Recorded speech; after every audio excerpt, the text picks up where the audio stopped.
I know I shouldn't cry, but I've had enough. I can't take it anymore. Getting out of here anytime soon? It's impossible. I can't let myself think about how much I want to get out of here. If I keep thinking like that, I might decide to.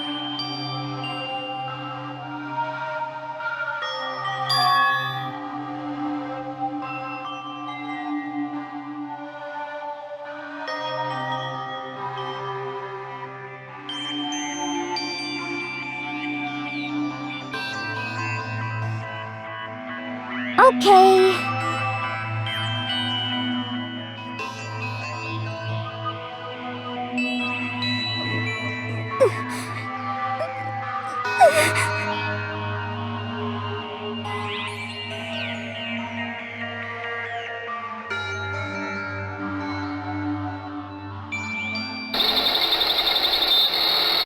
Huh? Huh?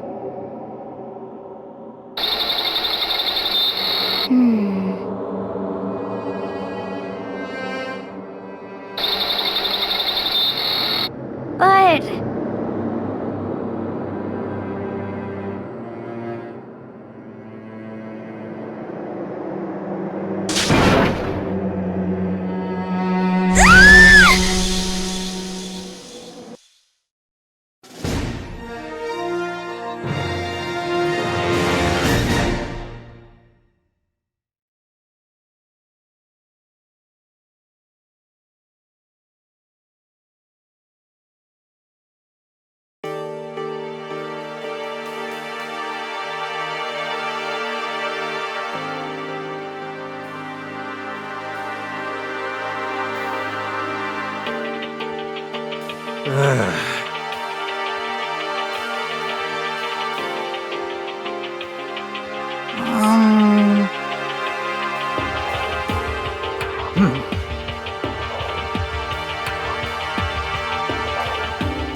Oh!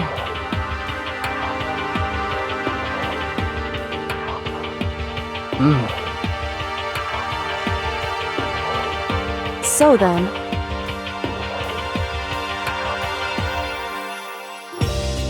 How about that?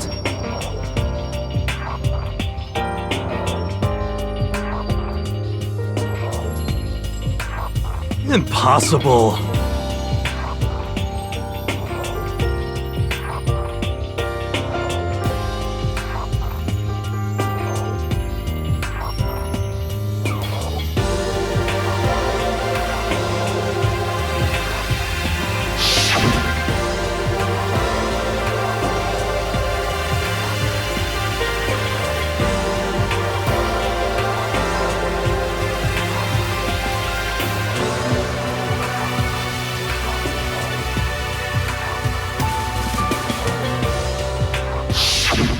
Well...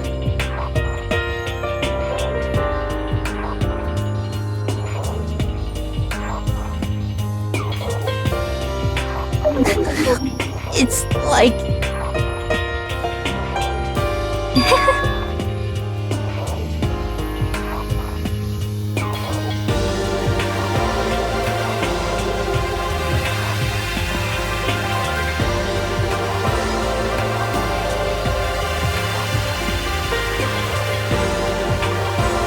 Well...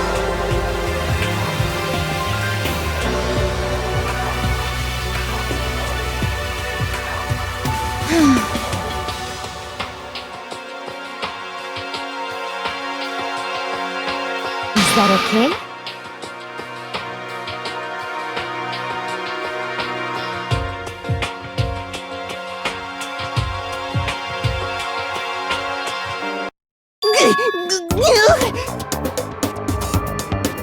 Huh? Here we go!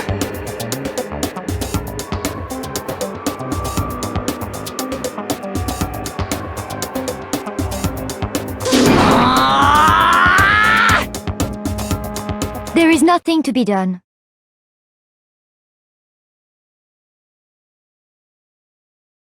you know?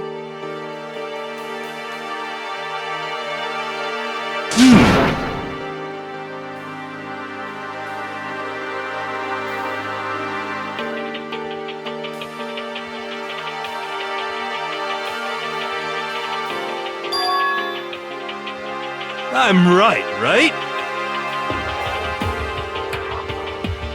Perhaps.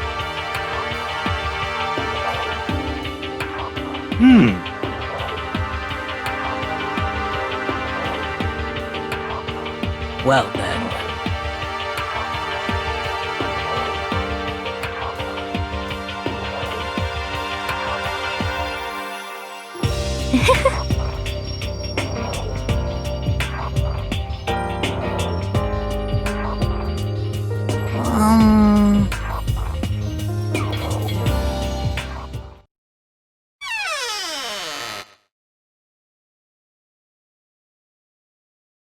You called for me, and so I appeared!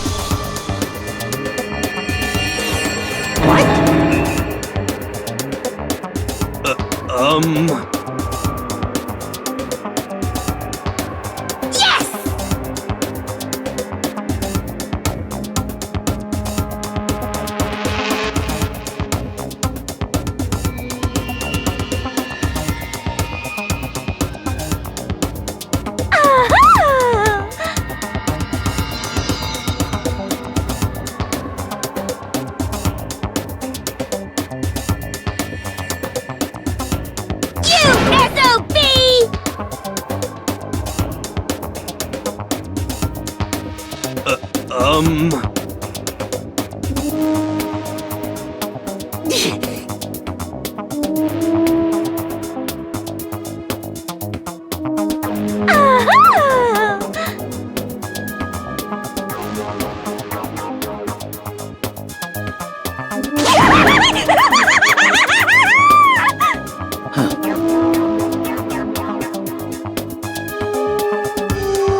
Could it be...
So in the end...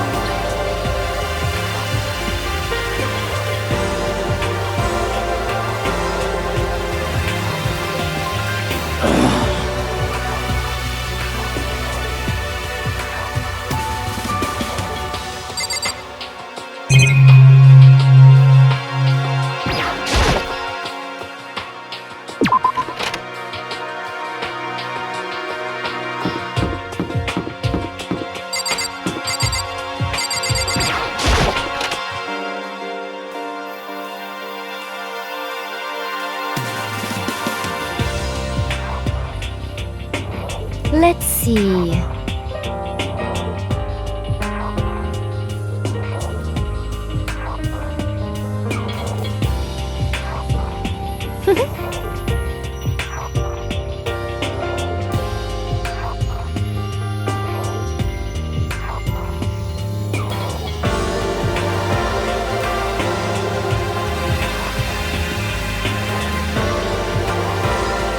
Isn't it wonderful?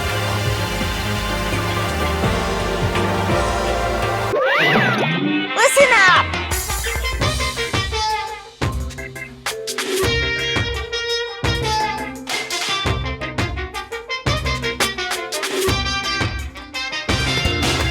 Ba-bum, ba-bum.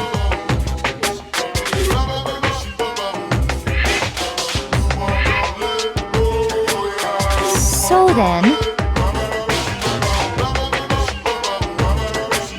Too bad!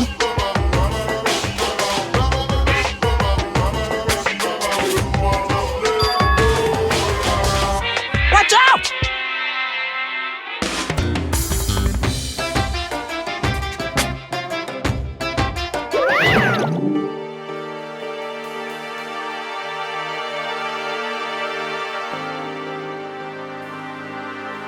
most unfortunate.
There is nothing to be done.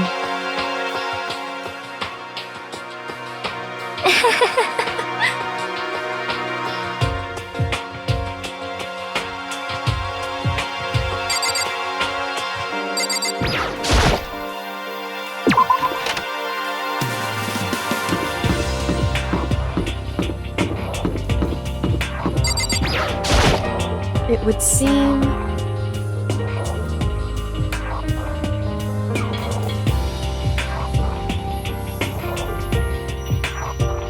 Whew.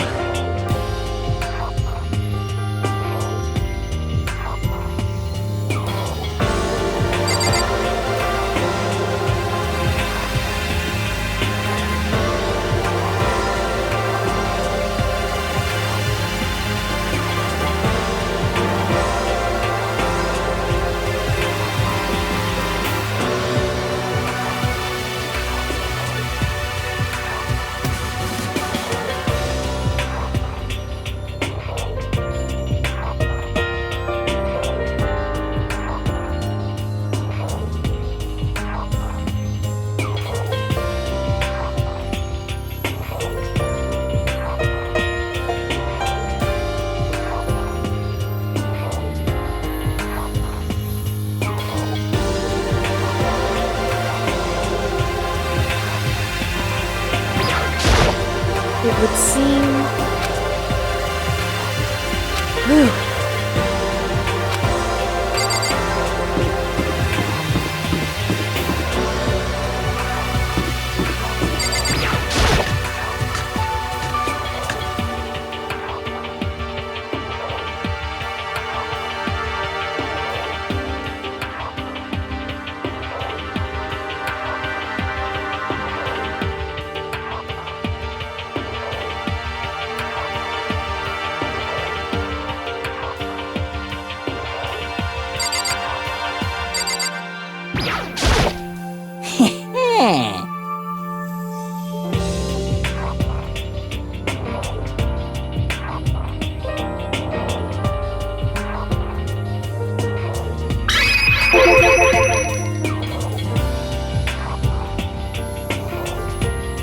Yes, indeed.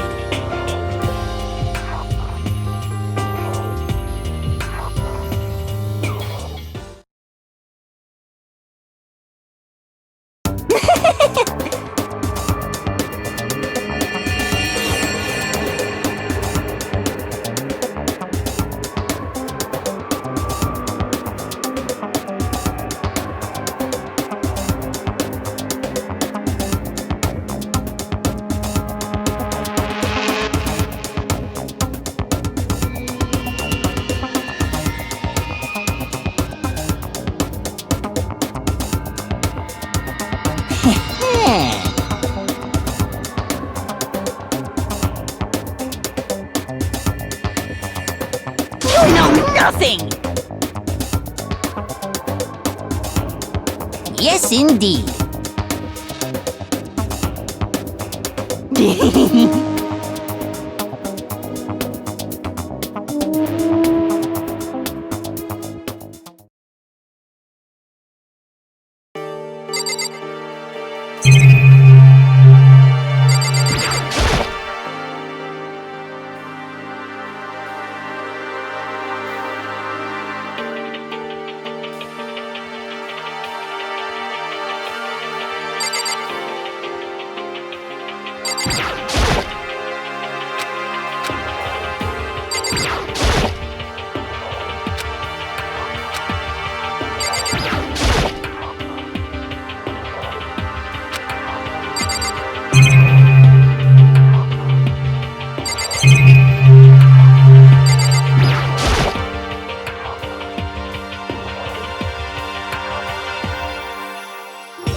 that wonderful?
Hina.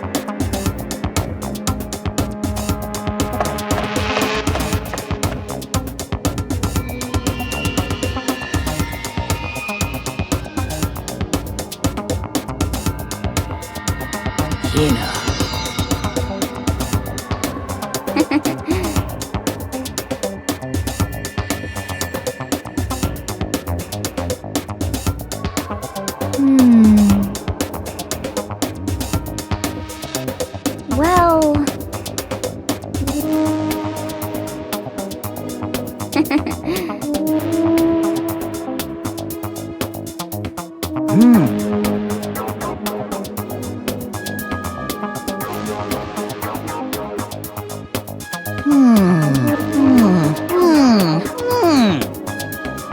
Just a second! Well, Sorry. Huh?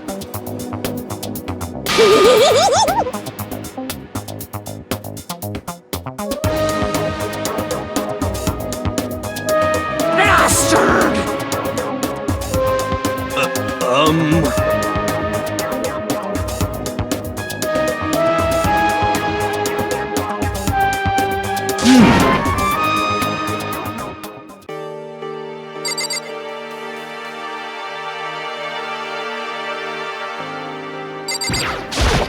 So,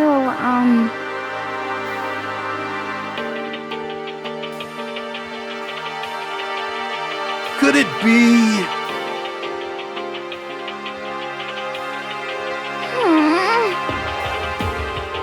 That's right!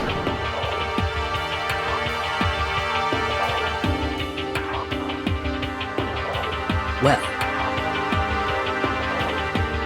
Yeah! so then.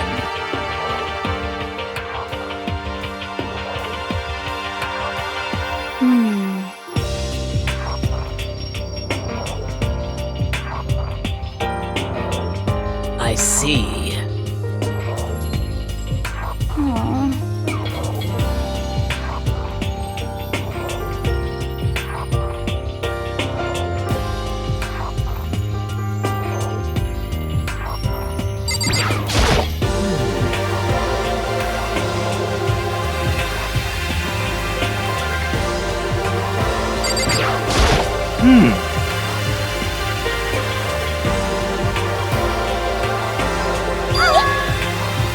You SOB! What? What?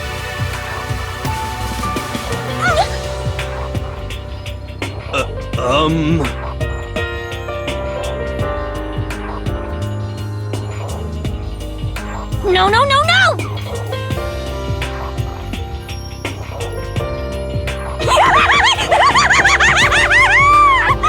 Huh?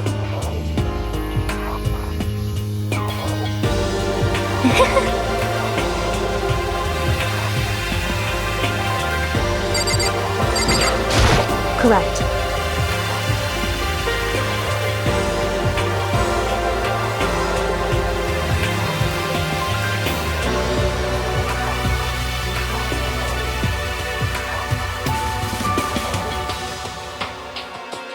Huh?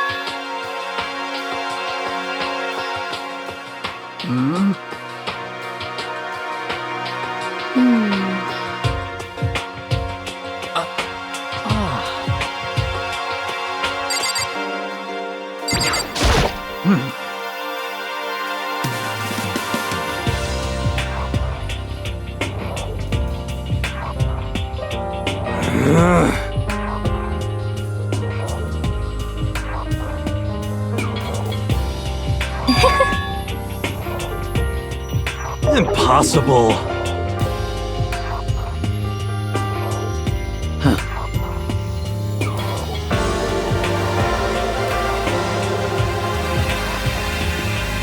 So in the end,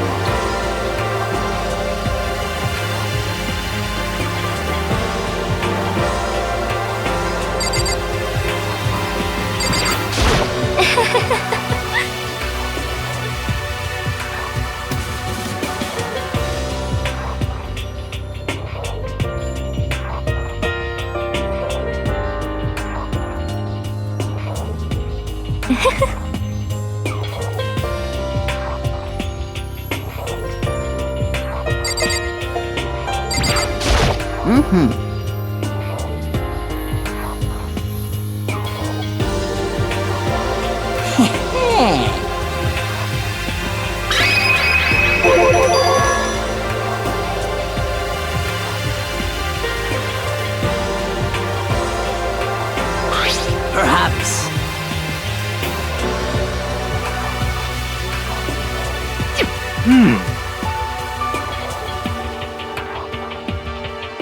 You know?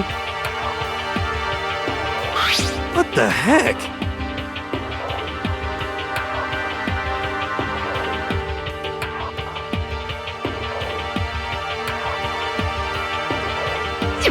Well,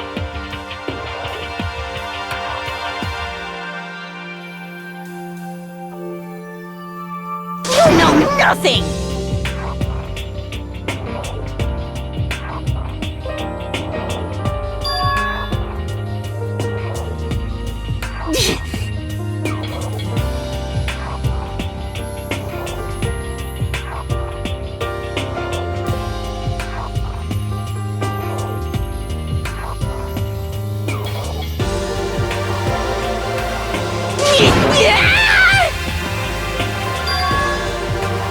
Damnation!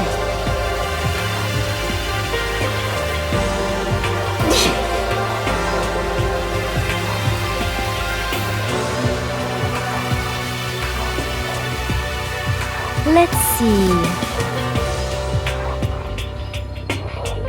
However... What?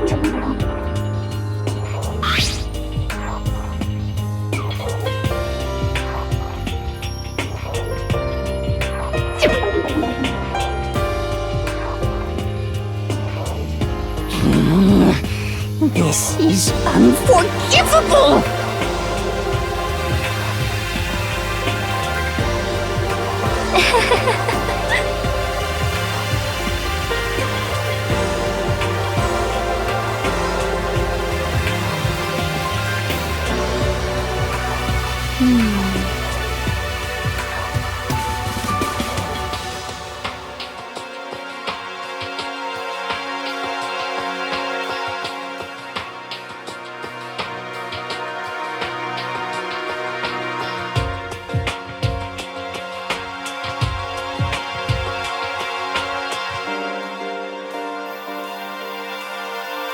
What?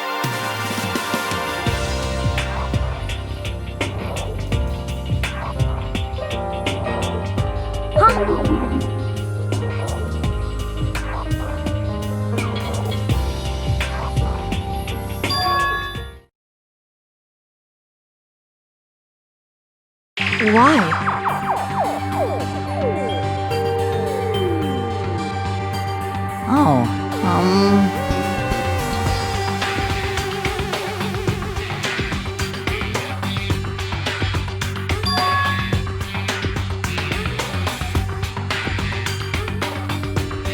Well then. Let's see.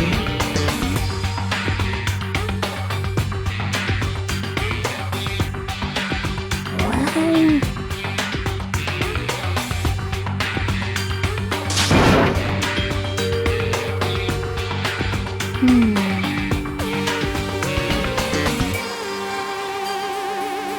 How about that?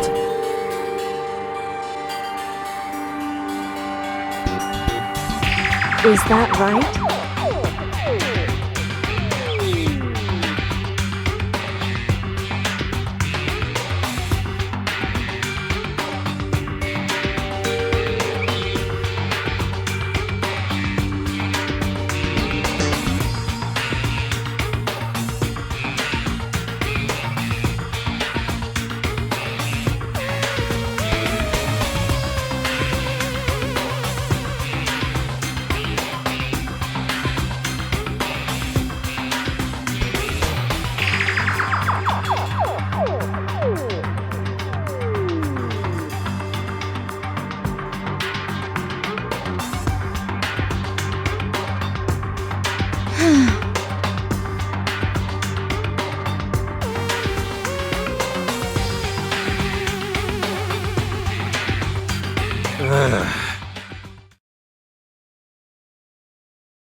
Actually... Huh?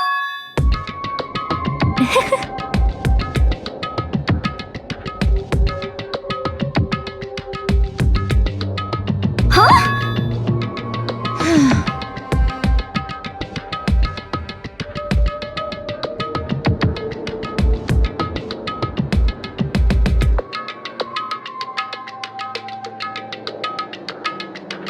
Is that okay?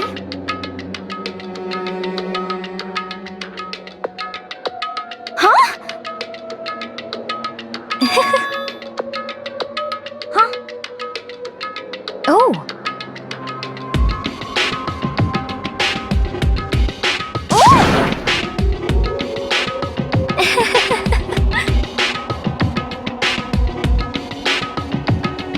Hina.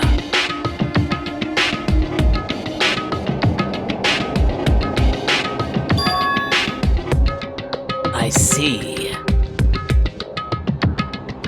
That's it! I'm sure of it! Just a second. But...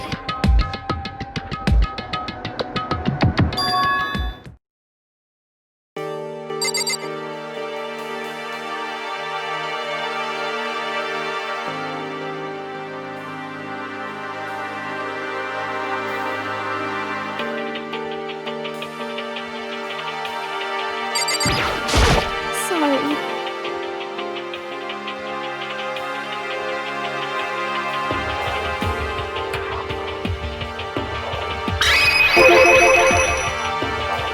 Well...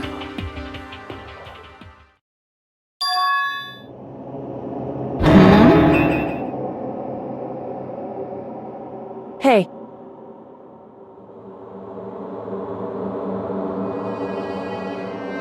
What the heck?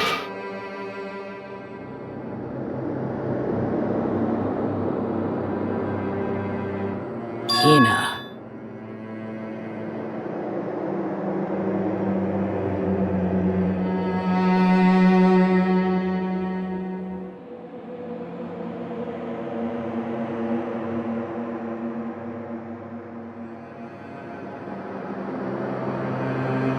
So,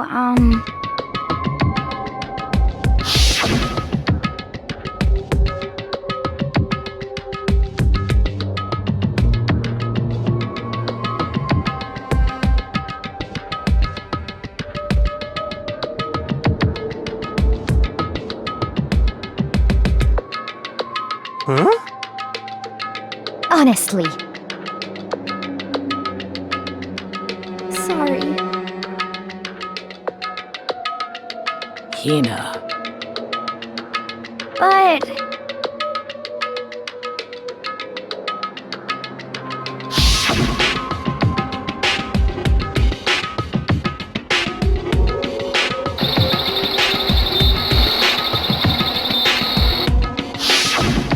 Well...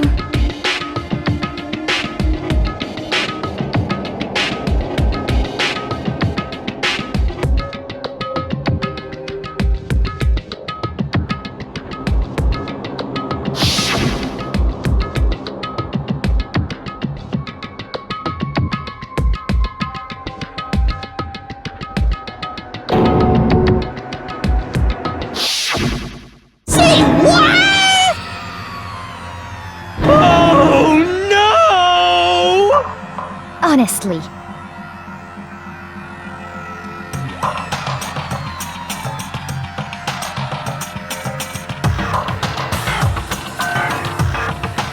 Well then.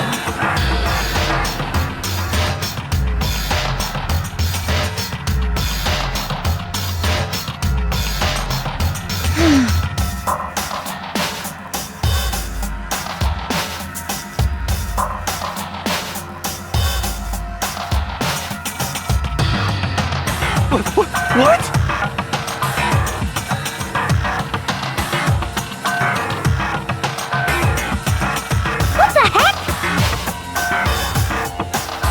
Please!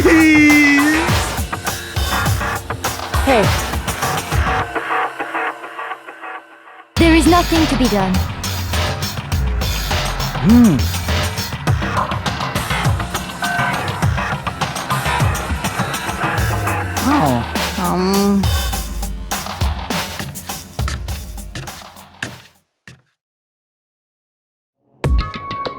So,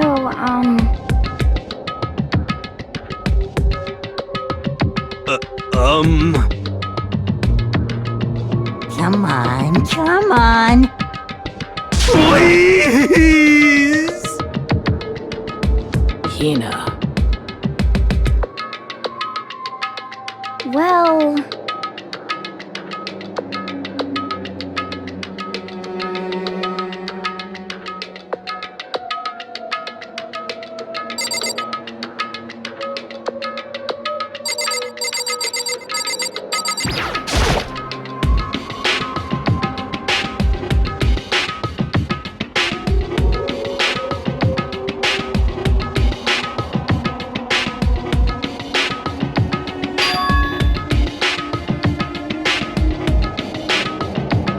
hey.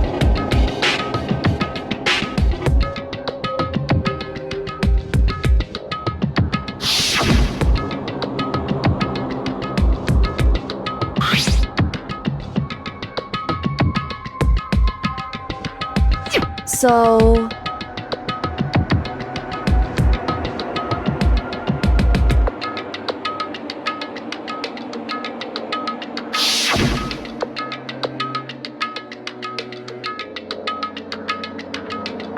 It would seem...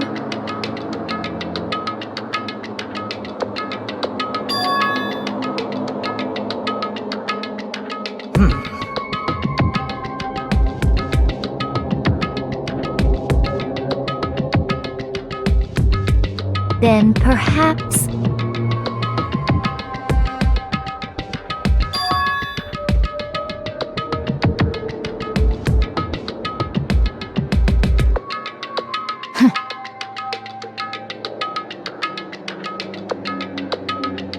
Aha!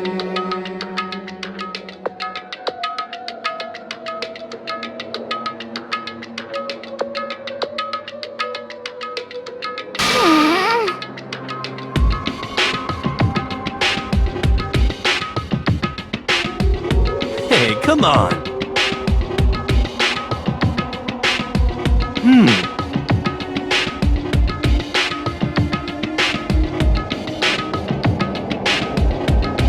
What are you saying?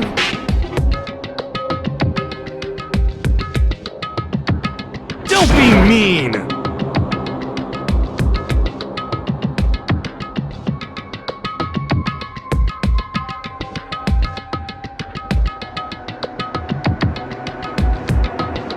In other words... But... wrong.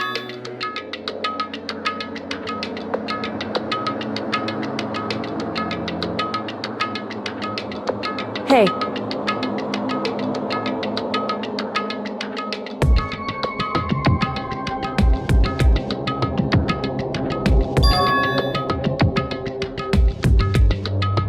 yes, it's me.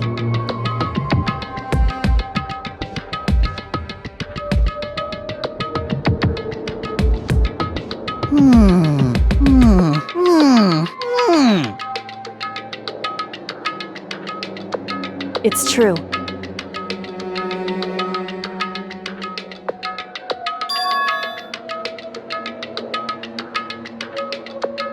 Hey,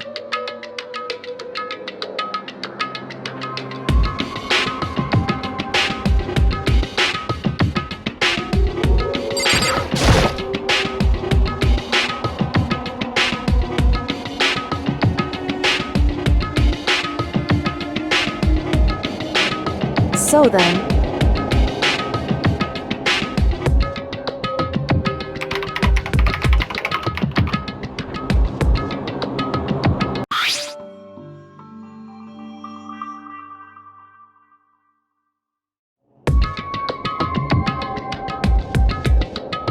Hey,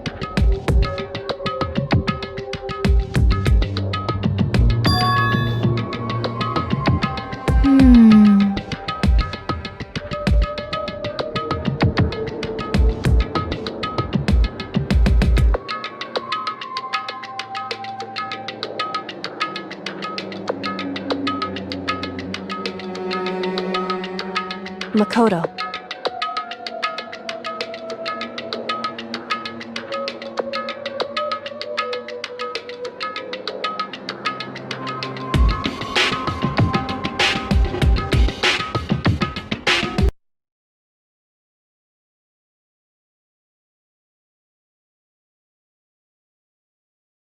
You really came!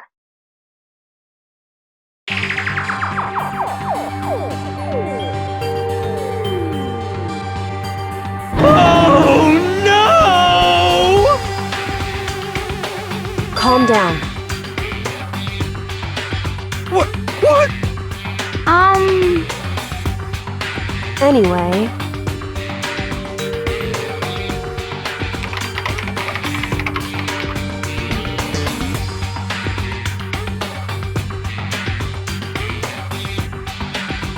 Hello, nice to meet you. I'm Chihiro Fujisaki.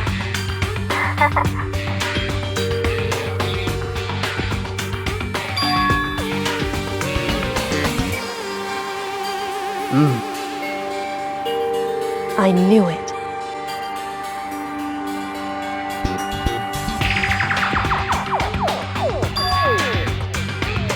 That's right.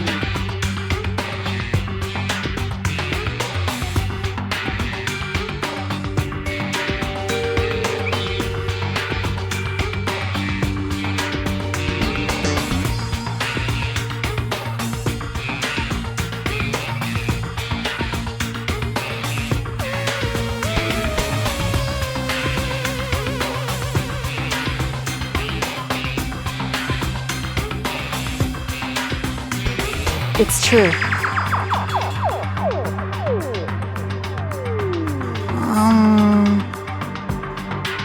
That's it. I'm sure of it. In other words,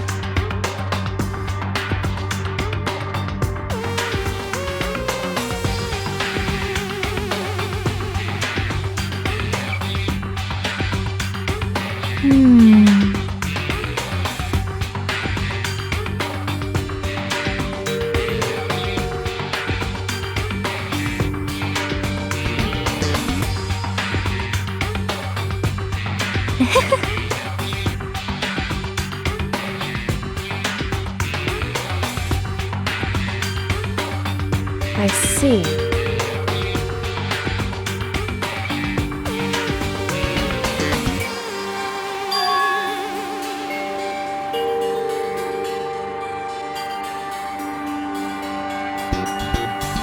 Are you okay with this?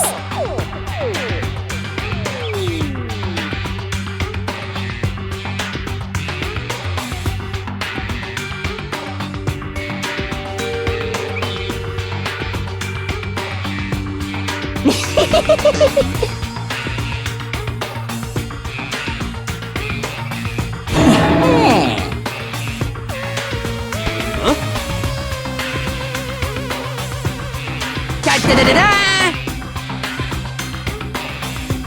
Huh? I feel as if... I mean... Anyway,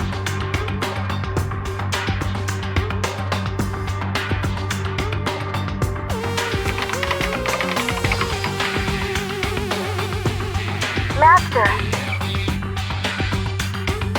Well,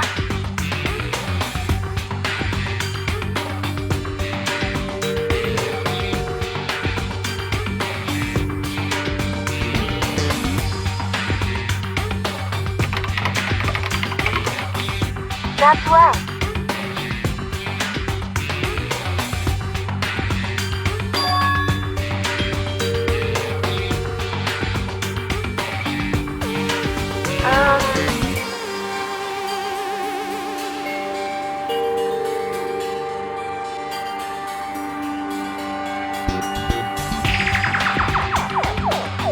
faster.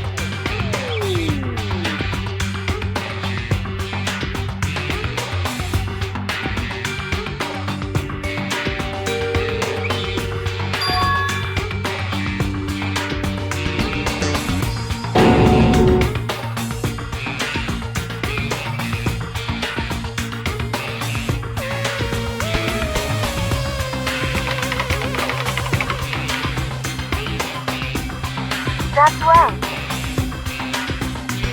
Leave it to me. I see.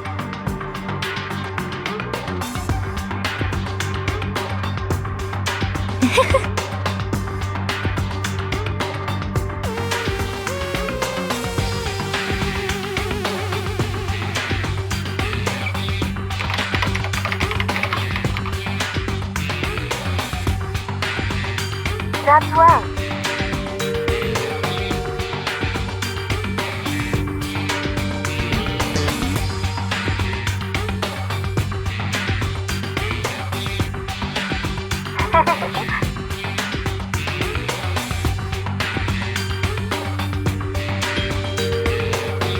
Yes, indeed.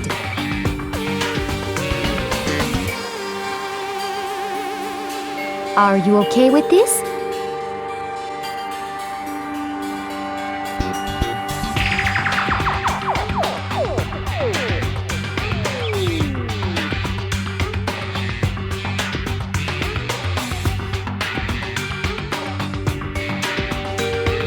However,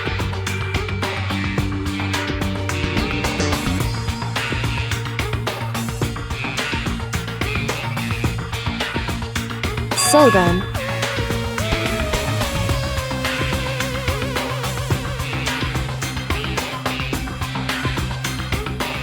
But it's true. However,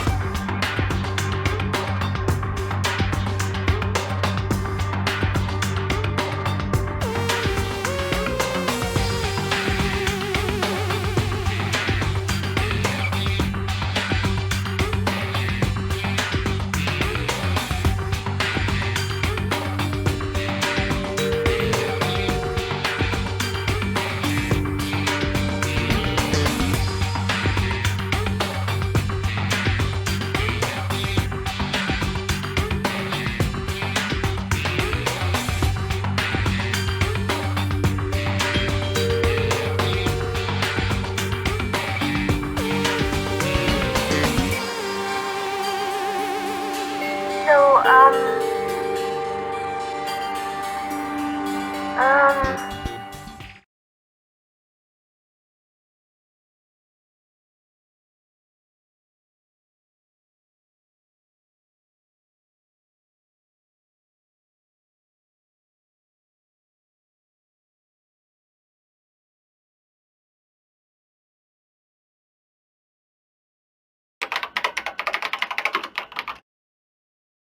okay then.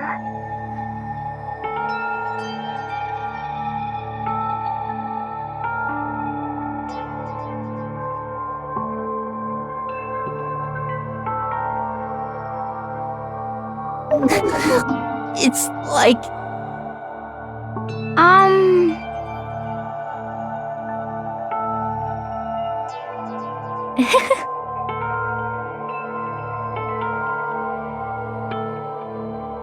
what? shall we go?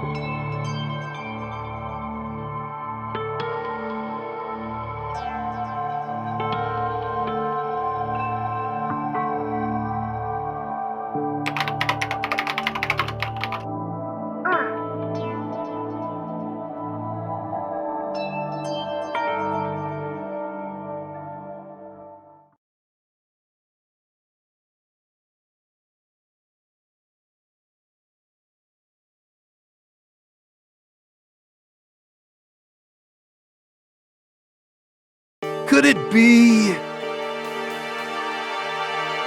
You know?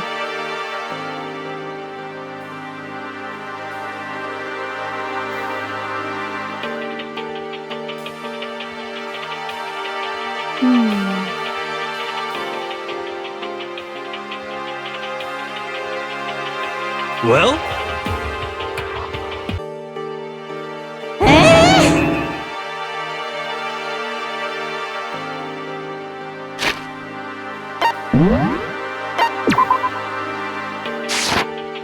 Danganronpa.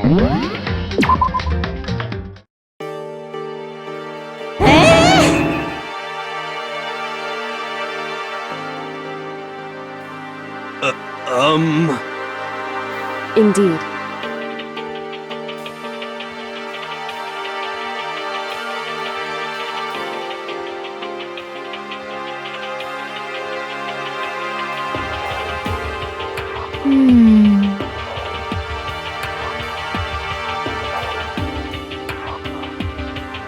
of course.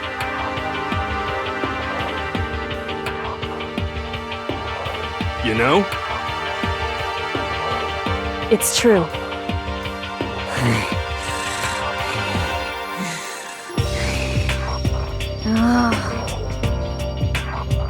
I suppose.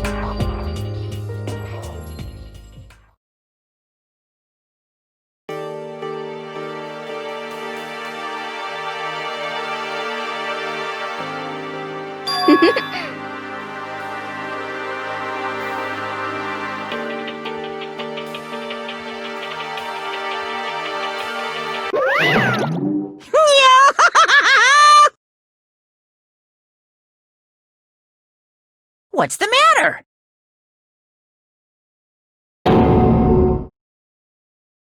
What the heck?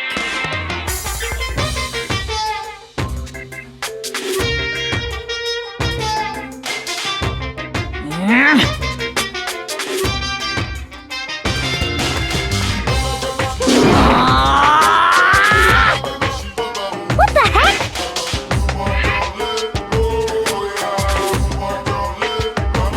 Say what?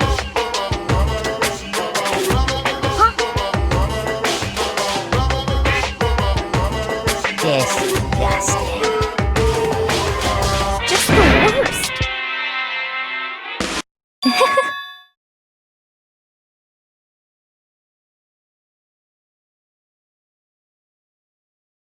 Huh?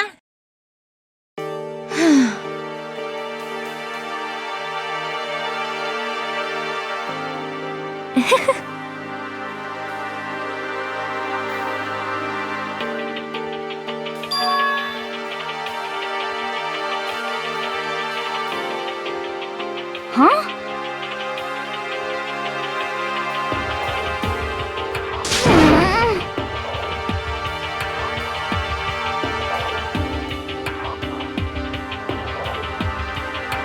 Hey, come on.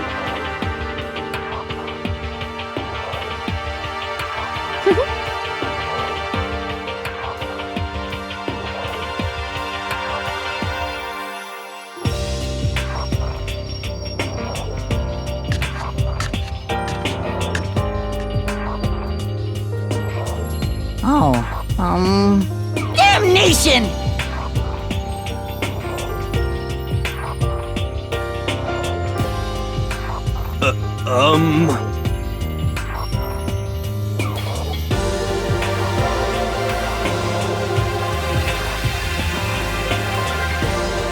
Hey!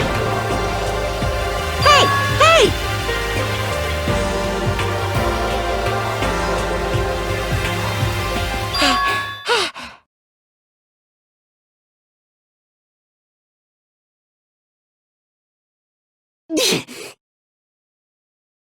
Without a doubt.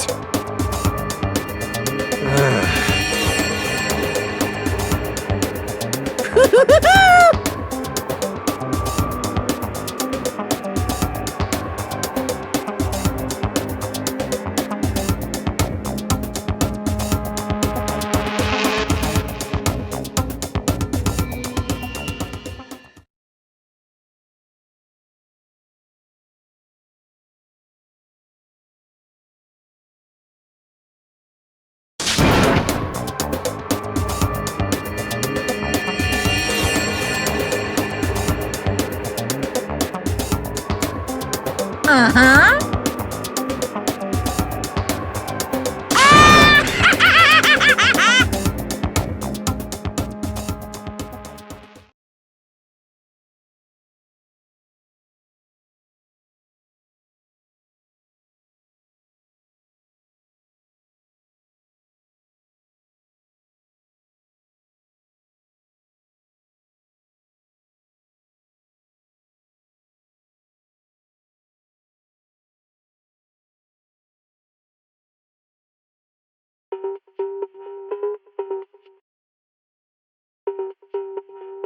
But...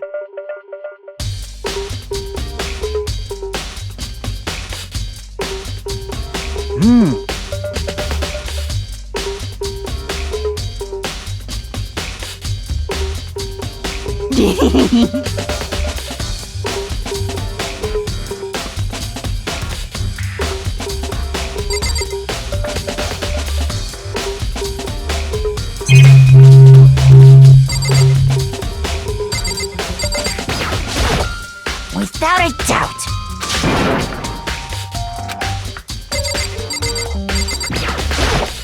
You're serious?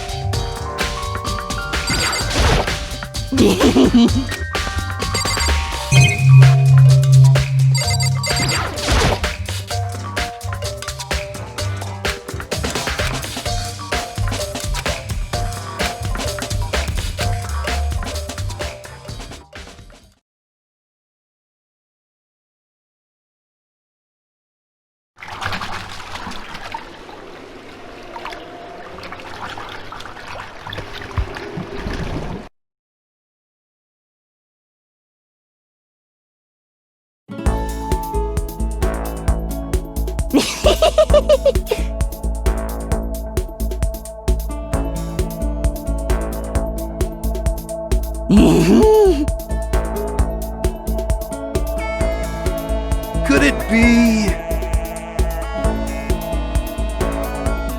How about that?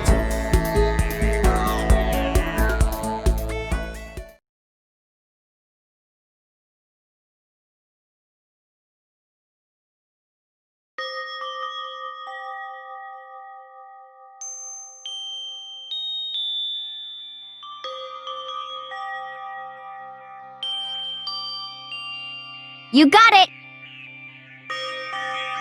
This is fine.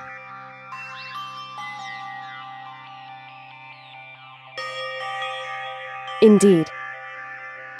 Of course.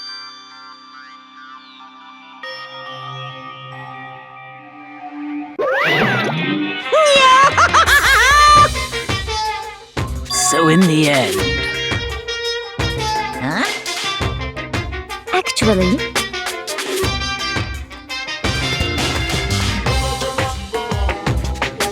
Because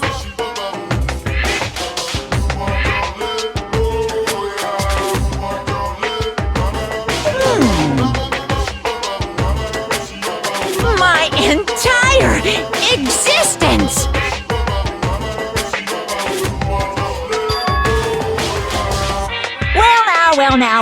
Well now.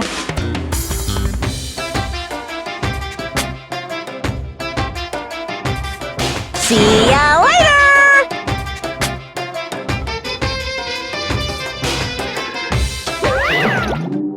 Oh, it would seem...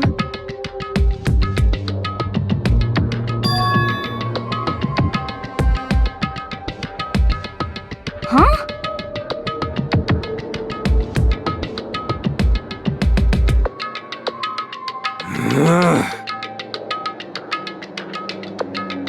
However...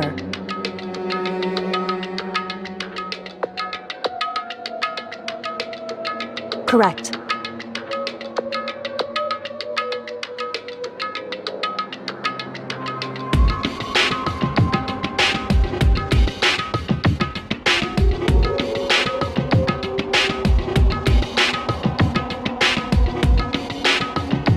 What?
So then,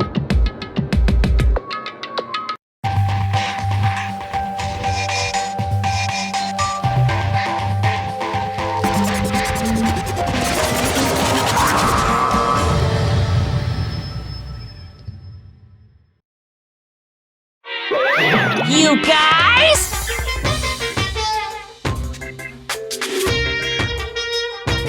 What?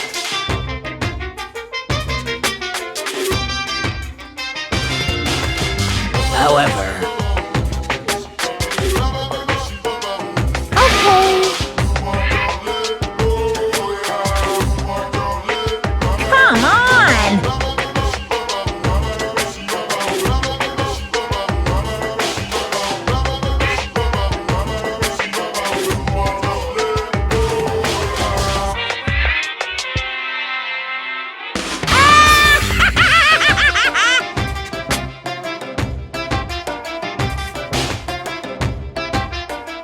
Without further ado, I give you this! $10 million!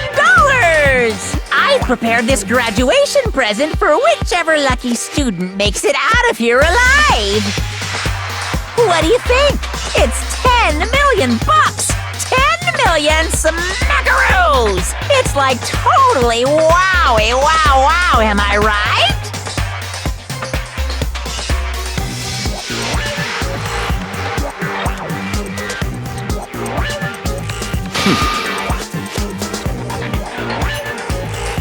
it's true.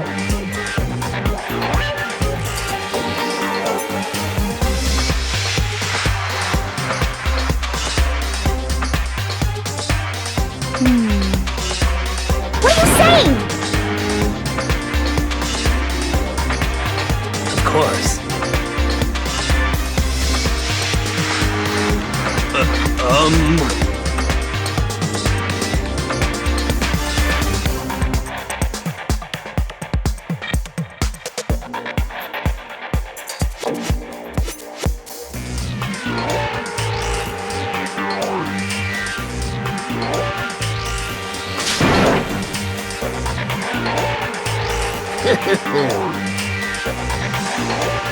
I can't wait! I can't wait!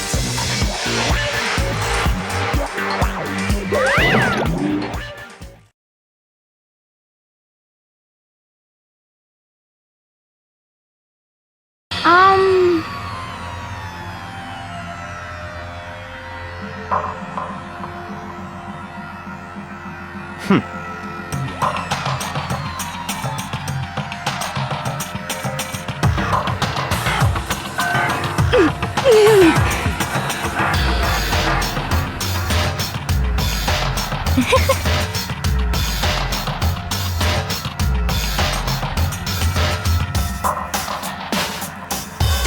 I'm telling you! You know nothing!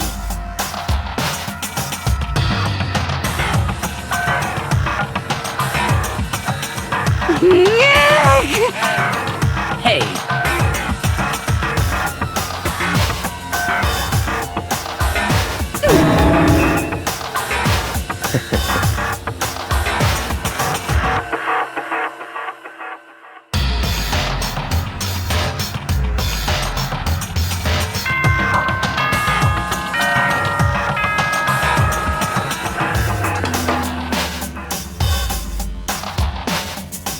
This is a school announcement.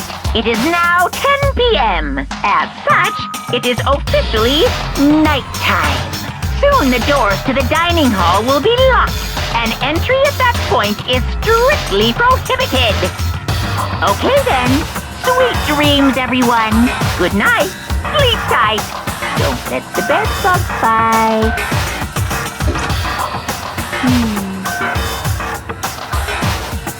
Hey,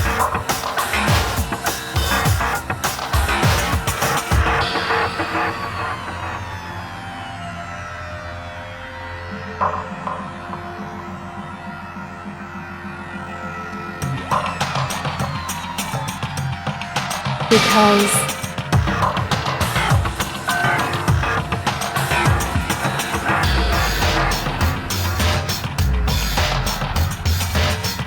know? How about that?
Even the darkest subject can suddenly become brighter! Our dreams are expanding! Ding ding!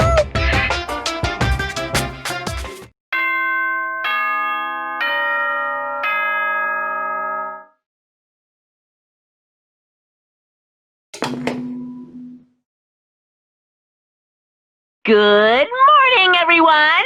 It is now 7 a.m. and nighttime is officially over. Time to rise and shine! Get ready to greet another beautiful day!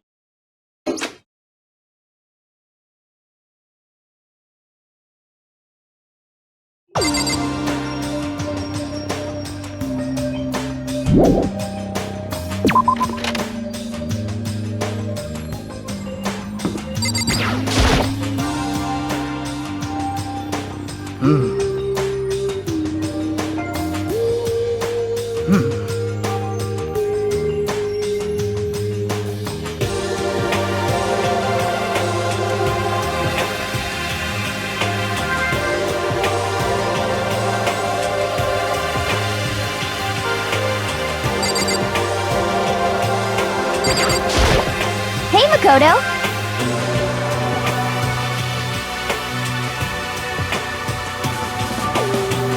That's right.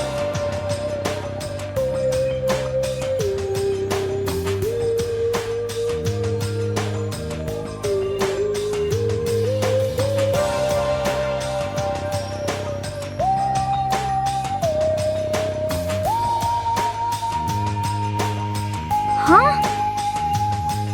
Ah!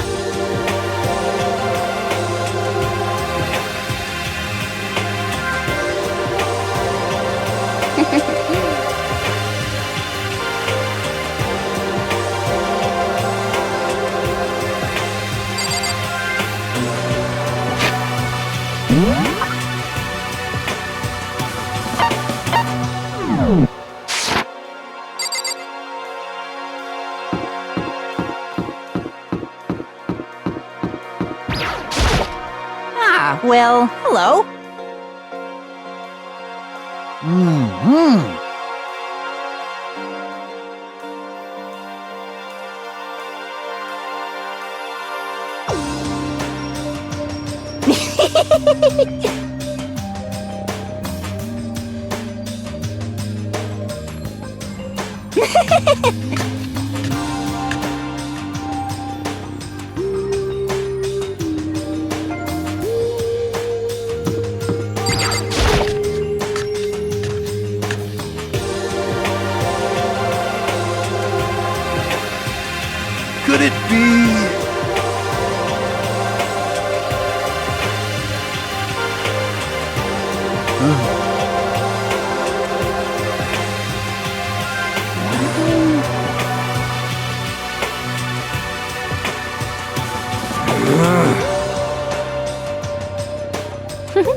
Indeed.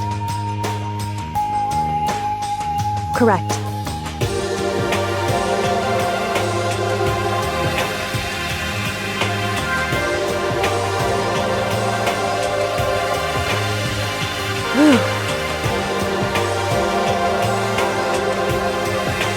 Anyway.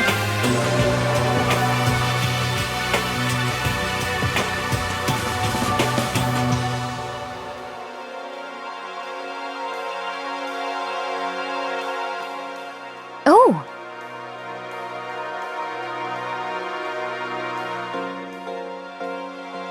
Well. Hey, Oh,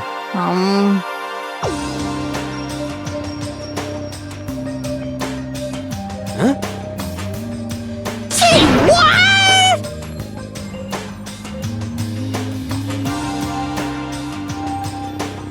what? What?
correct.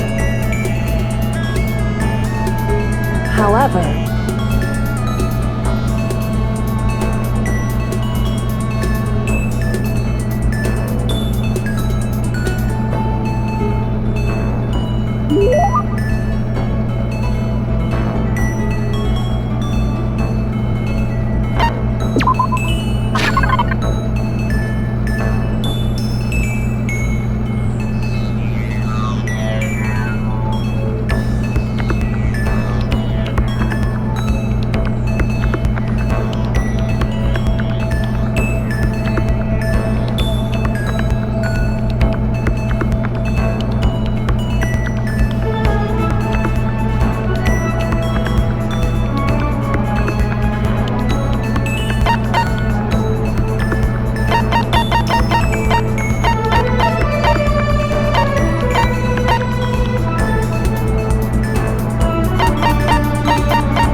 what we have to do.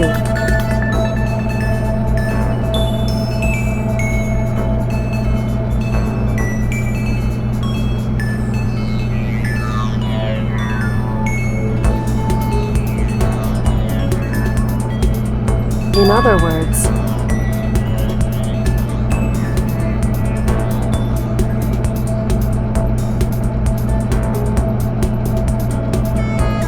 correct.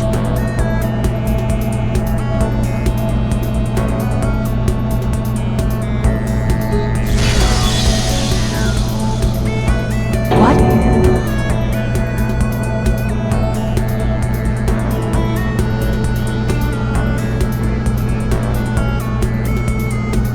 That's... What?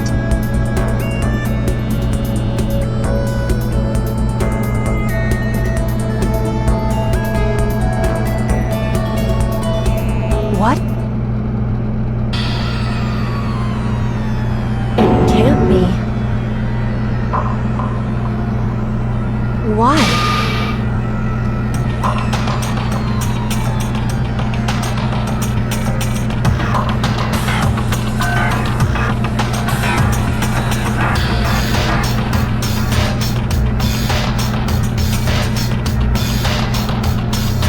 Whew.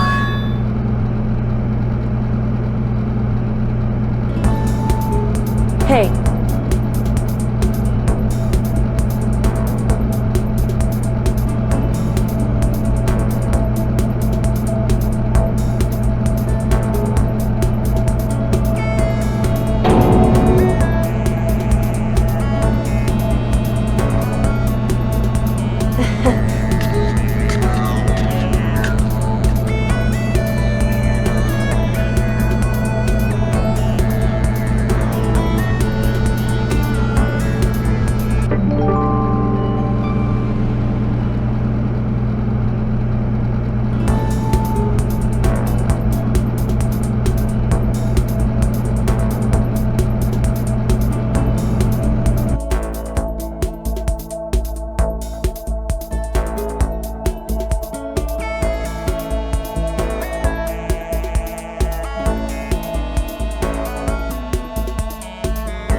Just a second.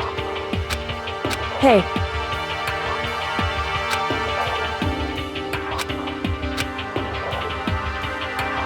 Correct.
fucking around.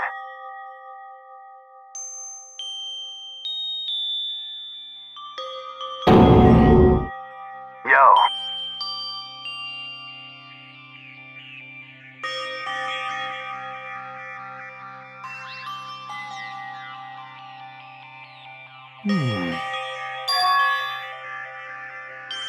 So,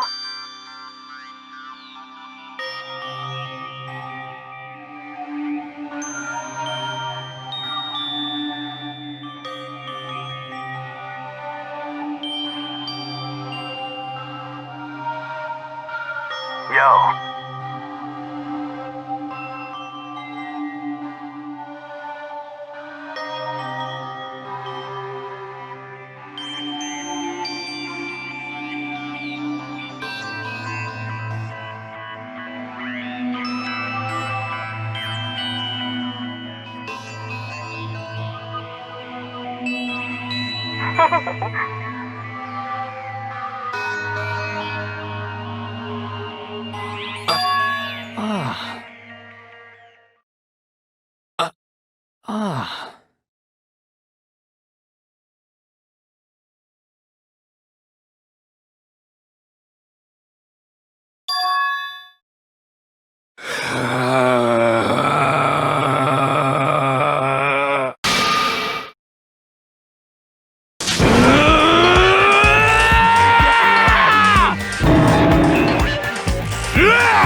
F you!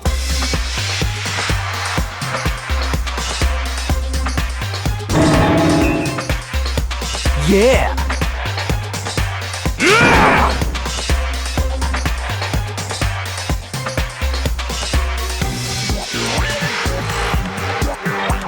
What?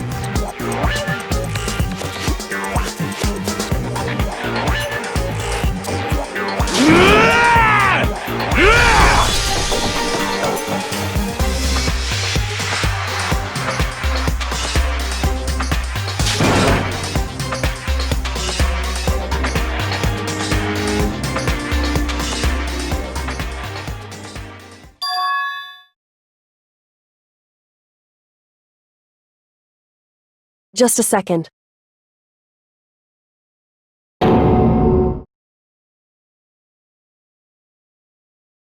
Enough already.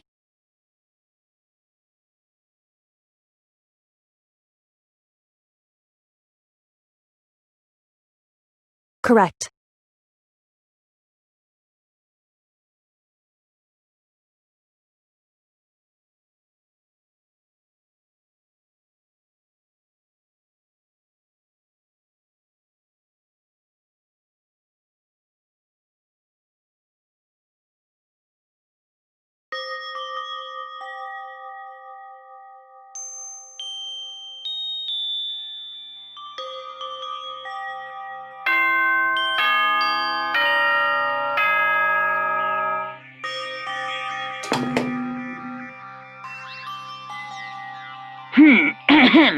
This is a school announcement.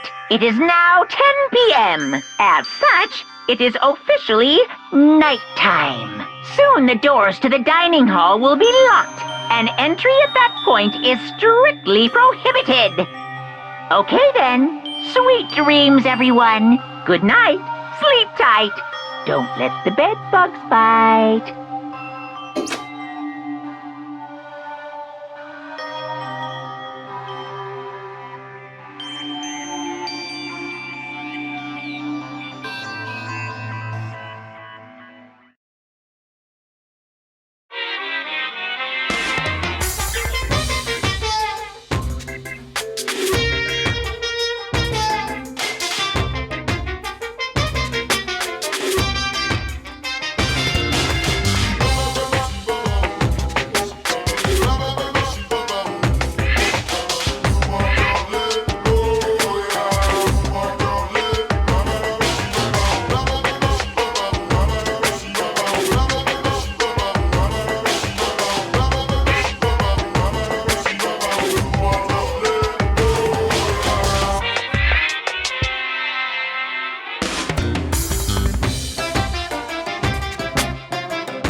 future either.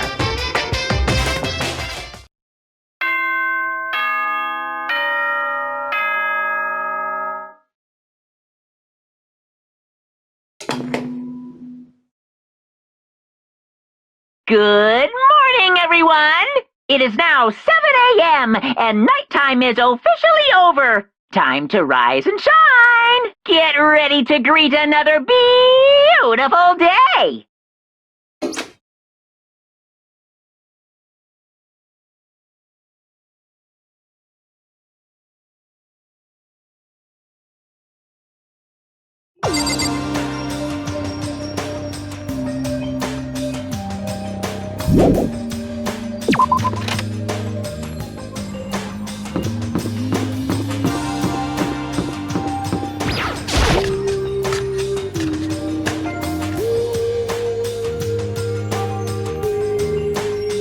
You know?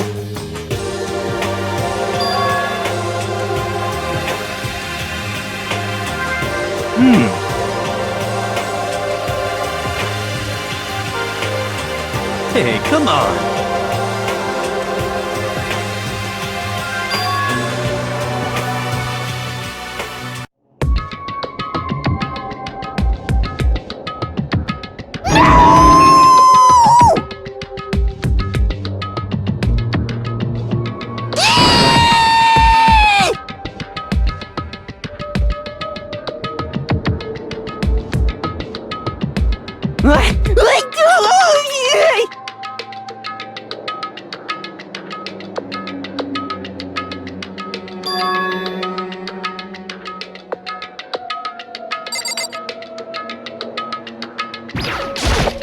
Whew.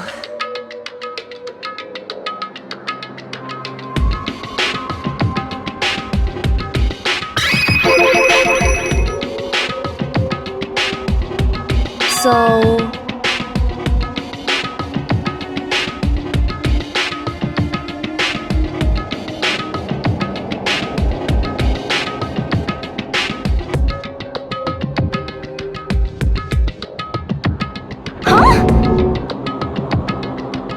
Whew.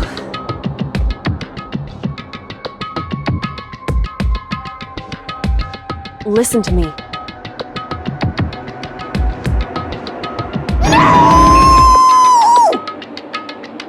Wrong. How very sad.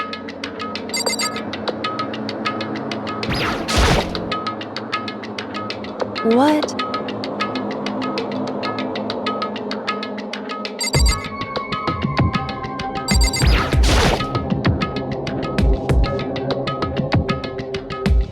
Well... However...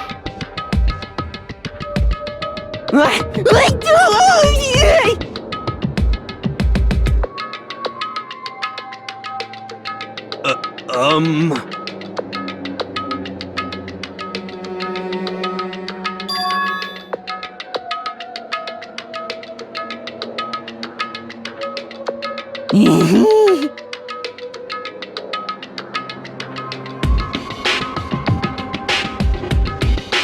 Well, it would seem... According to the spirits...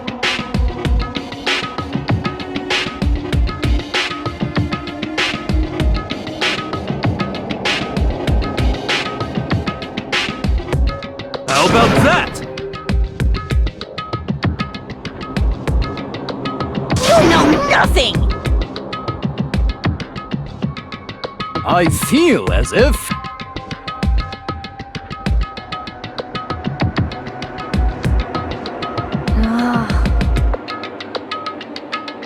What?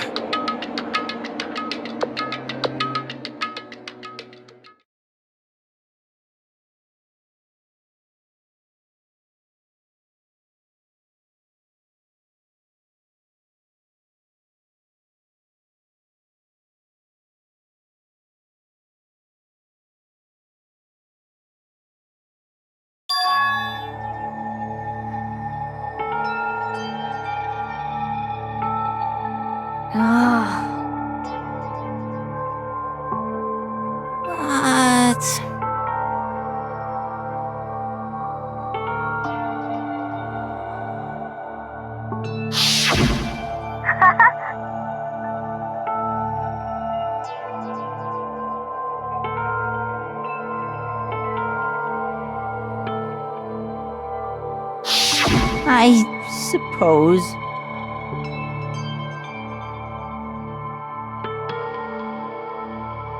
Hey.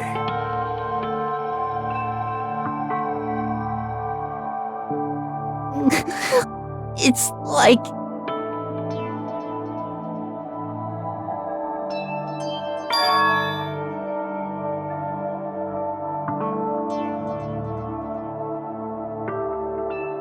Well...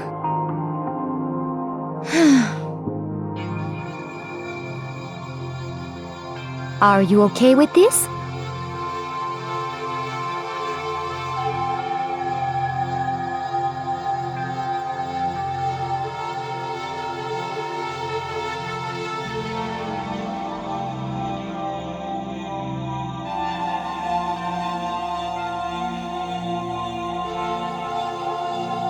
Honestly. I know that.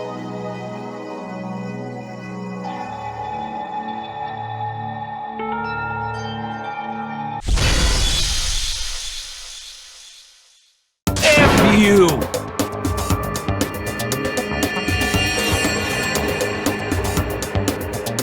Yo!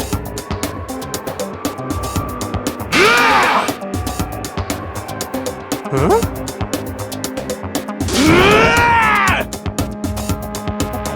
What the heck?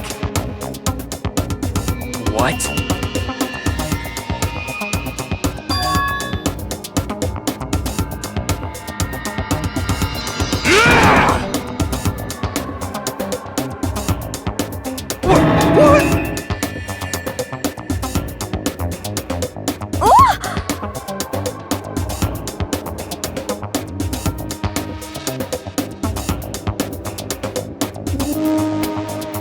Well then.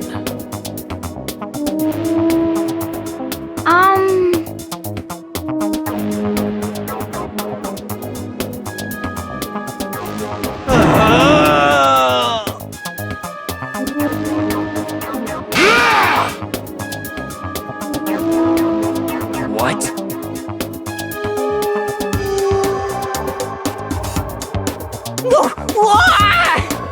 Yeah! F you! Yeah!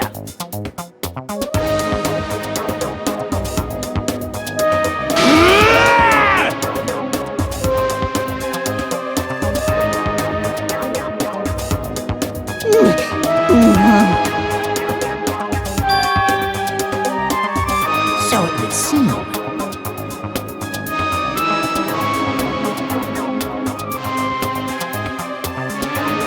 That's it! I'm sure of it!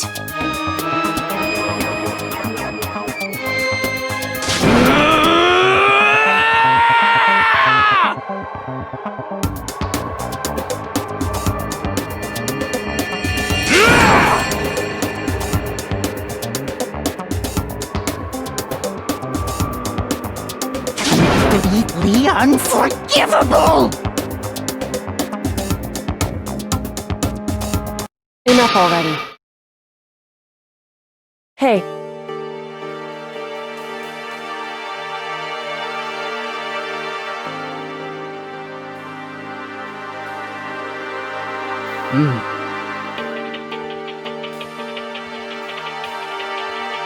Hey!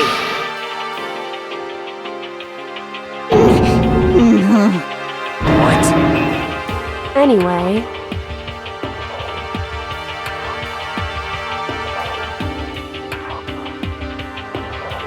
So? I suppose. Yeah! so then,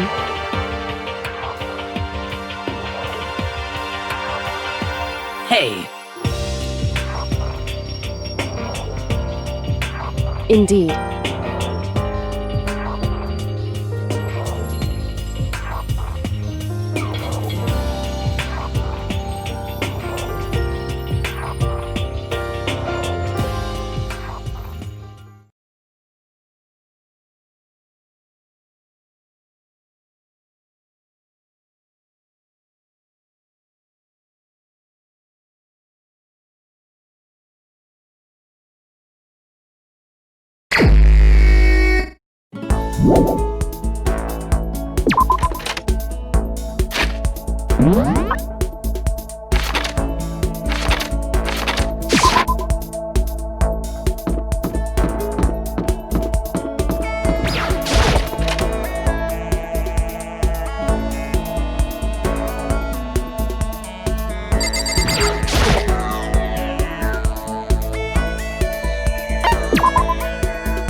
Just a second!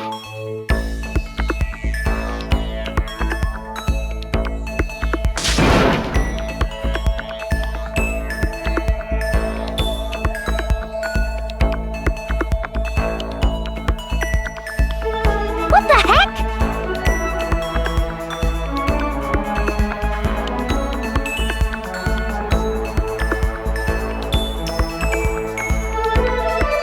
That's terrible!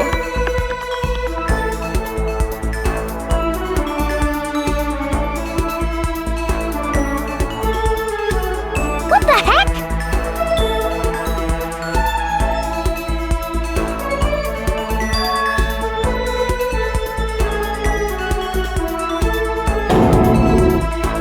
That's right.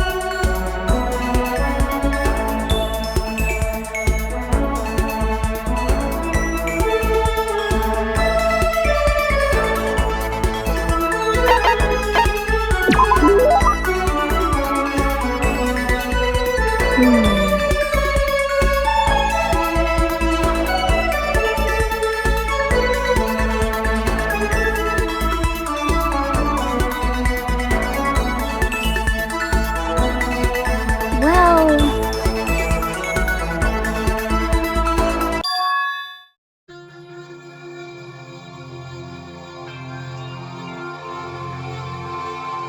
I mean...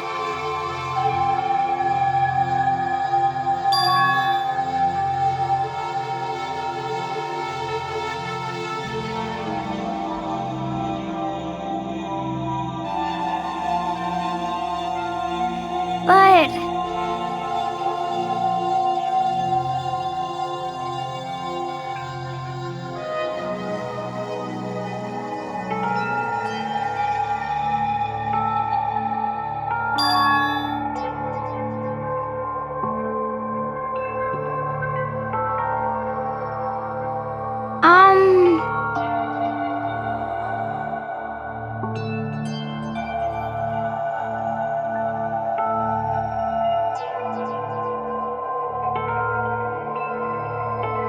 Okay.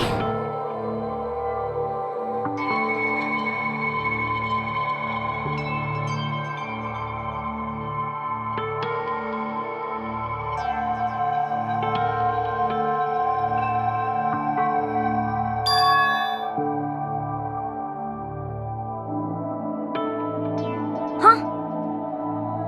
Just a second!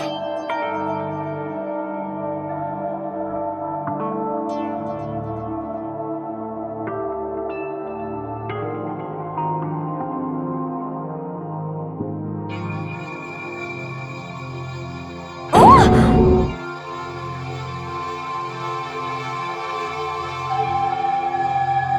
Yeah, totally.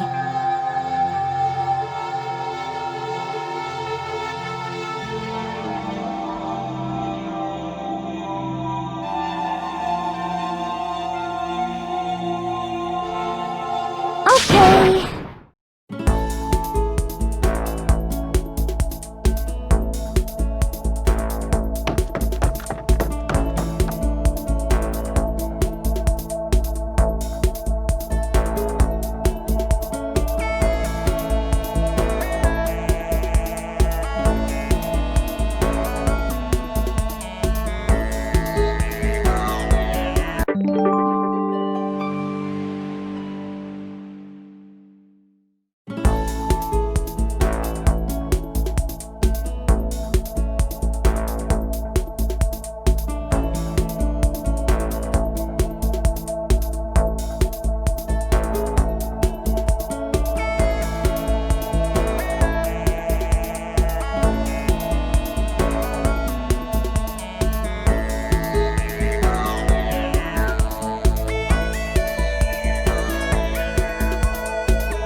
Let's see.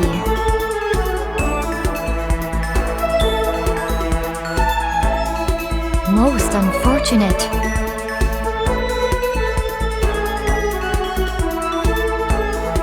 Yes, indeed.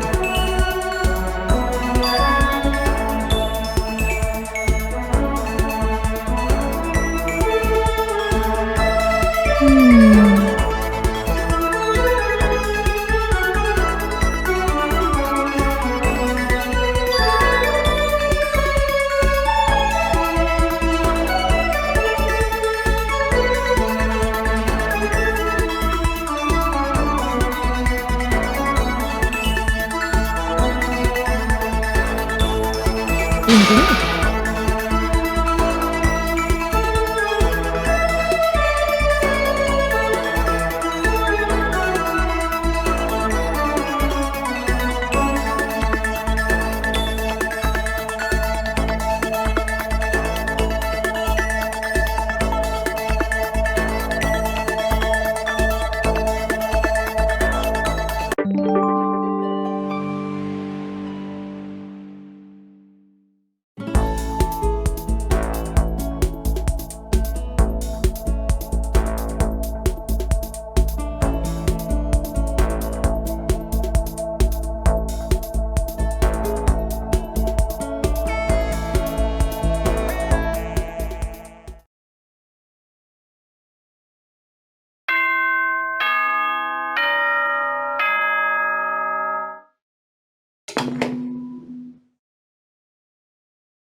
This is a school announcement. It is now 10 p.m. As such, it is officially nighttime. Soon the doors to the dining hall will be locked, and entry at that point is strictly prohibited. Okay then. Sweet dreams, everyone. Good night. Sleep tight. Don't let the bed bugs bite.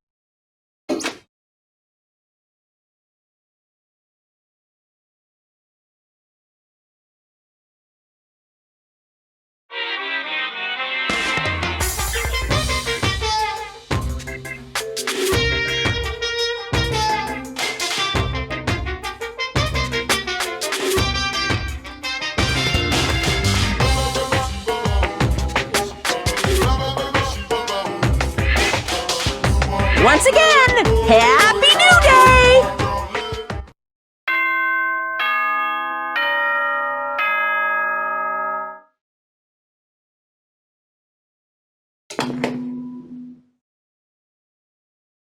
Good morning, everyone!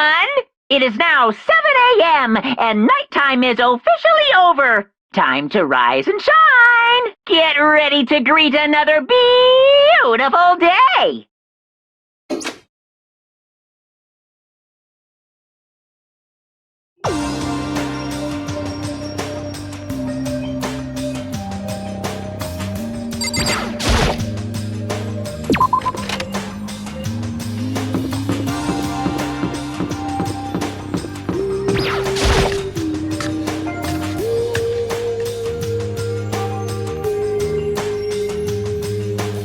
Oh,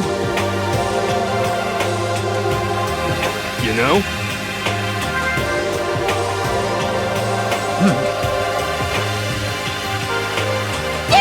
graduation!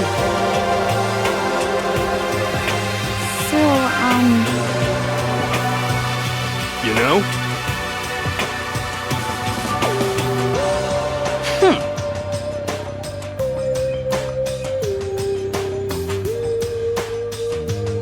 But...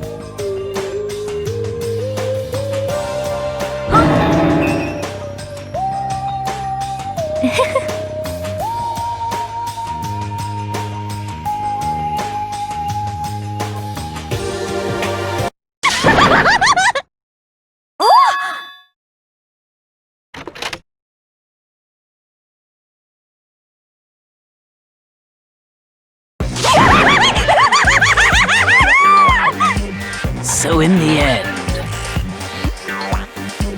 That's enough.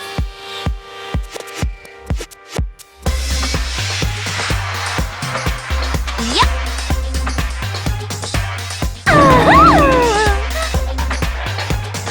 Huh?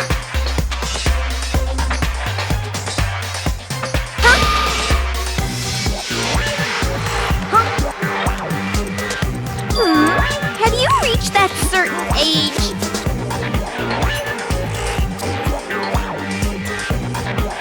You SOB!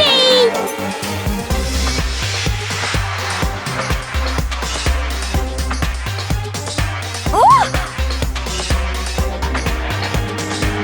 No forgiveness!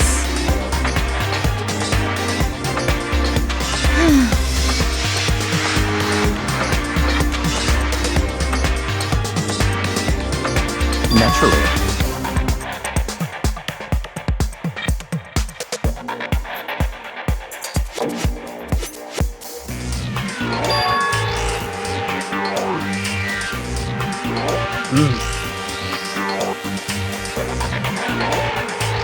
What?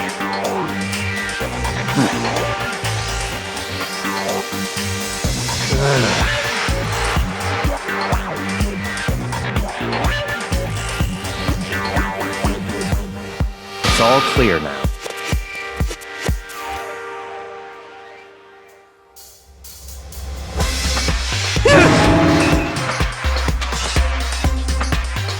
What?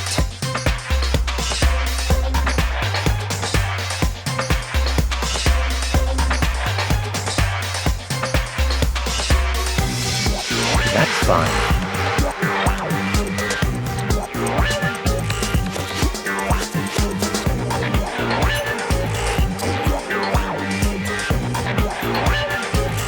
Indeed.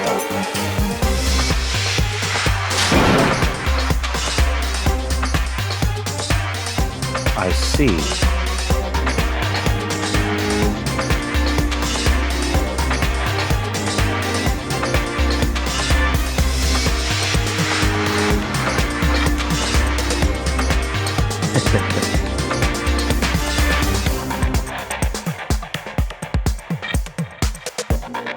Such ignorance.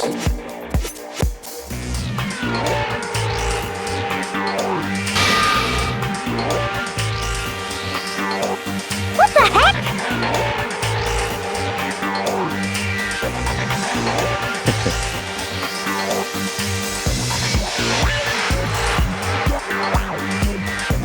Yes, yes. Stop talking. Yep.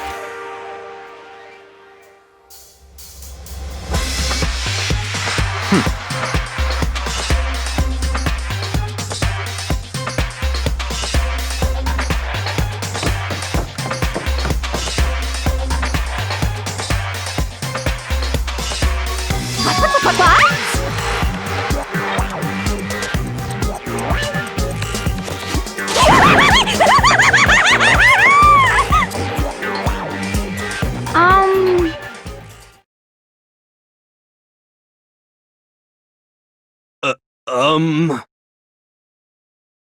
Um...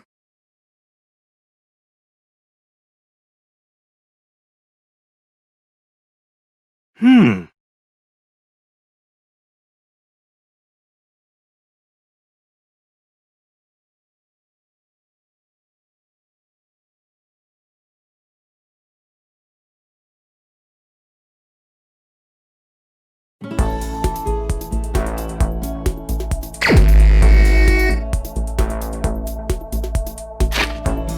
Why?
Well,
so...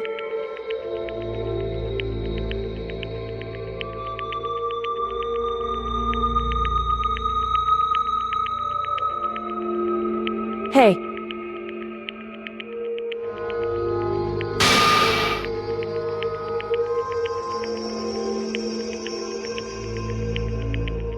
So...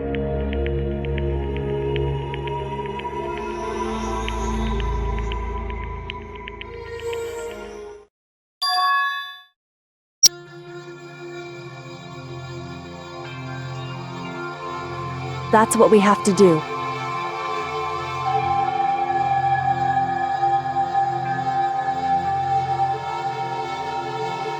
Hey.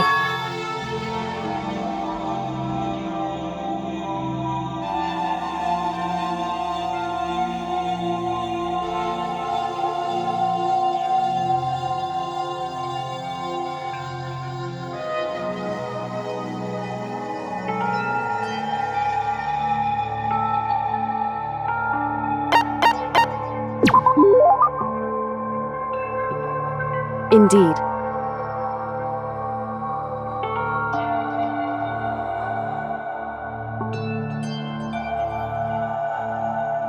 So...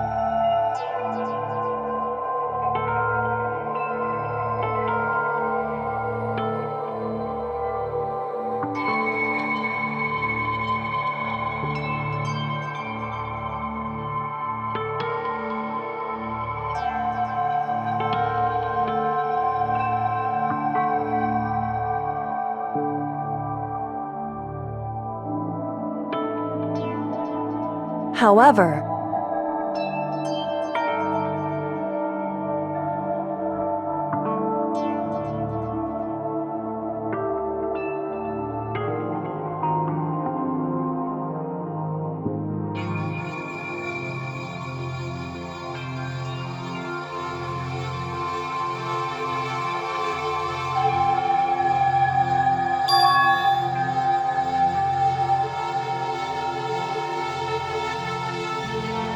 Correct.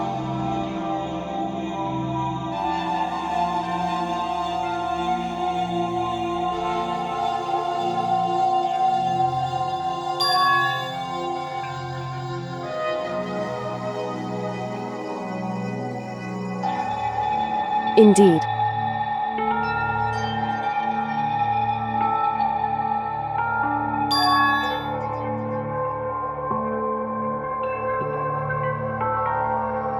Listen. Hmm?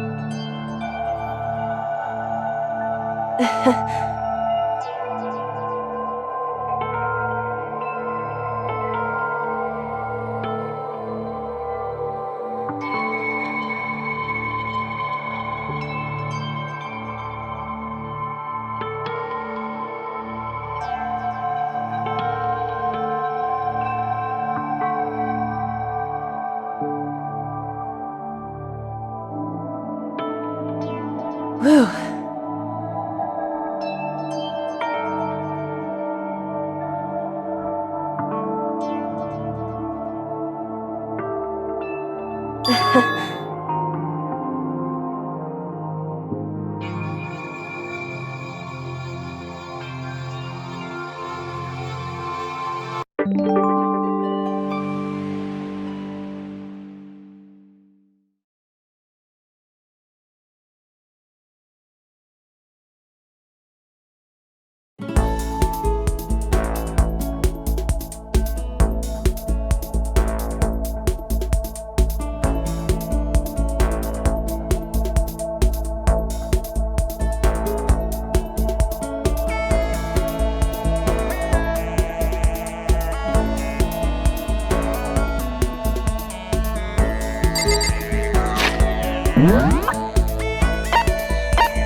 Yo!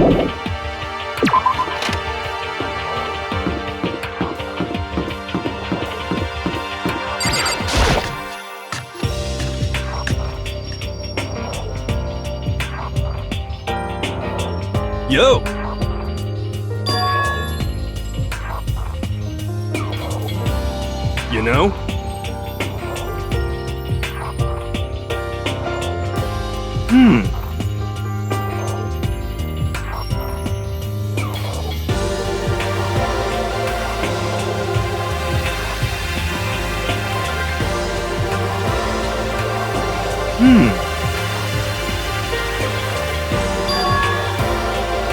Actually...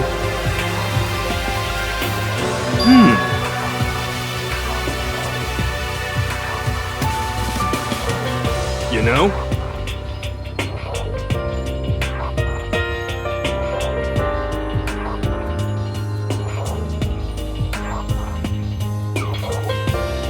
For serious.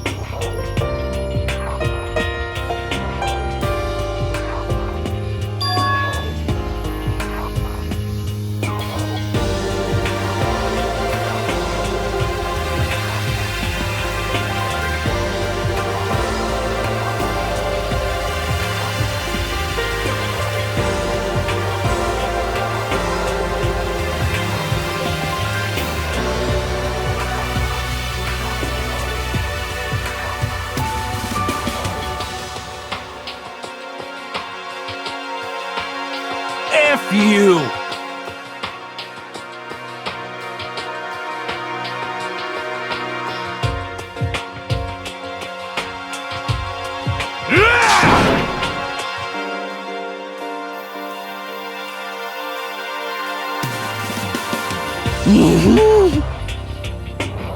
What?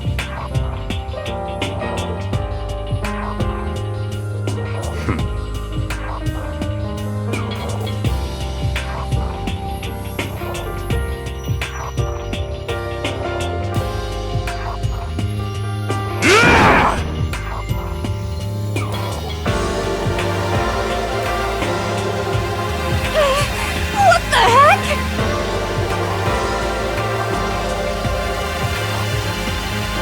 Oh.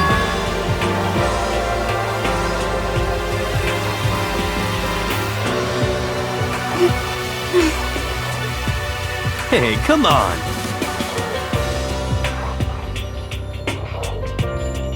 Hey,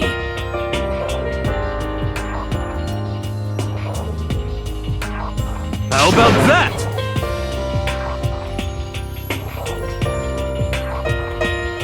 That's right.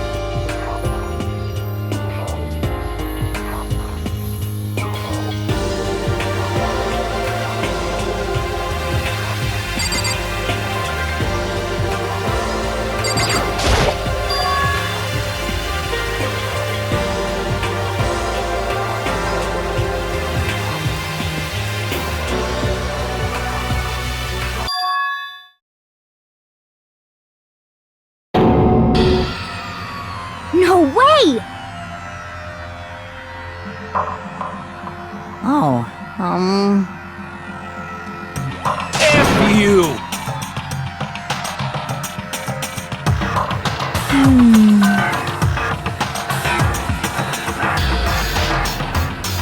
Wrong.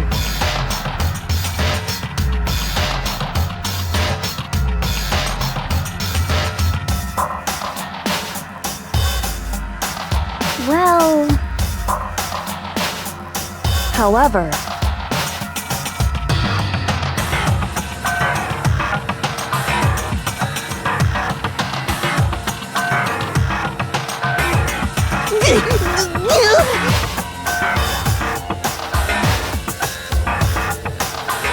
without a doubt. What?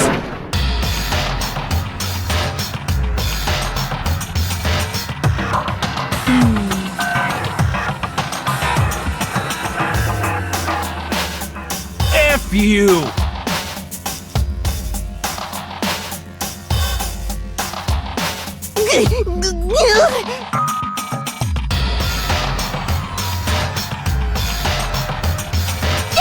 graduation!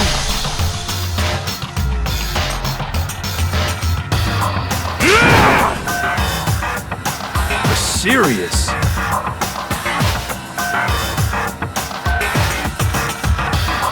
Wrong. Huh? So,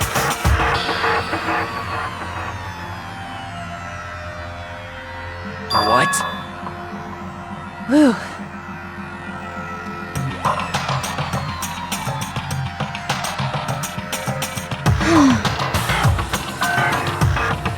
Indeed. But So that's it.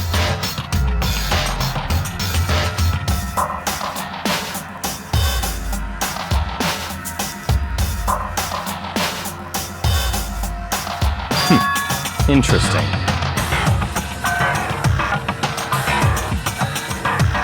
That's terrible!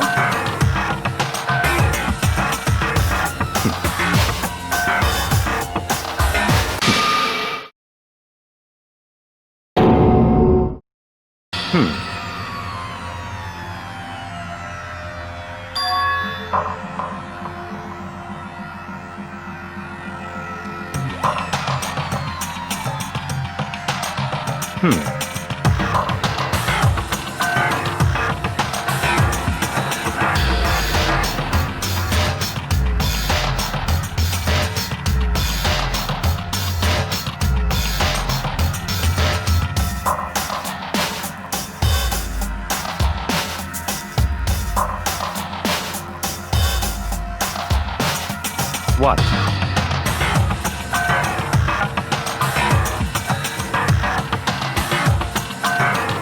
Gee, what? It's like...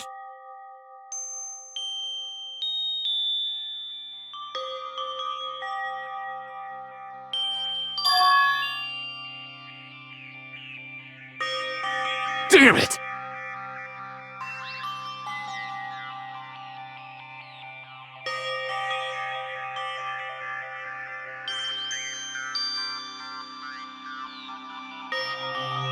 So,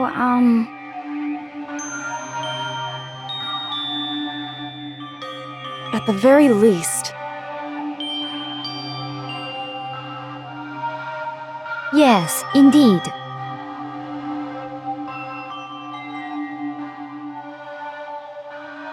I see.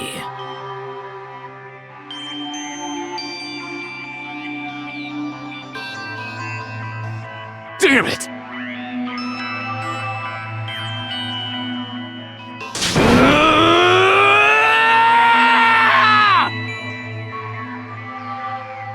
I swear I will save her!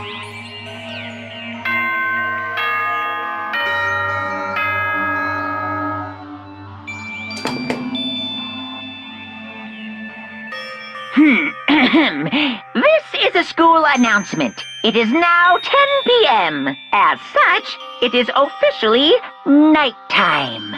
Soon the doors to the dining hall will be locked, and entry at that point is strictly prohibited. Okay then. Sweet dreams, everyone. Good night. Sleep tight. Don't let the bed bugs bite.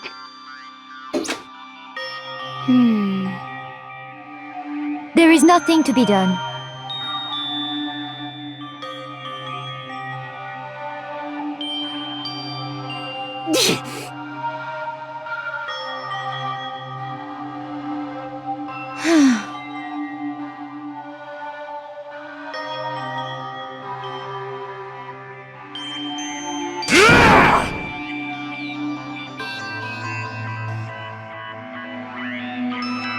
calm down.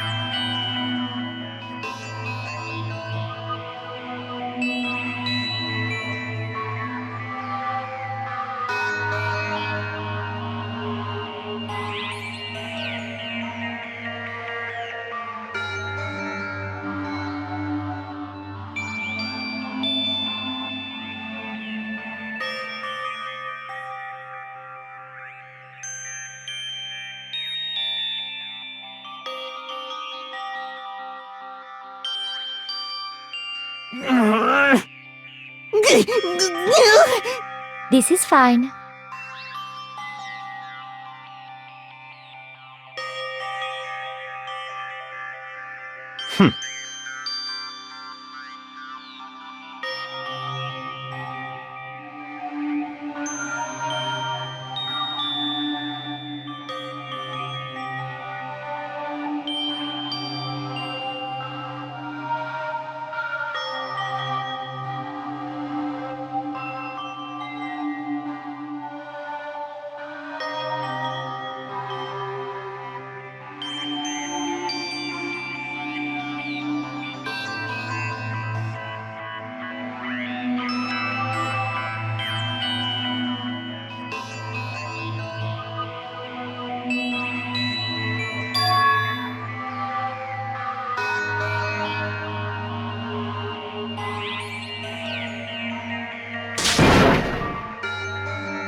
Sometimes the murders that people forgive are way more abnormal than the ones they don't.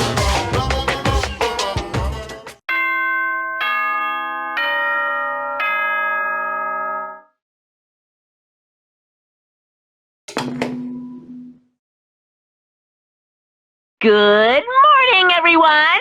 It is now 7 a.m. and nighttime is officially over. Time to rise and shine! Get ready to greet another beautiful day!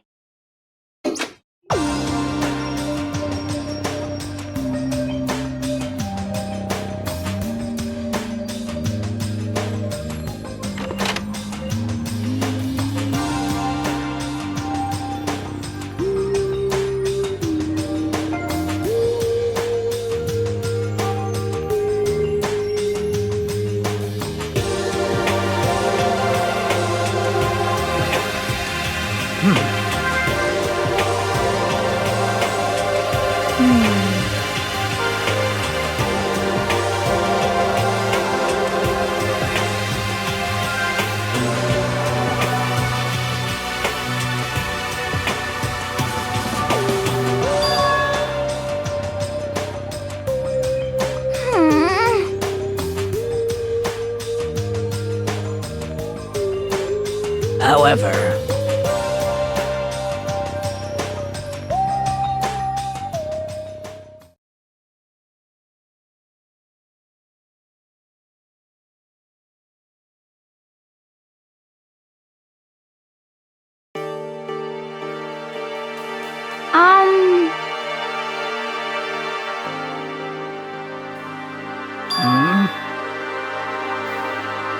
Because, I mean...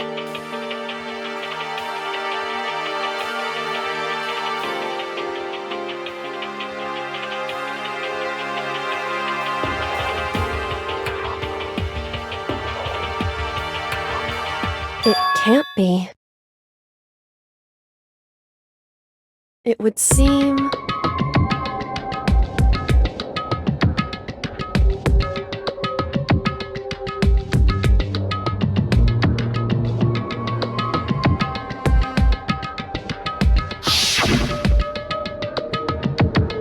$10 million!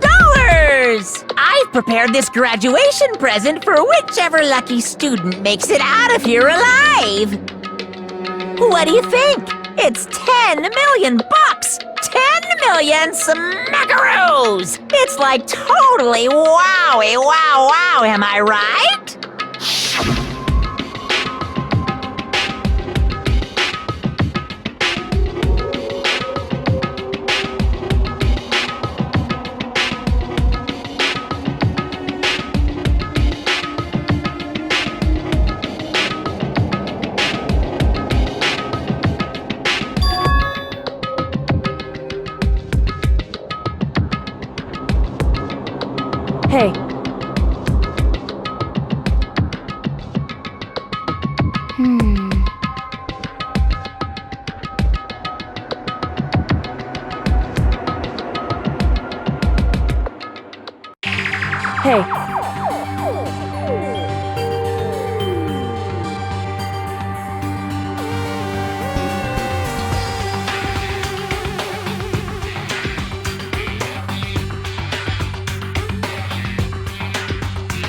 Okay.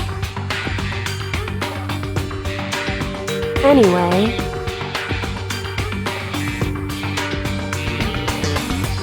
But Well then.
please!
Okay. What?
As for me,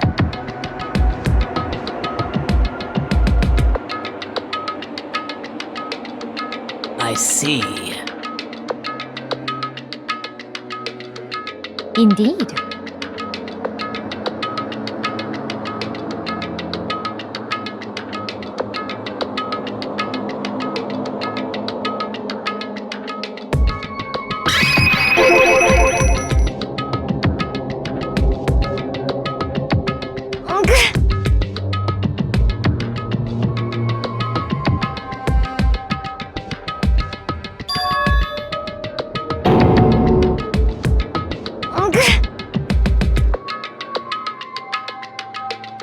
What?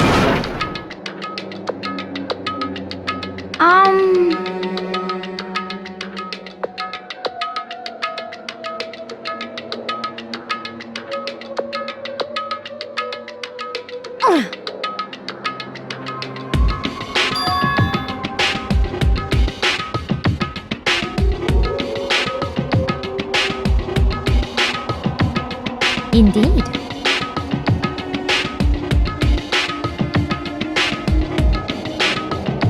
Actually,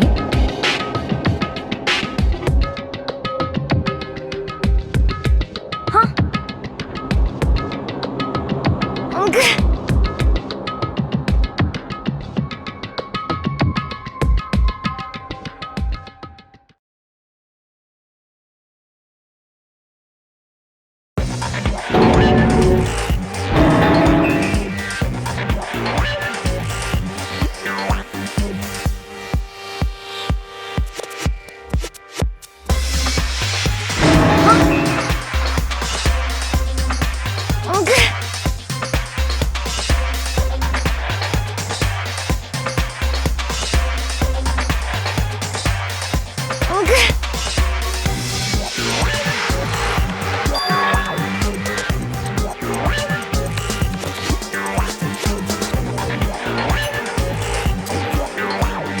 I see.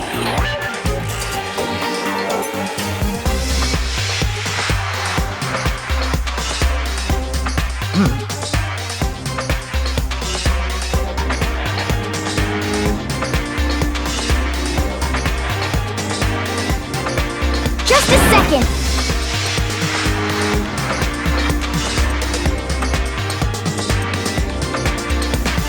Let's see. I see.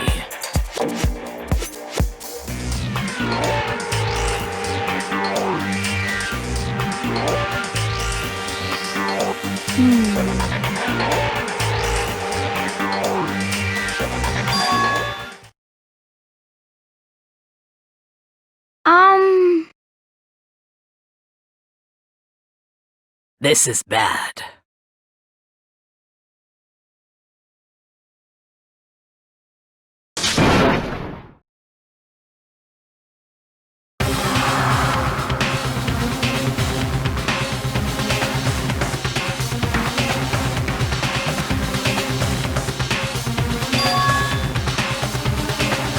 What? What? What are you saying?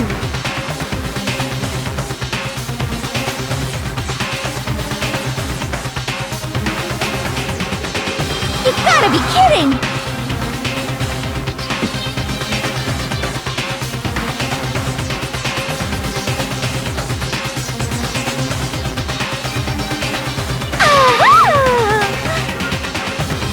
Stop talking.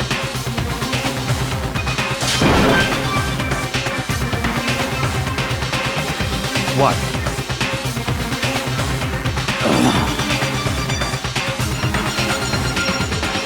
That's fine. Okay.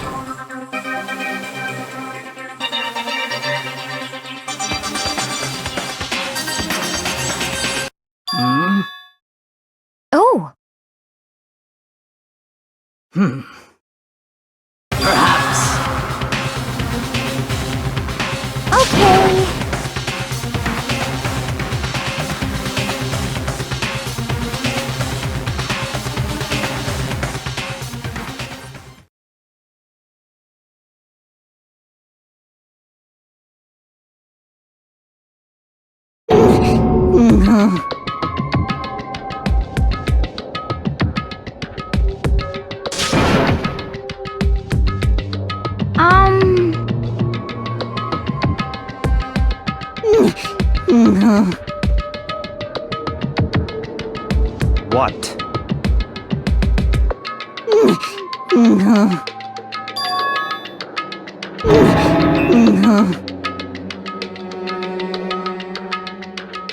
What?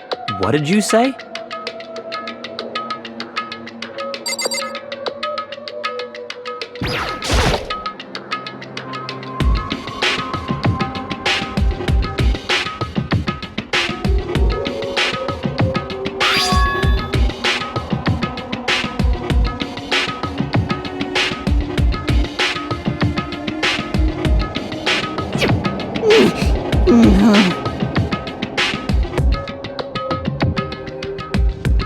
Well...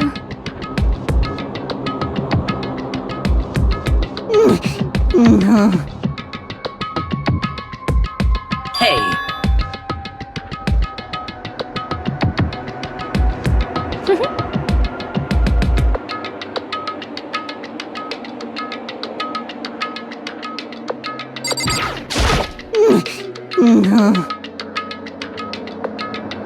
Indeed.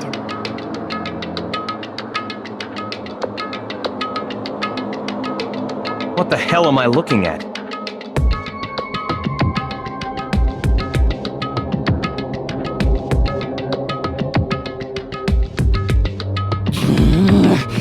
This is unforgivable! It can't be! Damn!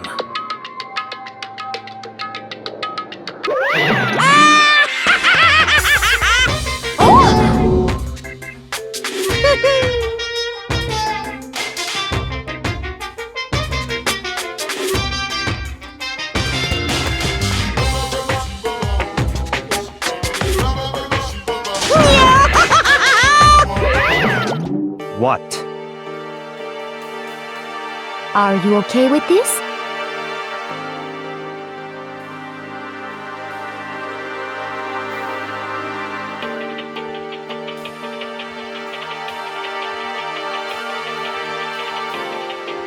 Yeah!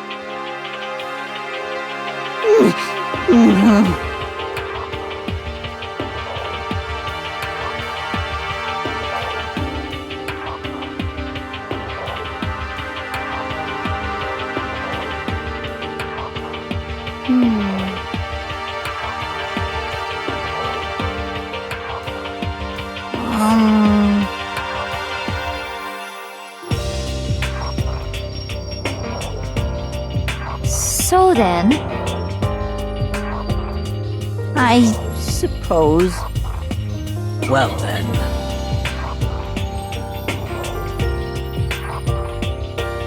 Yes, indeed.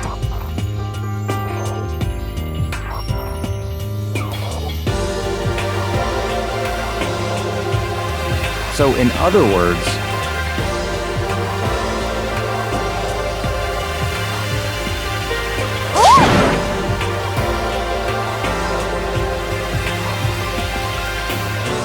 Well...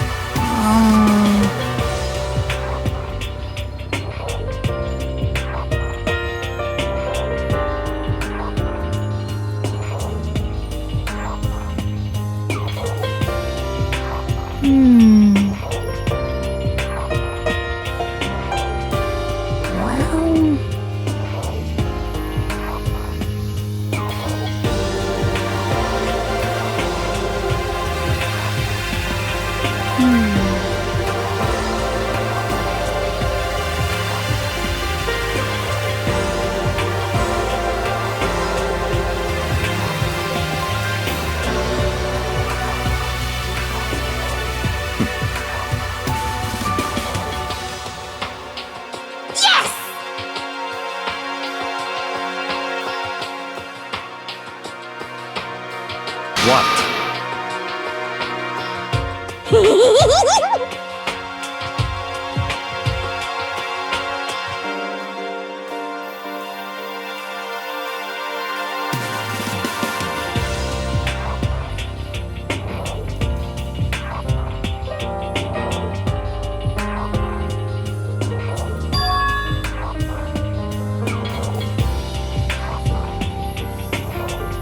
Very strange.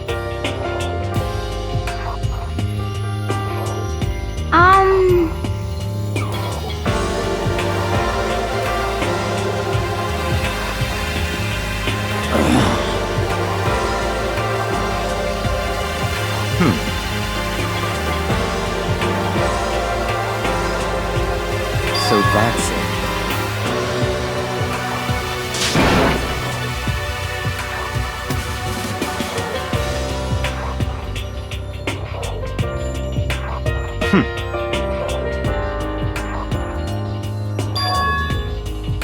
In other words,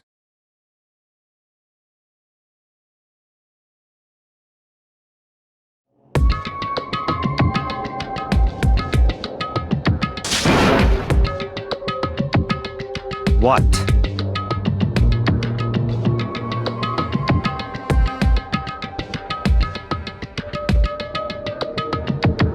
Hey,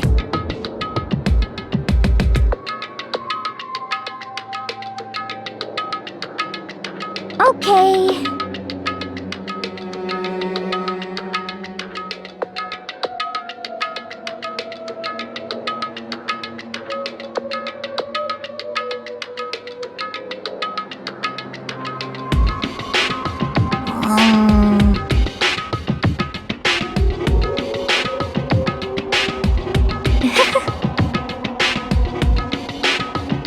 well then.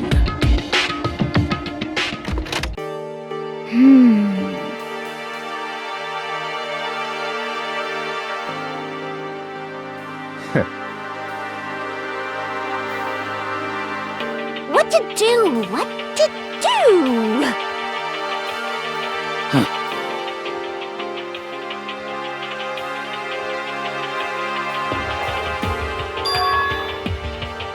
What?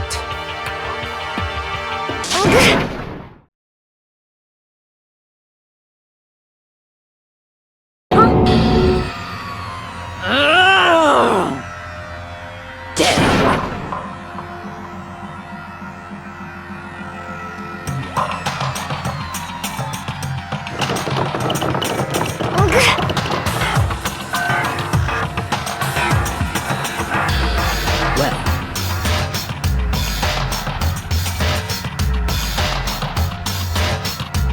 Oh! Just a second! So then...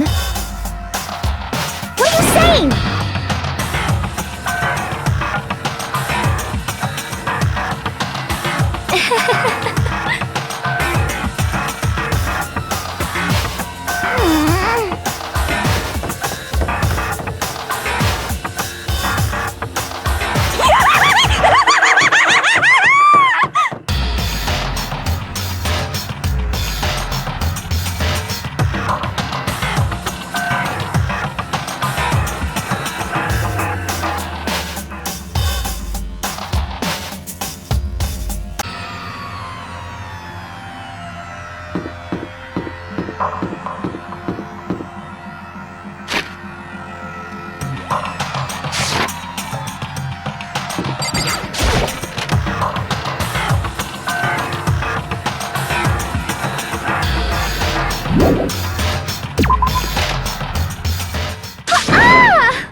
Everyone.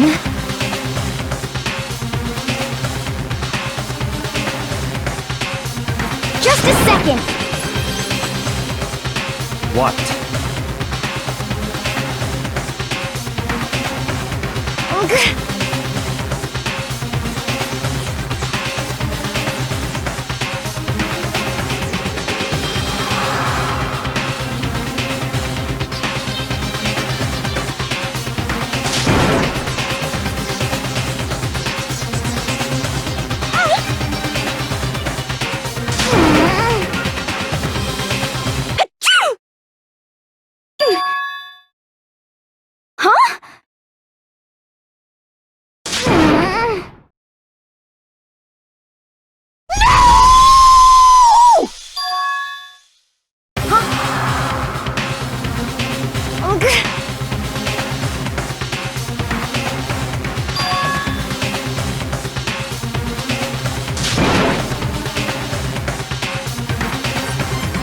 What?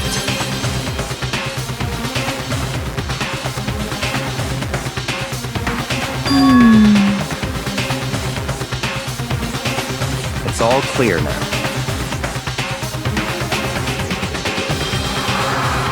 So then...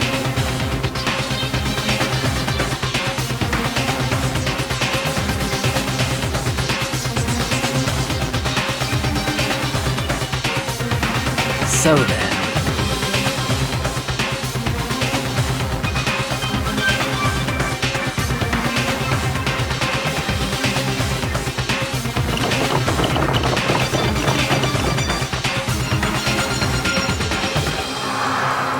Just a second!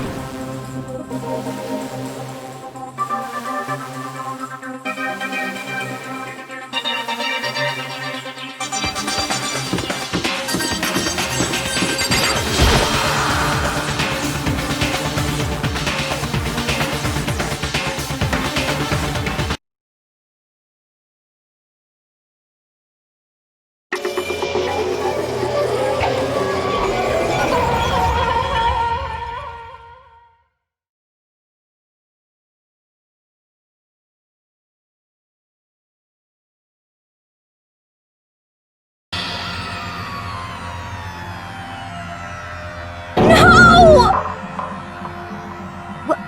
What the...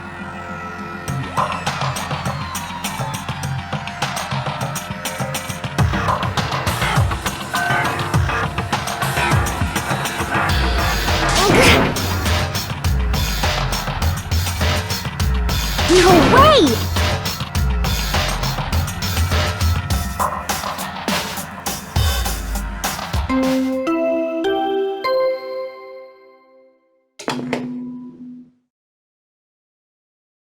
A body has been discovered! After a certain amount of time, which you may use however you like, the class trial will begin.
Are you okay with this?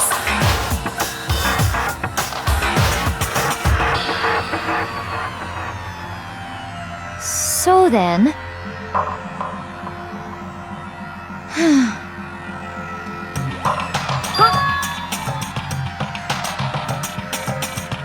Sorry.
Danganronpa.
What?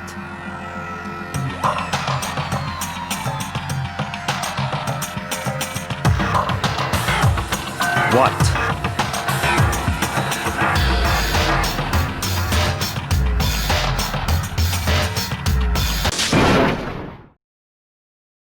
What? Hey! I see.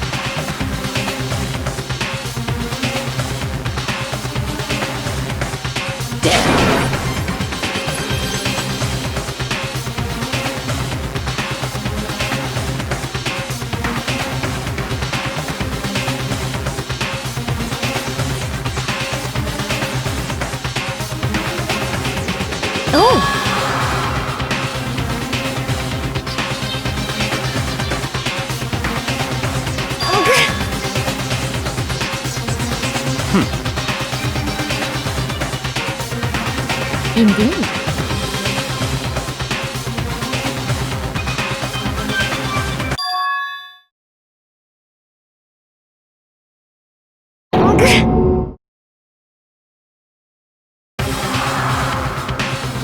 What did you say?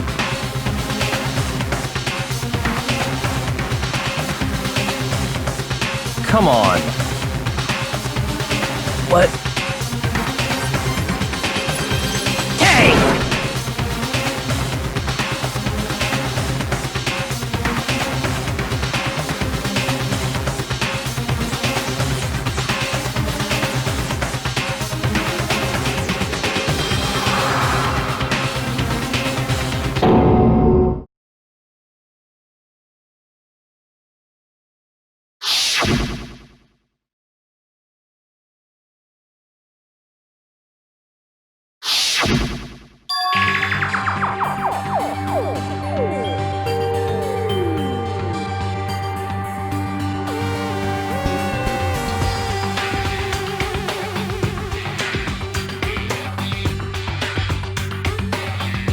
Indeed.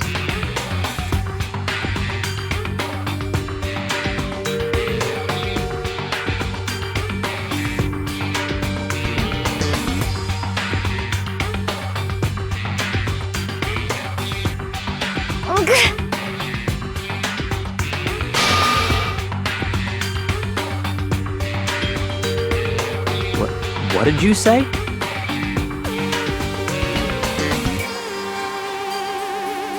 Why?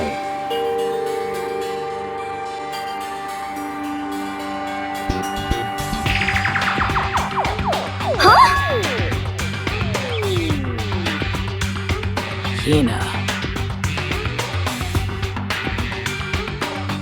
No way!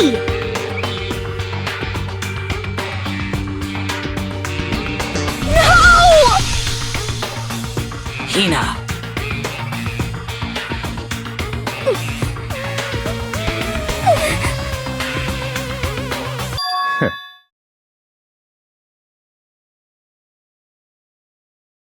What?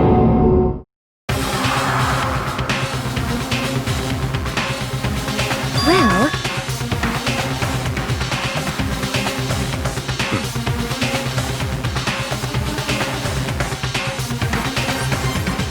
huh? Damn.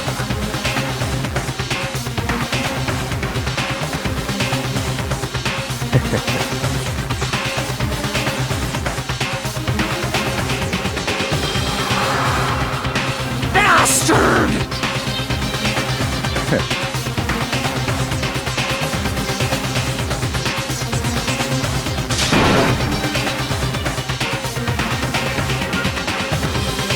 Huh?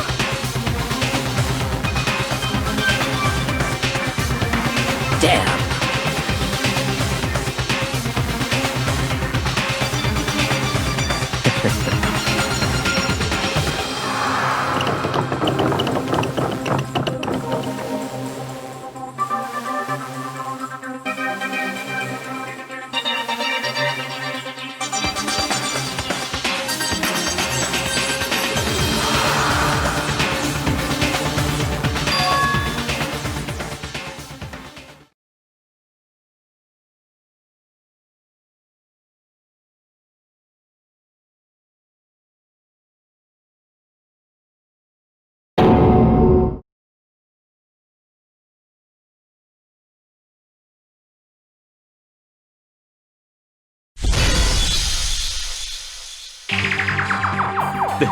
This is...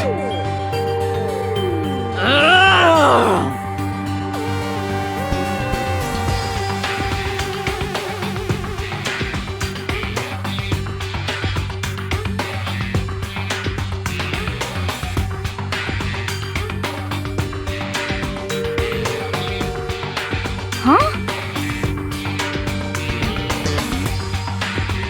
Stop talking.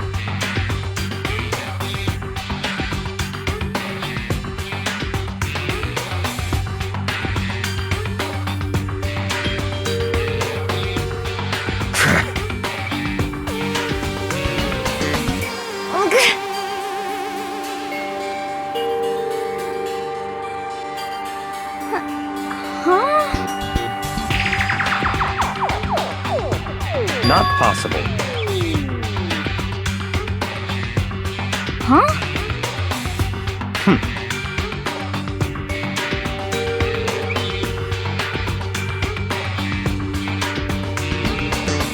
Well...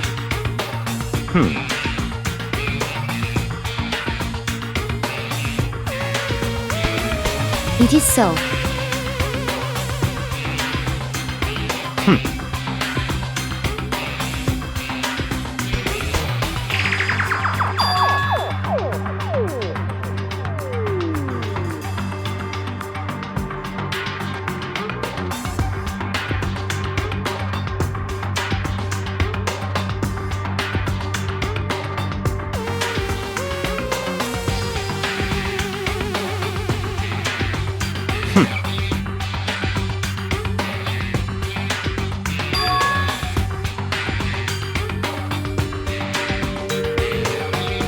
That's fine. Let's see.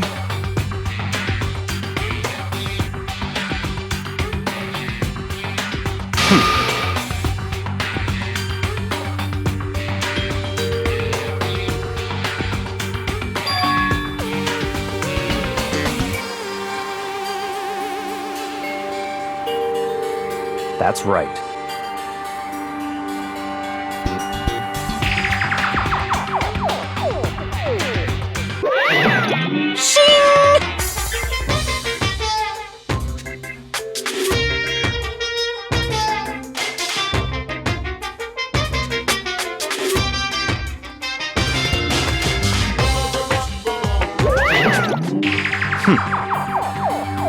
Let's see.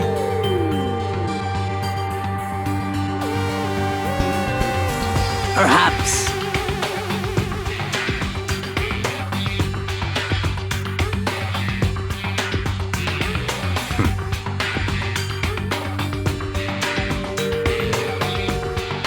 In other words,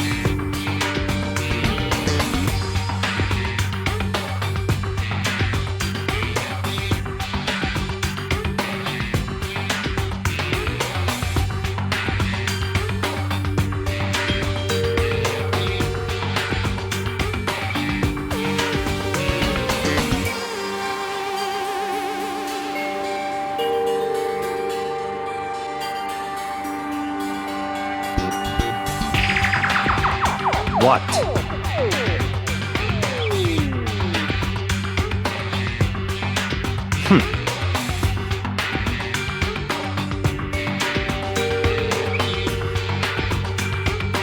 So then,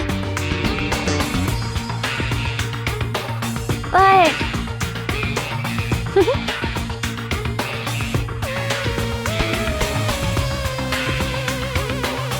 Cause, I mean... Hina. Huh?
on!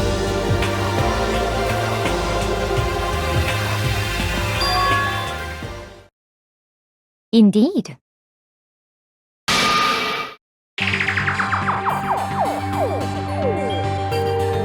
Goodbye.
A body has been discovered! After a certain amount of time, which you may use however you like, the class trial will begin. It's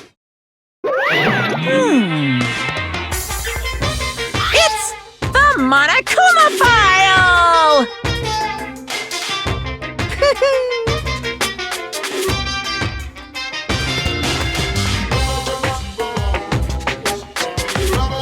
What?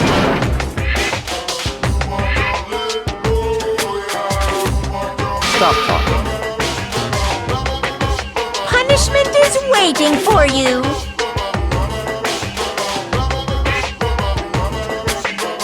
See ya later!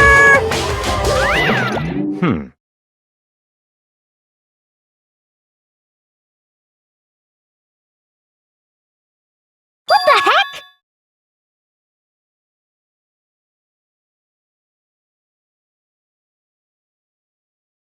That's terrible!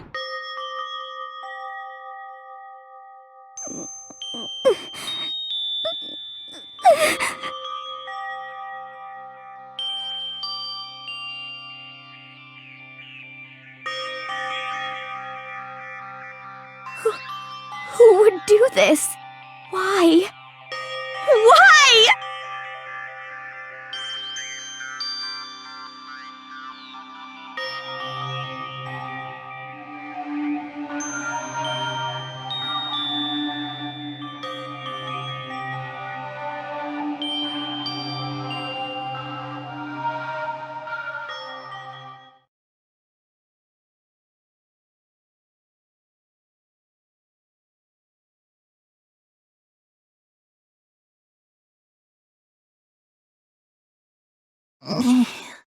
He's alive again? Where am I? Cold. So cold. Is winter coming? Hifumi! Wake up! Huh? That's right. I remember now. Hope's Peak. Come on, you gotta wake up! I remember everything before I met you all. I met you all.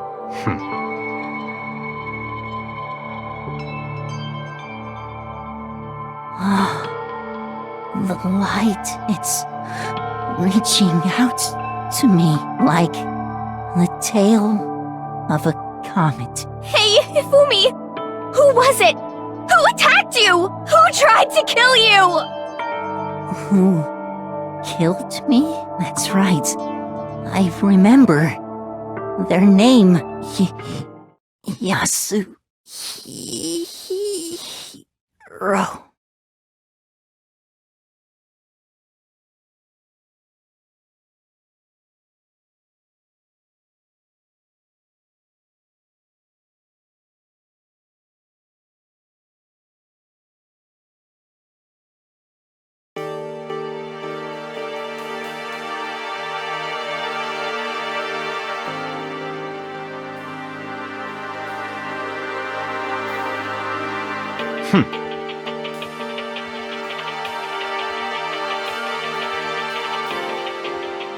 Honestly,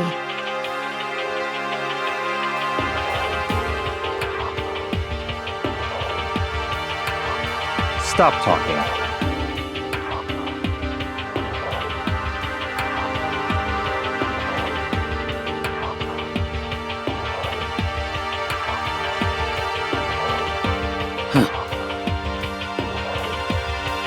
then perhaps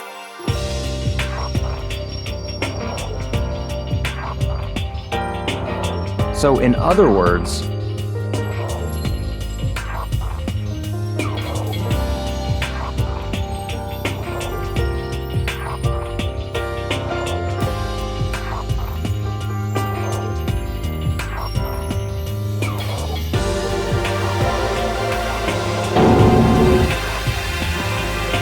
What is this?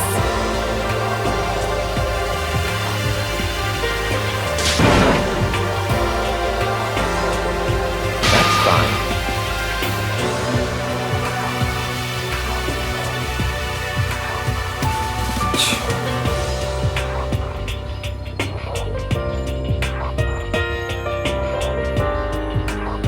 indeed.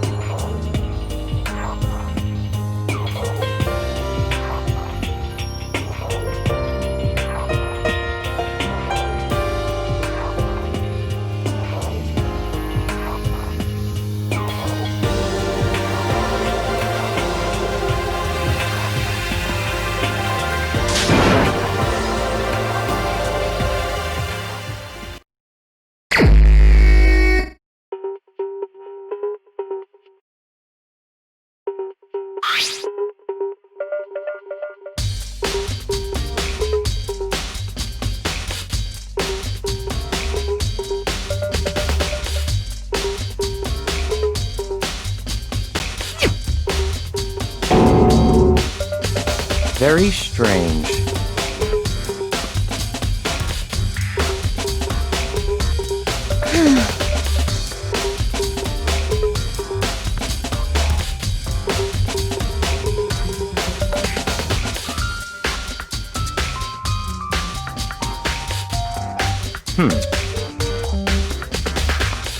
Well.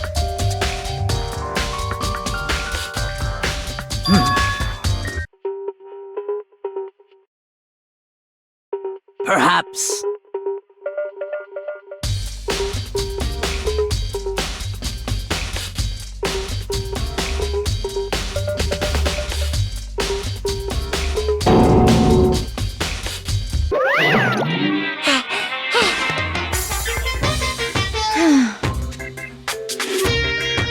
Monokuma appears! Yep.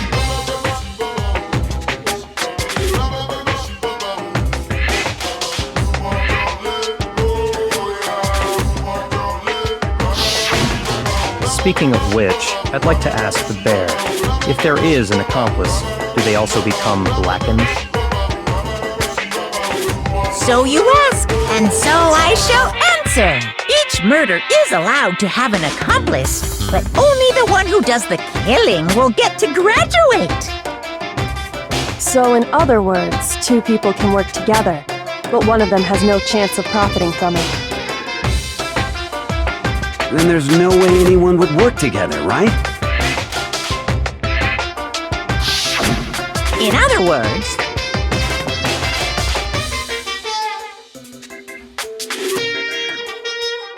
So then, hey,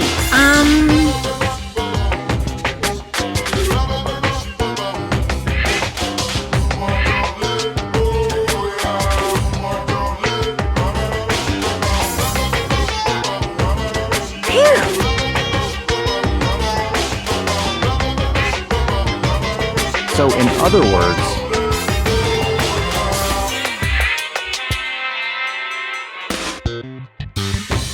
well,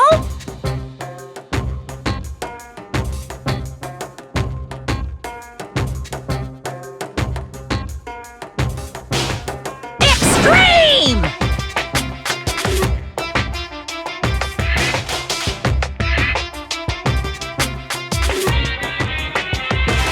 Well now,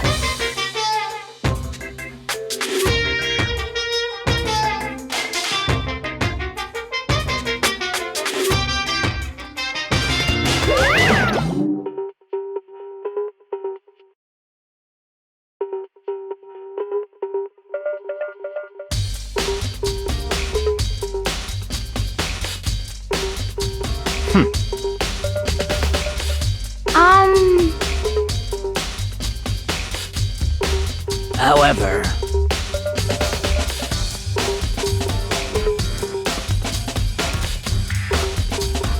Indeed.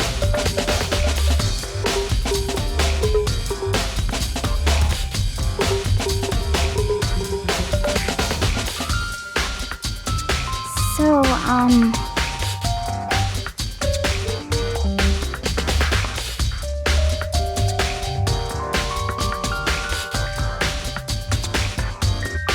what?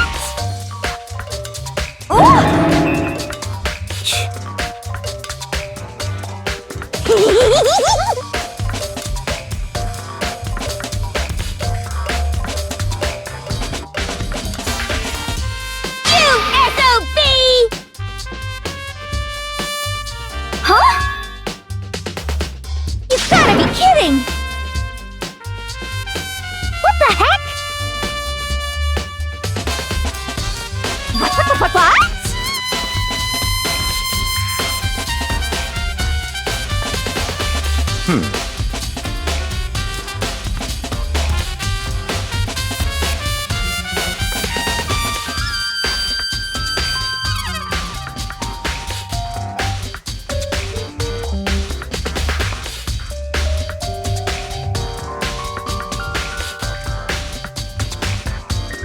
Yep!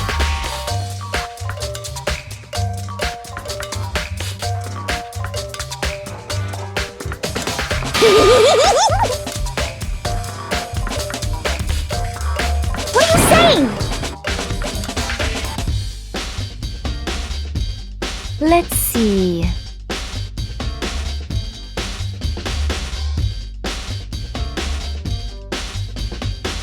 so then,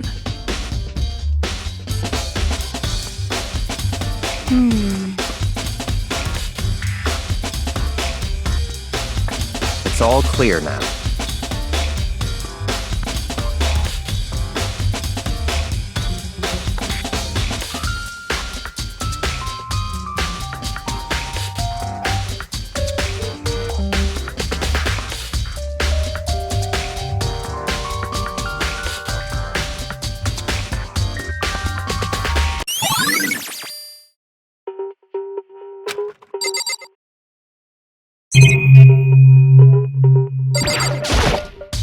So,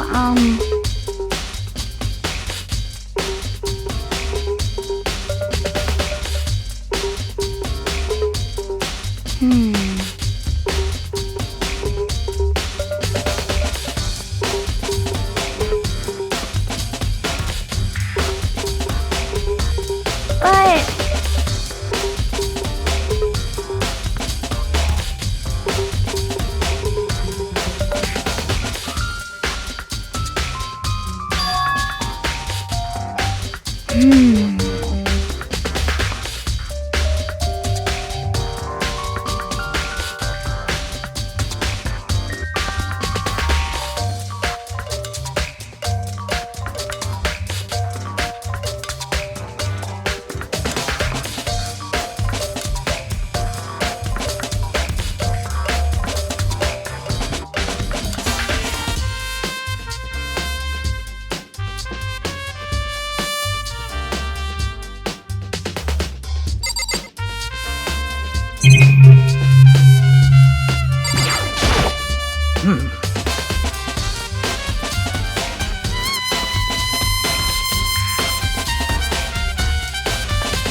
So then.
However,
However,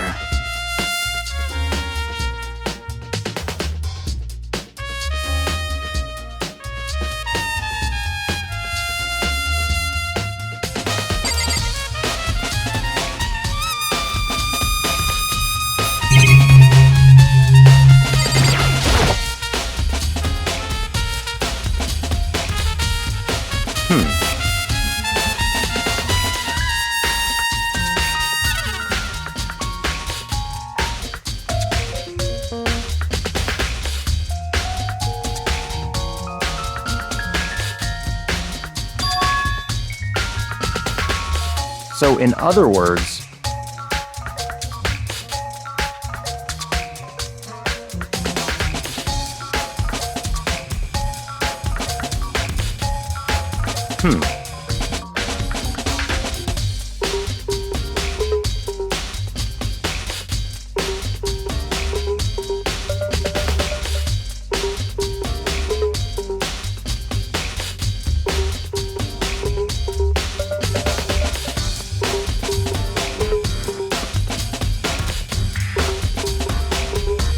what?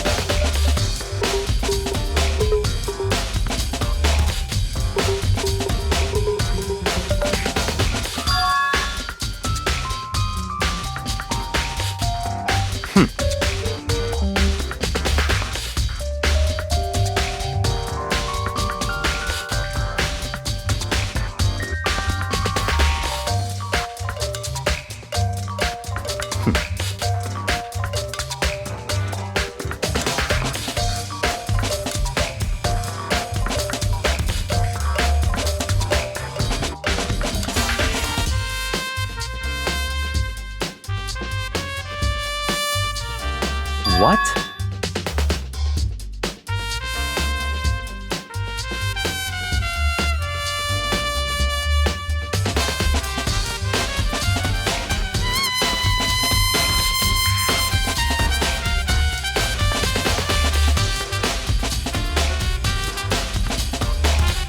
I see.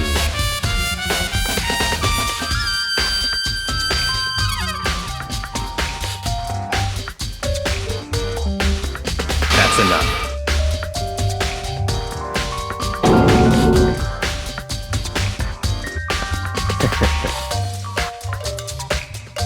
Goodbye.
Let's see.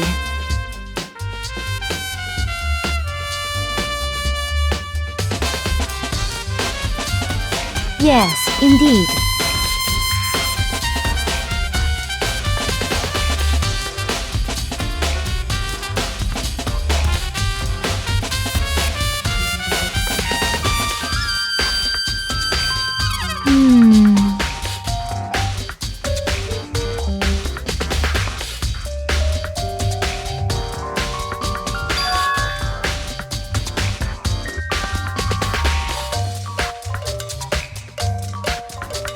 Indeed.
What?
It's all clear now.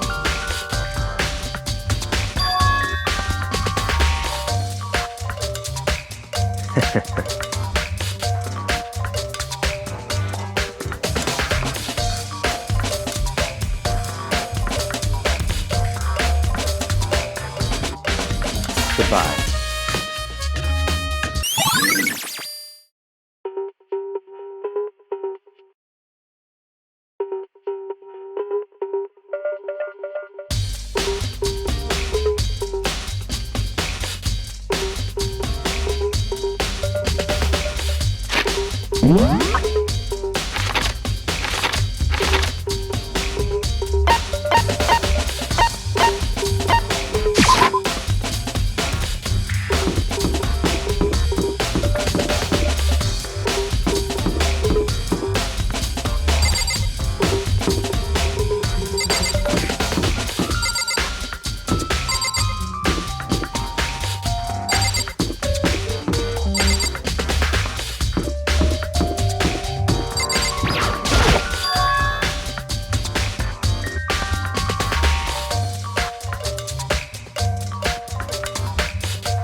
Just a second!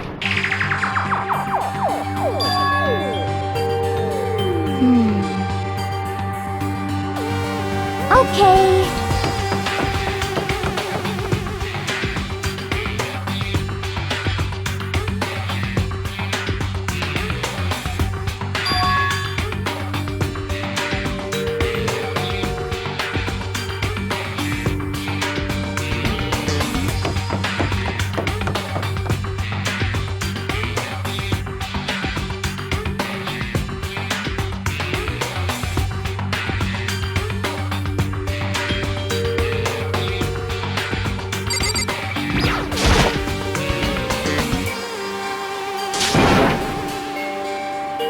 I mean...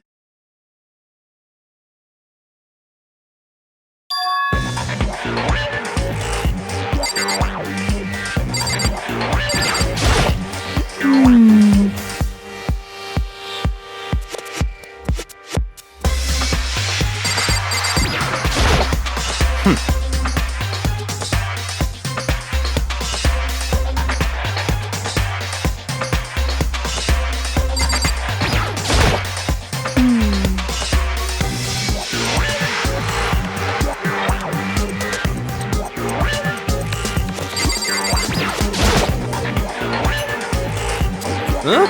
Oh, hey, Makoto!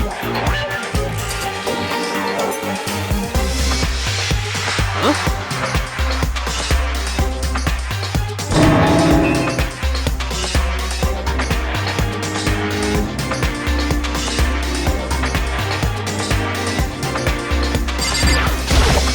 Right.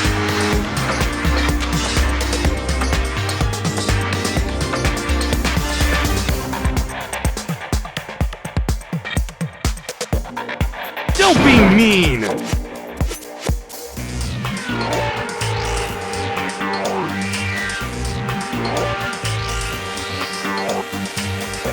What?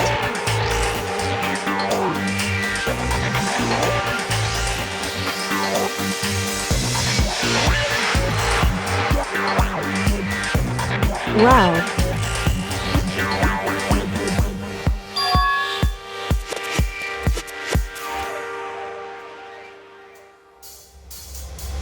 It's nothing. Hey.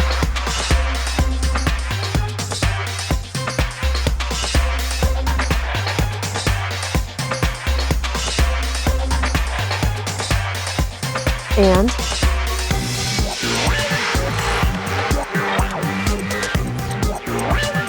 I mean...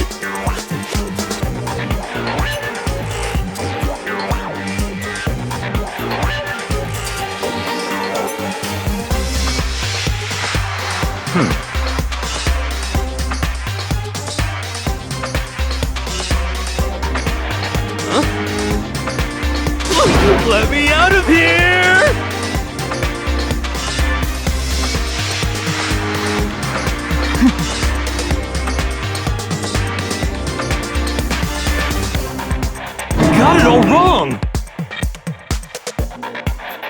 would seem...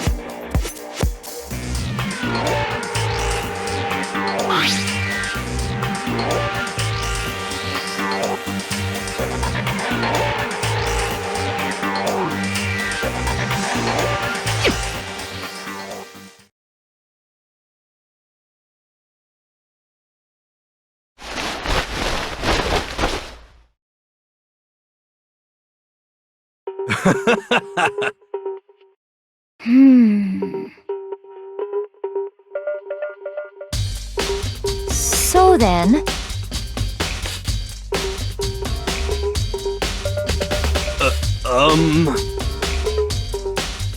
honestly,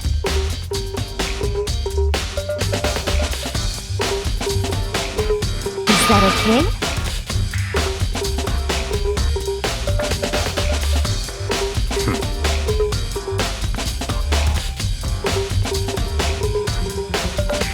Could it be...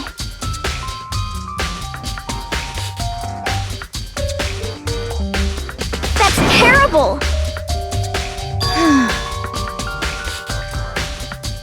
Just the worst. What?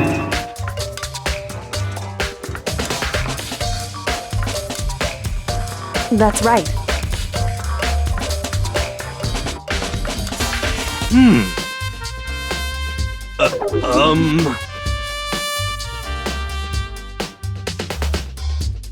What the heck?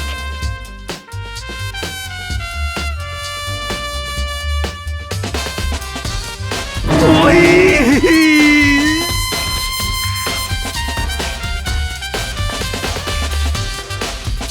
What are you saying?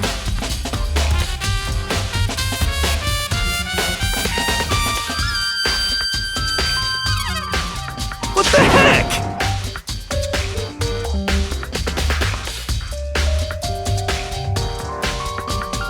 Okay.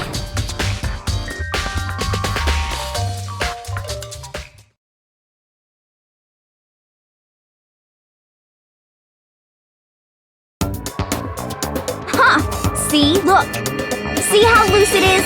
I mean, come on. I'm blind as a bat in here. Can't see my feet at all. I'm surprised you got anywhere in this thing. I'm telling you, it wasn't me! And not to mention, you totally can't bend at the waist. Seems like a pretty obvious oversight. That's not a very nice thing to say. I mean, it's not like I made it. I just got caught up in the moment. Well, either way, now we know for sure, right? I mean, it seems pretty clear that nobody but Hero could have fit into this dumb costume.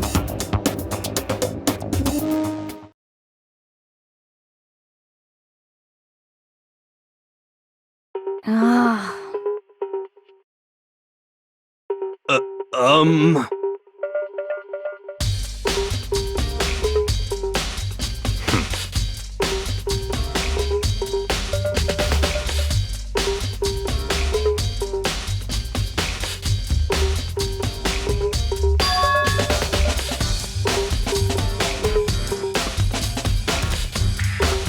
Just a second!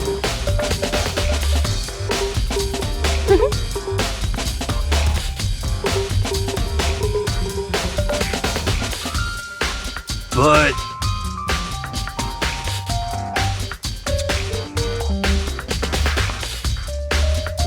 Honestly,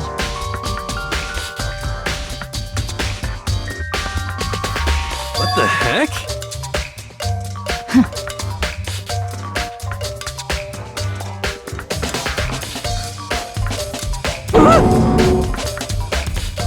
Just the worst.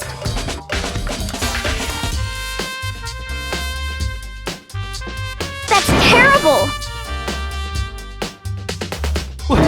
What?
Then perhaps...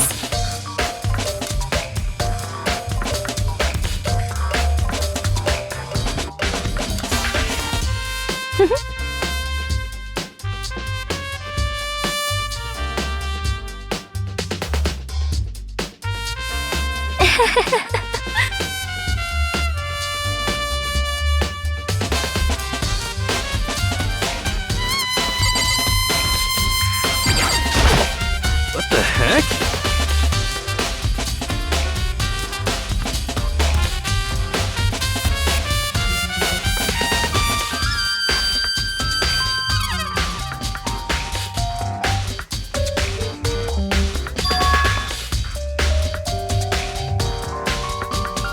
What? Just the worst. Please? Huh?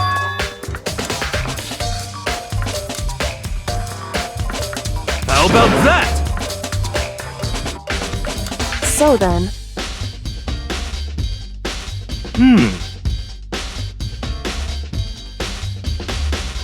I'm at least 30% right. correct. Please! What the heck?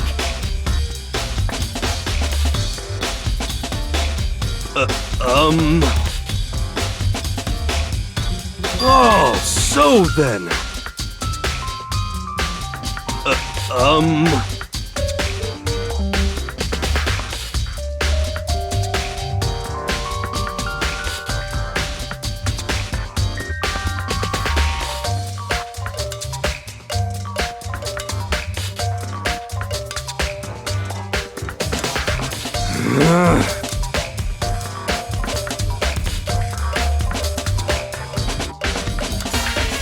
Hey. Just the worst.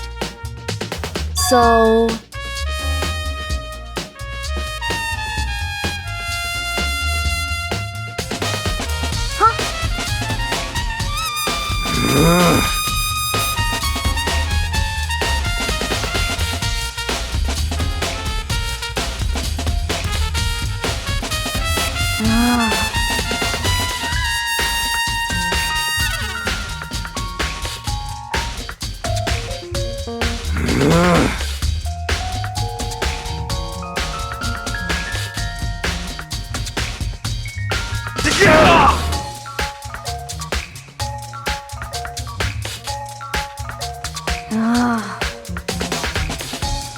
Don't be mean! Just a second.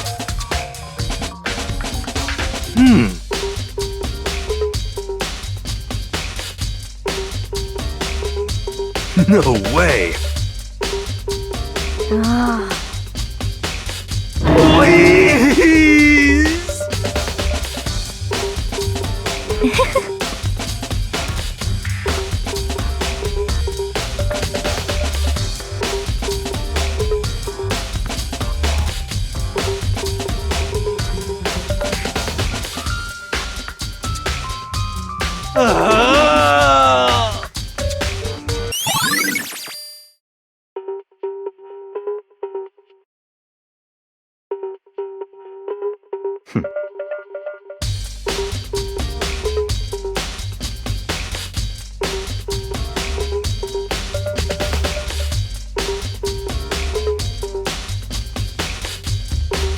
What the heck?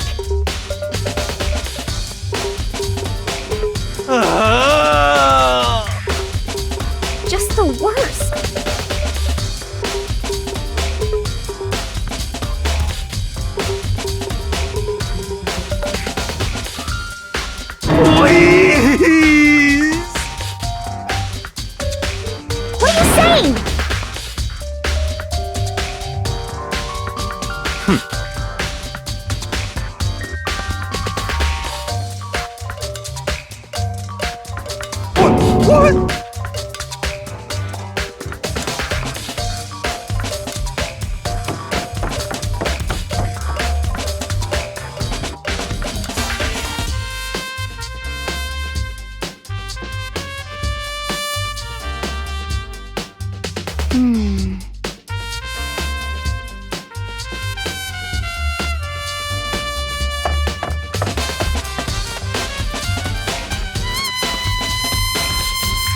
Makoto.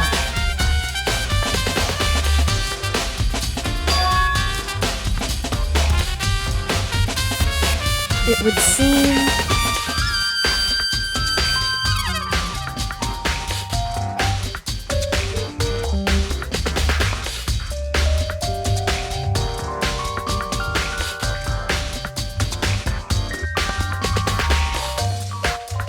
Why is that? Anyway...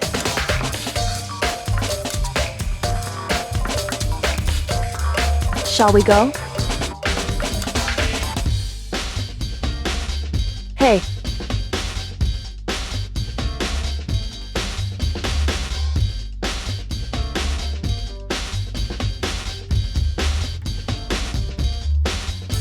Correct.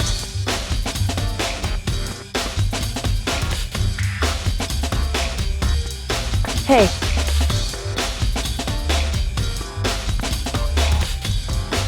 Anyway...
So then...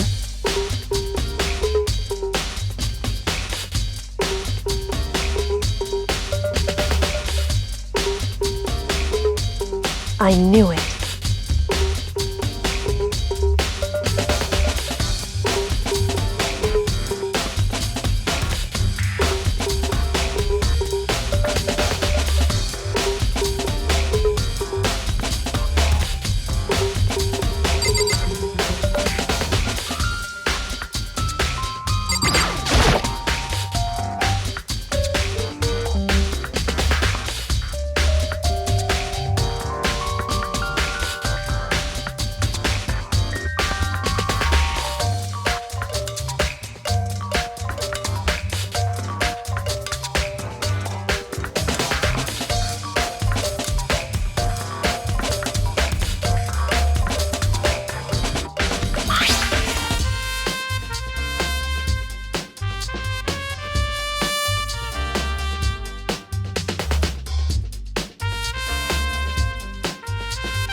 I see.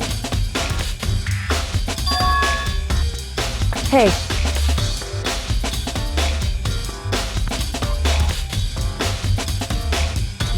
Whew.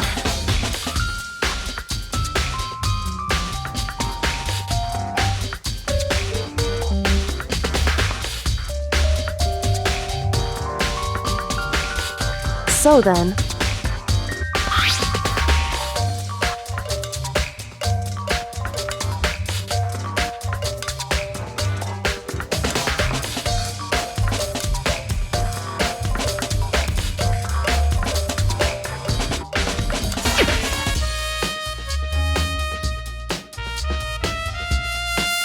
that's right.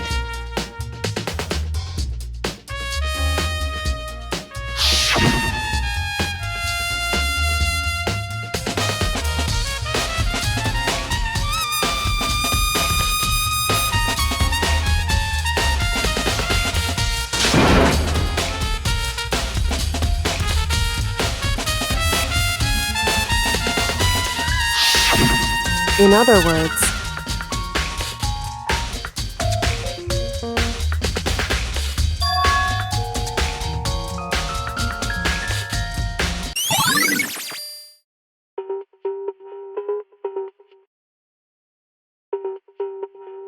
however,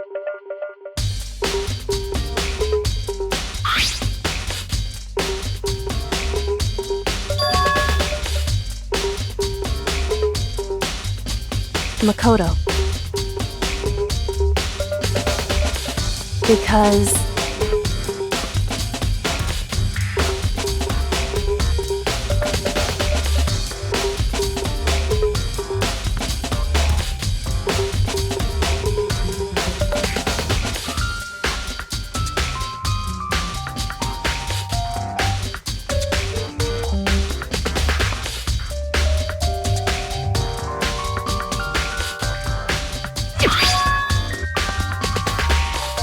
hey.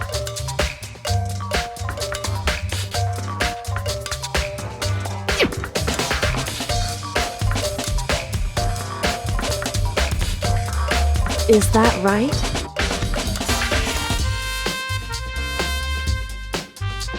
So then,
indeed.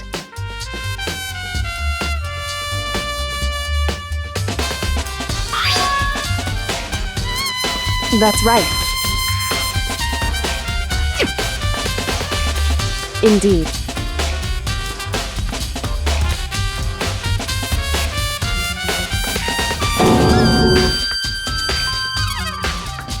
Why is that?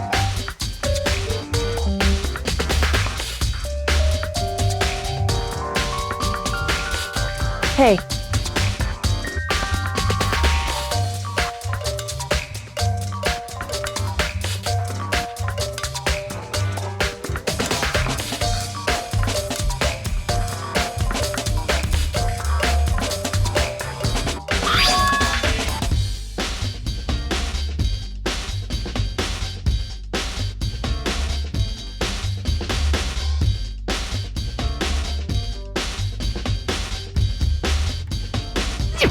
So...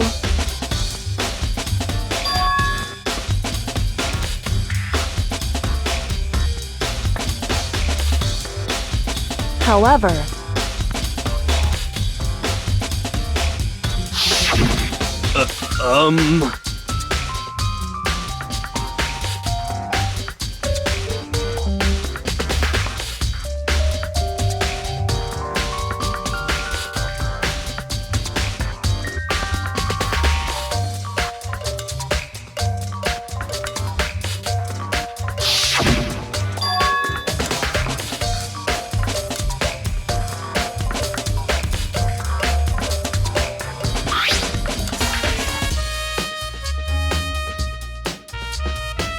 Is that right?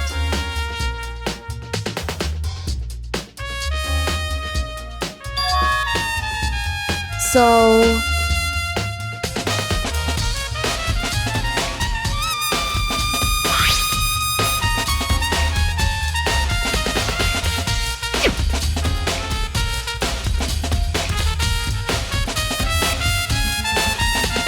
Hey.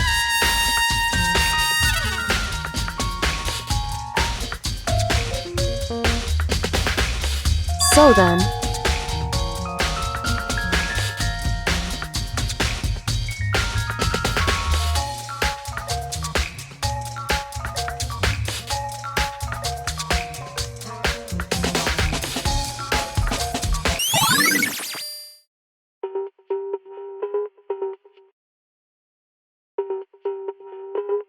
Hey.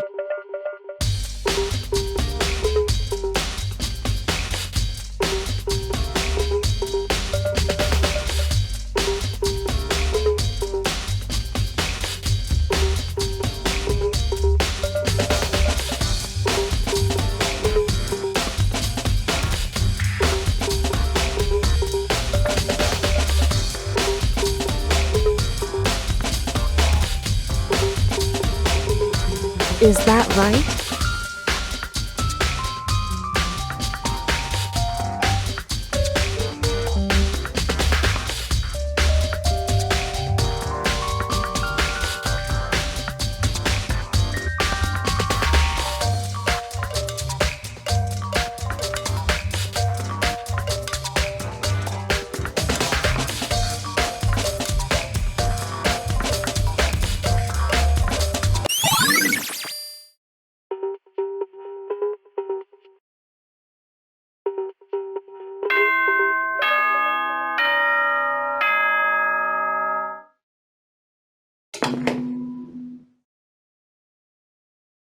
Are you excited?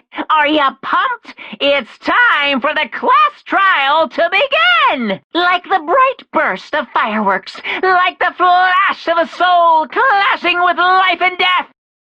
And so, with no further ado, everyone please meet at the usual spot. Make your way to the red door on the first floor of the school. See you soon! It would seem...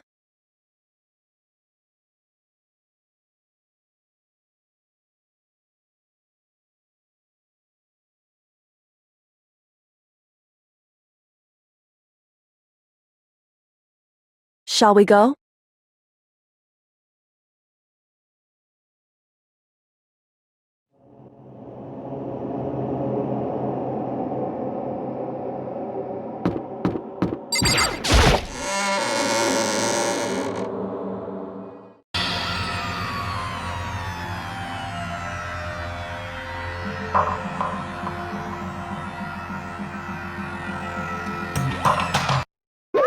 Monokuma appears! Wrong!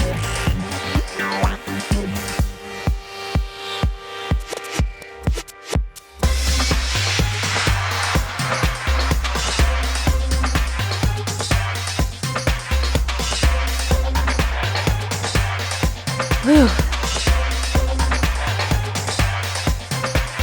Boy, tough crowd. Stop talking. Okay. Hey! Hey!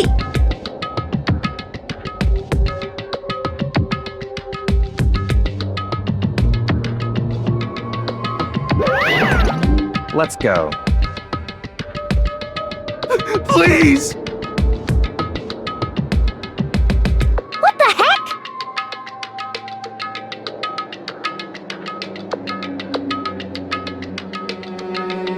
What the heck?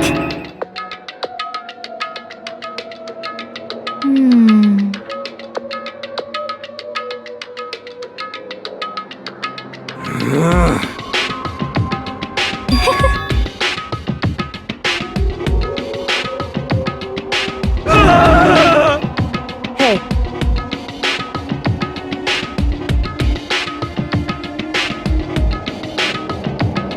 That's right.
Just the worst.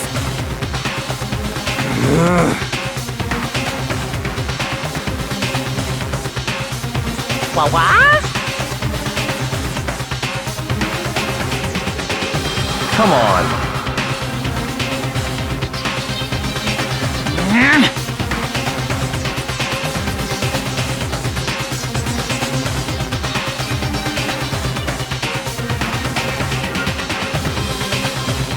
Yoo-hoo!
Let's begin with a basic explanation of the class trial. So, your votes will determine the results. If you can figure out who done it, then only they will receive punishment. But If you pick the wrong one, then I'll punish everyone besides the blackened, and the one that deceived everyone else will graduate. Now then, to begin with... We already know who did it! Was that? It was Hiro. He does not have an alibi for when the murders took place, and we found him in that suit. Don't try and deny it! You killed them! I didn't! Someone knocked me out! I was asleep the whole time! I don't know anything about it! Shut your murdering mouth, murderer! Who are you calling a murderer? I am sorry to say, Hiro, but we do have evidence. Blueprints for the suit. Parts we assume were used to build it. And all of it was found in your room. You have to admit, the evidence is quite compelling. It points to you as having created the suit and wearing it while committing crime after crime. How many times do I have to tell you? I don't know! I don't know!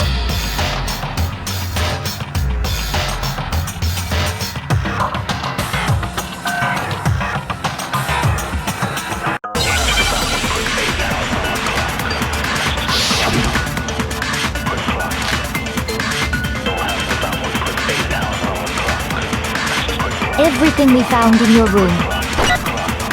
The blueprints, the suit parts, they are all proof enough that you are the culprit. I don't know anything about that stuff! It's not true! It's a conspiracy! Hiro, why? Why did you kill them? No! Just hold on a second!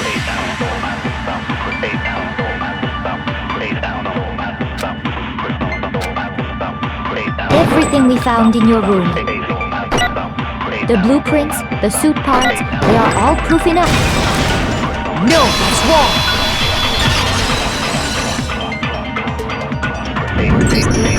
Are we sure Hiro really made those blueprints?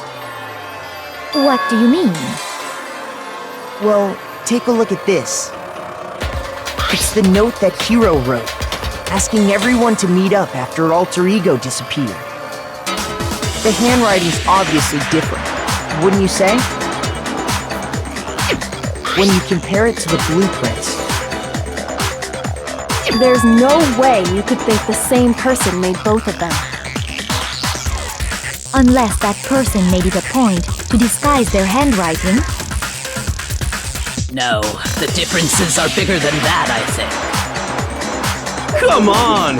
I'm not smart enough to think of trying to change my handwriting anyway.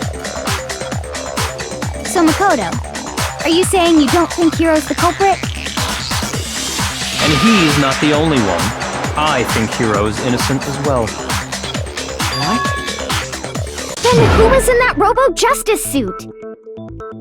Is it like Hiro said? Was there really someone running around in a second suit? The suspicious individual hidden within the suit. Go ahead, Makoto. Tell them who it was. So? Who was in the Robo-Justice suit?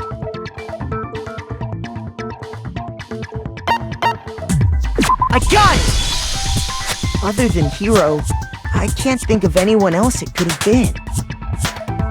Obviously, he was the one in that particular suit, and we never found any kind of second suit. Then there can be no doubt. Hiro is the prime suspect. That doesn't make any sense! You just said Hiro didn't do it! It makes perfect sense. Hiro was the suspicious individual in the suit, but he's not the culprit. So what you're saying is... That's right. The culprit in this case has nothing to do with being in the Robo-Justice suit. What? Now that's a bold assumption! And what reason do you have to make such a statement? You do have a reason, yes? Of course. But before we get to that, there's something else we need to clarify first. So let's get that out of the way. Hey, stop trying to boss us around! All things have a proper order. So what is it? What needs to be clarified? We must clarify the method of transportation for Taka's lifeless body. It would seem that his corpse was moved using certain particular items. Makoto, can you tell us what they were?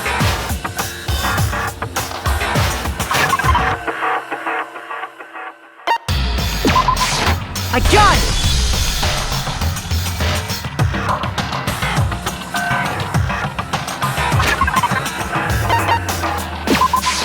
A gun! They were a dolly and a tarp, right?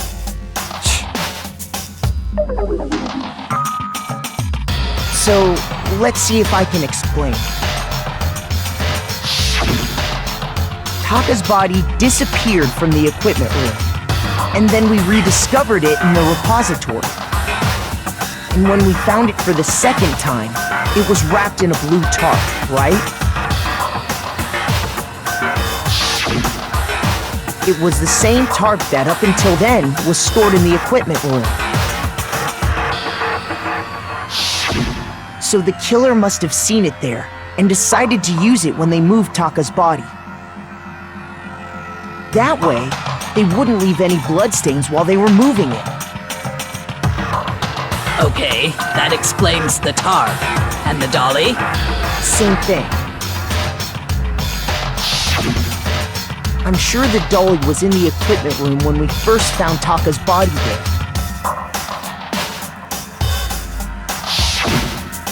But when the body disappeared, so did the dolly. Later, when Taka's body reappeared in the repository, so did the dolly. In other words, you think they used the dolly to move the body, am I right? But are you sure you are not mistaken? Huh? Are you absolutely positive the dolly was in the equipment room when we found Taka's body? That dolly was made specifically for moving large objects between the repository and the art room. It would be very strange indeed to discover it had made its way to the equipment room. Is it not possible that it was in the repository all along, and you simply didn't realize it? She's raised an objection. How do you respond? There is no shame in being wrong. Nobody expects much from you anyway. We have all accepted the fact that you rarely understand what is going on around you.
cannot agree. You are a fool. So pathetic. Lies will get you nowhere. Do your worst. Away with you. You miserable wretch. I cannot agree. You are a fool. Lies will get you nowhere. Do your worst, you miserable wretch. You have it wrong. I cannot agree. You are a fool. So pathetic. Lies will get you nowhere. Do your worst. Away with you. You miserable wretch. I cannot agree. You are a fool. I cannot agree. This should prove it.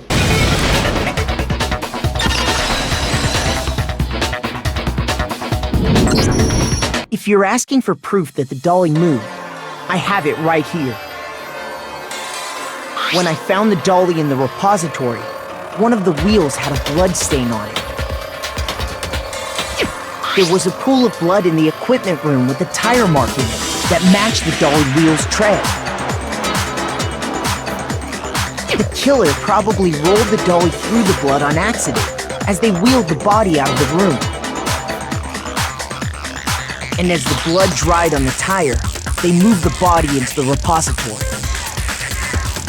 So there's my proof that the dolly was used to move Taka's body.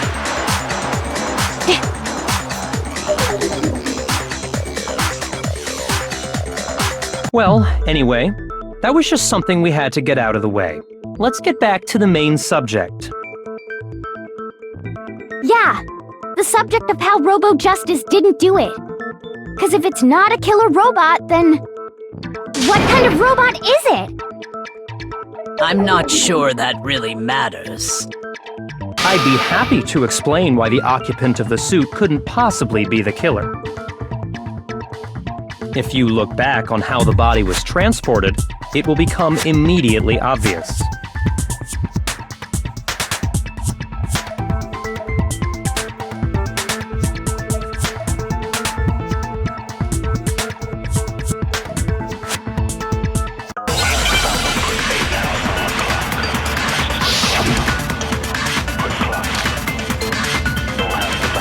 As we know, Taka was killed in the equipment room.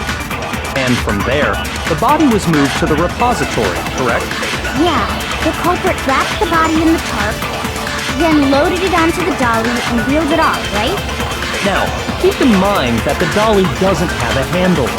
Well, yeah, but even without a handle, all you'd have to do is bend over. No, that's wrong!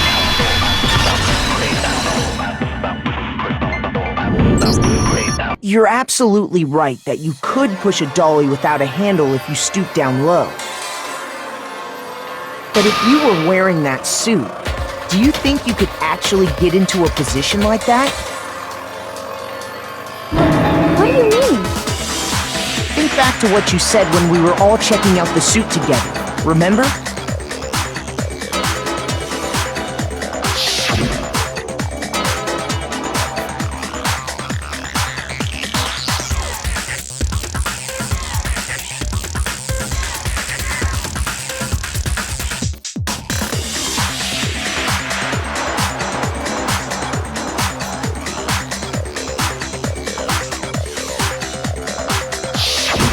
When you're in that suit, not only can you not see your feet, but you can't even bend at the waist.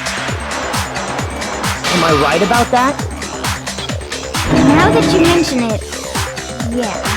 It seems like it'd be awfully hard to push that dolly if you couldn't bend over.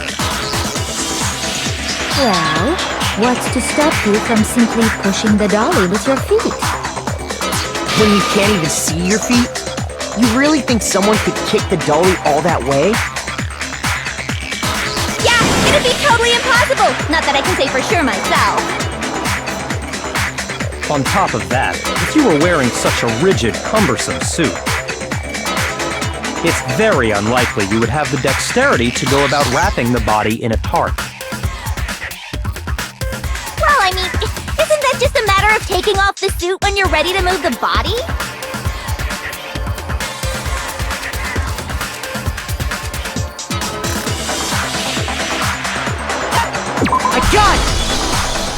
don't think taking off the suit was an option. If you remember,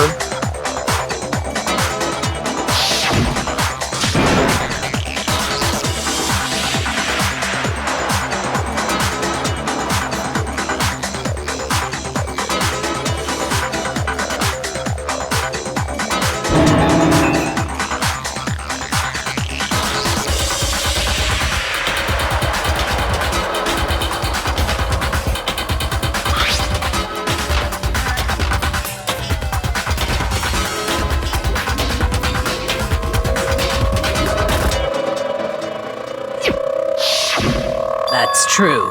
It seems impossible to put the suit on or take it off without help. Then, you really can't take it off by yourself? Hiro wasn't just making it up? Of course I wasn't making it up. if he could have gotten it off by himself, I don't think he would have let us see him wearing it.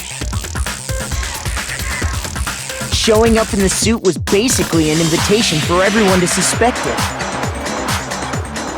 Yeah, that's right! So, it's really, really true that Robo Justice couldn't have moved the dolly? To be clear, whoever did move the body, it couldn't have been Hiro in the robot suit, correct? No, wait. Just a second, if you please. Have you forgotten about the picture that I took? You all got a good look at it, did you not? The image of Hifumi being dragged away by Robo Justice? If whoever was in that suit is not the culprit, how do you explain that? Besides, do you remember what the now deceased Hifumi said?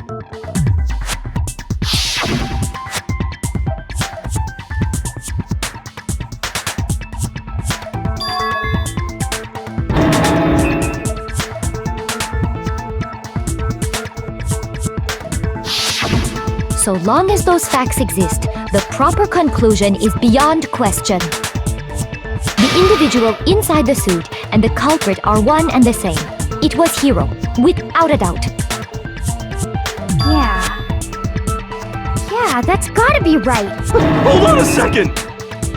It's still far too early to reach that conclusion. Besides, there's no hurry to decide who did it.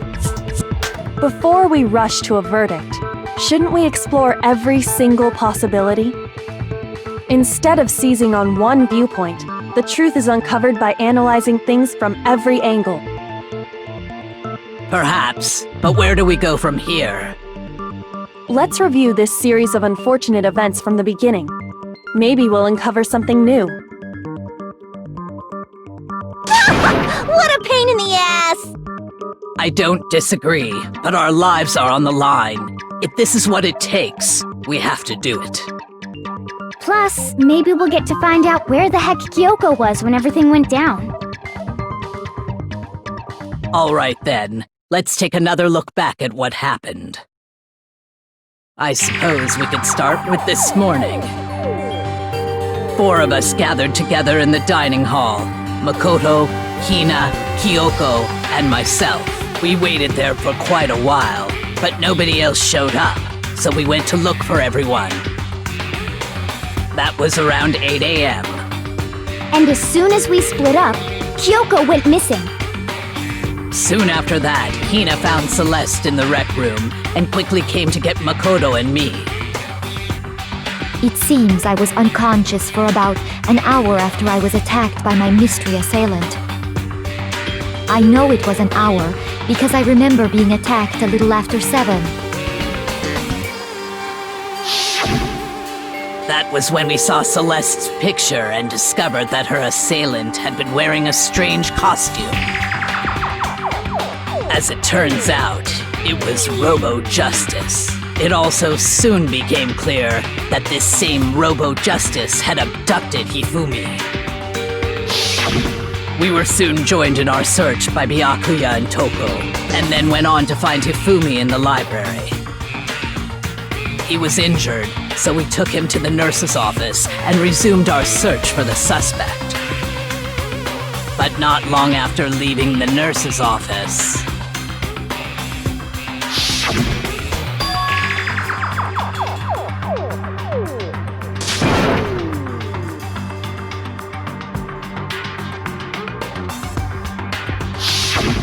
When Celeste told us that, we decided to split up and search the second floor. And soon after that, I saw someone moving around on the third floor, and I yelled out to everyone as soon as I did.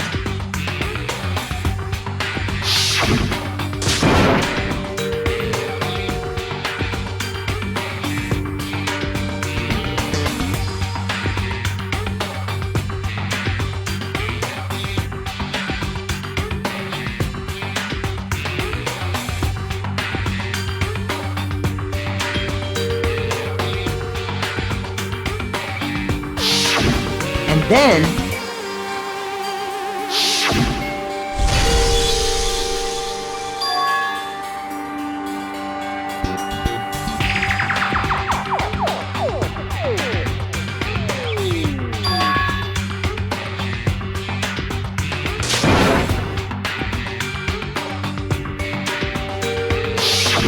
At that point, we decided to divide up into two groups.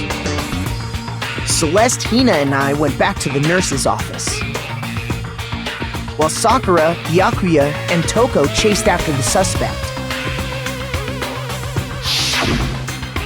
When we got back to the nurse's office, we found Hifumi, dead. And that's when we heard the body discovery announcement. I left Celeste and Hina there and headed back to the third floor to let the others know what had happened.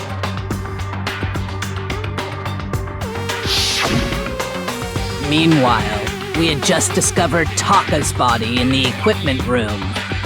We must have found both bodies at almost exactly the same time, because we heard the same announcement not long after we discovered his body.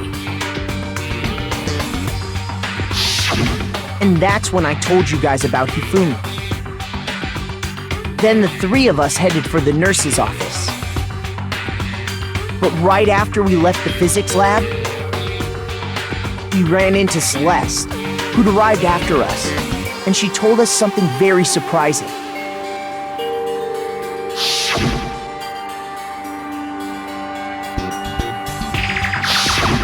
We rushed back to the nurse's office and saw that she was right. Then we remembered we'd left Toko passed out in the equipment room, so we hurried back again.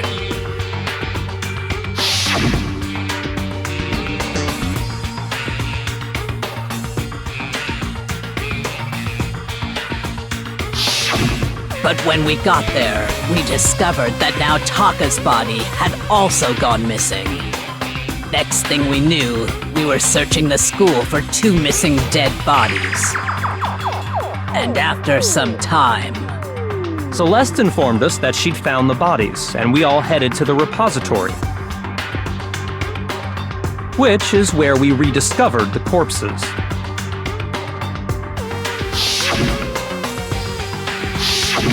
I think that about covers it.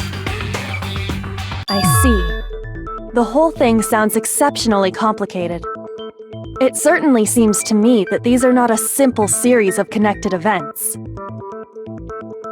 Okay, well, if that's true, then what? Rather than a single series of events, I think we have to consider each murder a separate situation. And from there, we can uncover the contradictions surrounding all of them. Now then, let's get started, beginning with what happened to Taka.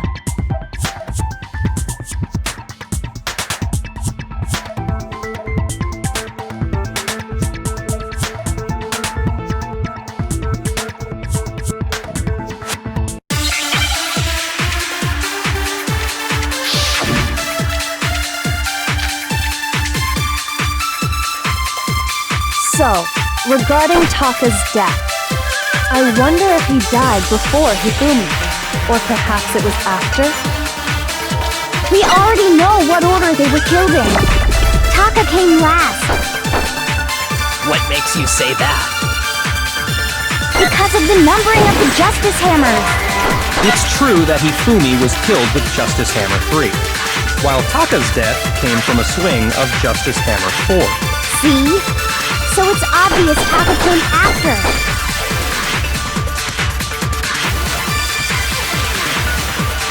So, regarding Taka's death, I wonder if he died before Hifumi, or perhaps it was after? We already know what order they were killed in. Taka came last. What makes you say that? Because of the numbering of the justice. No, it's wrong.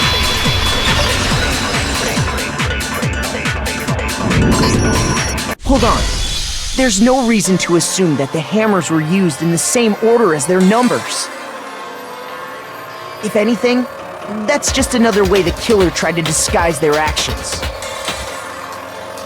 So you're saying the culprit wanted us to think the hammers were used in order, but in reality, Taka was killed before Hifumi? Okay then, let's see the proof.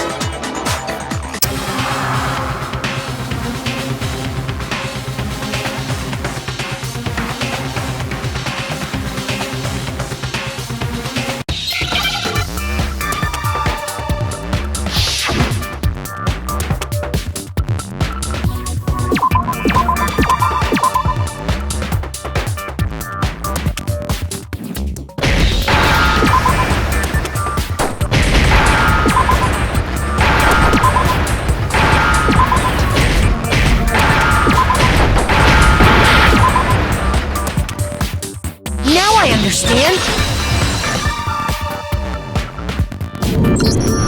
I've got it!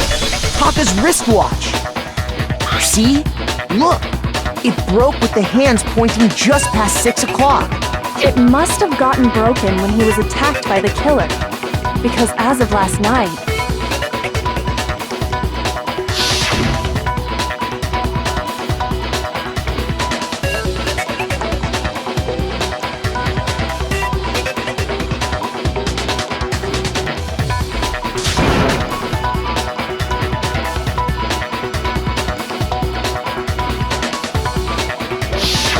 so if it wasn't broken after 6 last night, then he must have been attacked around 6 this morning.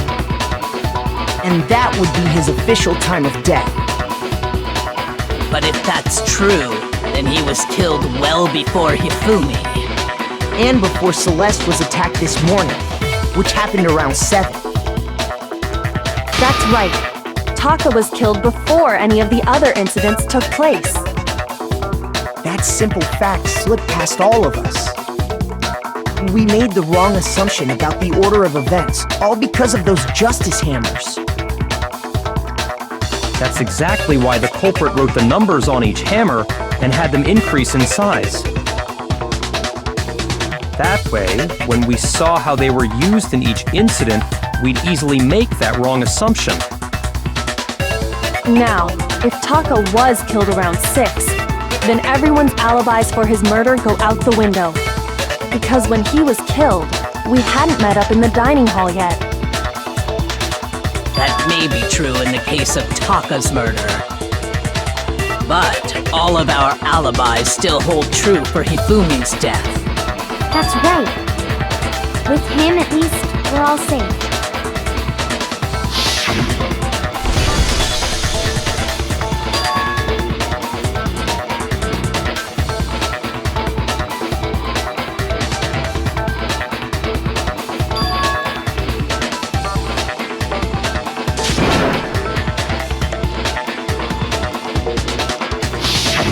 When we heard Hifumi screaming, we were all together. Except for Hiro and Kyoko. Then we all ran down to the nurse's office, and that's where we found his body. That's totally true! We're all in the clear! Oh, I know! They must have recorded him screaming on a tape or something, then played it later on! If that's true, where's the tape? I don't know. Don't just go making stuff up! Anyway, we all have rock-solid alibis for when we heard Hifumi scream. Since all of us were there together, clearly none of us could have killed him. And it does not stop there. There was also the moment when we discovered his body had disappeared. When his body vanished from the nurse's office, he Hina and I were in the bathroom together, while everyone else was in the equipment room, correct? And then there's the disappearance of Taka's body from the equipment room.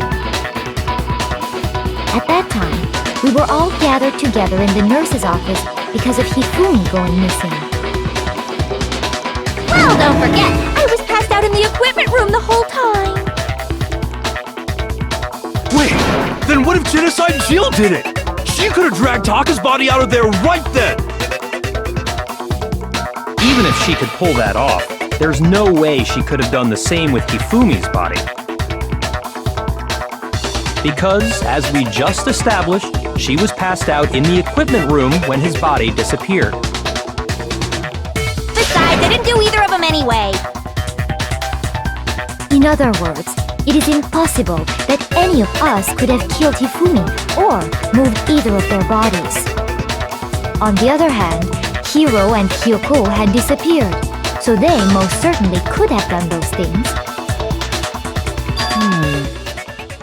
So what now, Kyoko? For now, we can't get fixated on who did it, or we'll just keep going around in circles. So instead of who, I propose we start talking about how. In particular, I think we need to figure out how Hifumi's body got moved. That's true. We searched everywhere, but we couldn't figure out how to explain his body disappearing. And according to what Celeste said,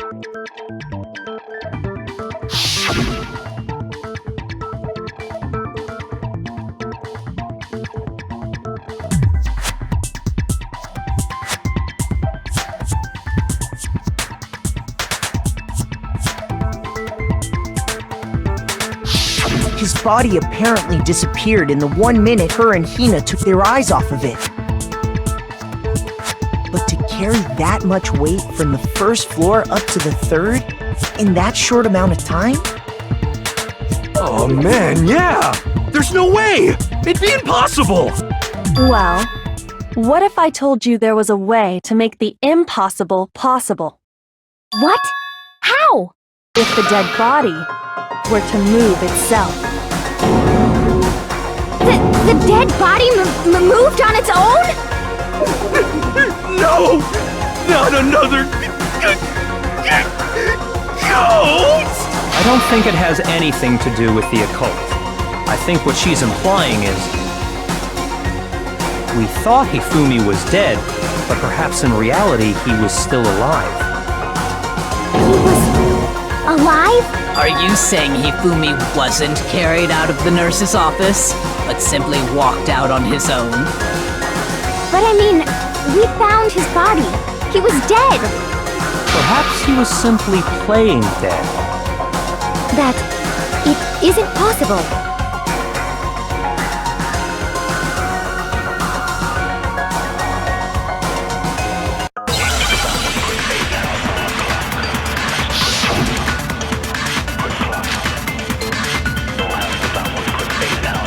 Are you saying that when we first found Hifumi in the nurse's office, there's a chance he was actually still alive?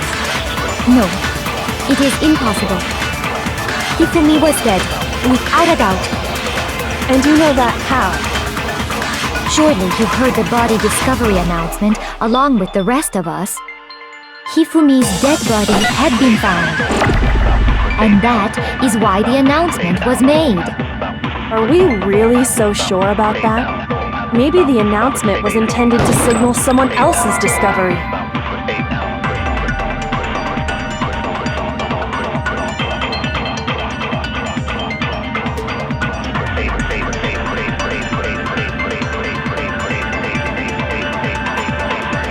Are you saying that when we first found Hifumi in the nurse's office, there's a chance he was actually still alive? No, it is impossible.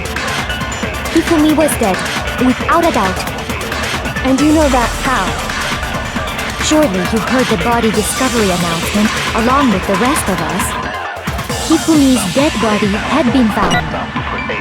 And that is why the announcement was made. Are we really so sure about that? Maybe the announcement was intended to signal someone else's discovery.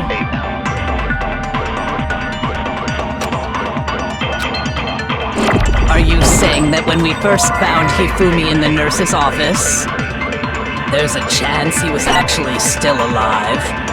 No, it is impossible. Hifumi was dead, without a doubt. And you know that how?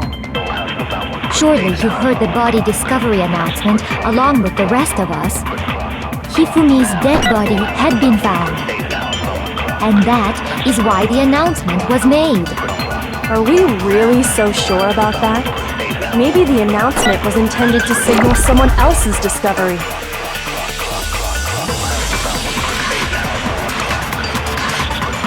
Are you saying that when we first found Hifumi in the nurse's office, there's a chance he was actually still alive? No, it is impossible. Hifumi was dead, without a doubt. And you know that how? Surely you heard the body discovery announcement along with the rest of us. Hifumi's dead body had been found. No, that's wrong!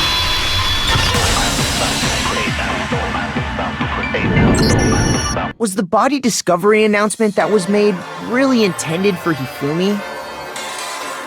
Of course it was. The announcement played right after we discovered his body. Maybe. But that was also the same time that Taka's body was found.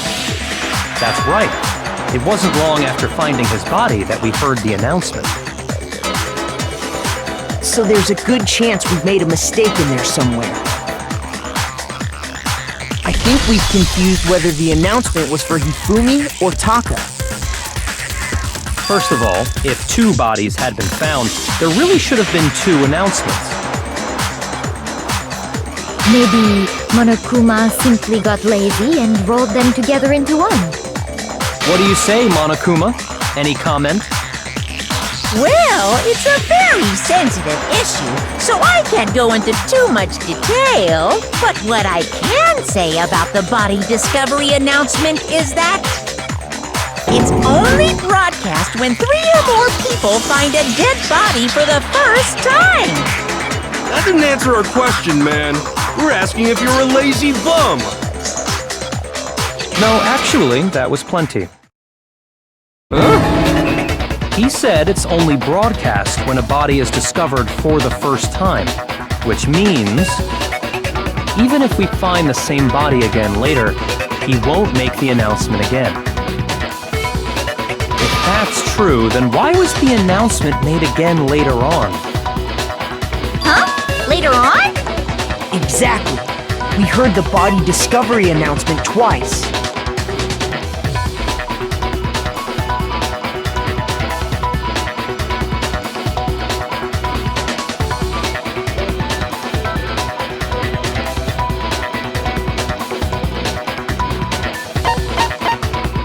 I got it! We heard it a second time in the repository, when we rediscovered the 2 bodies.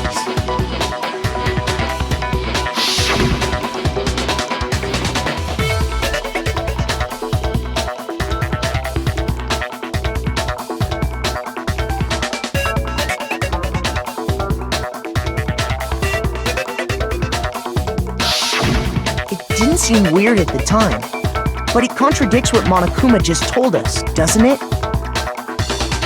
Exactly.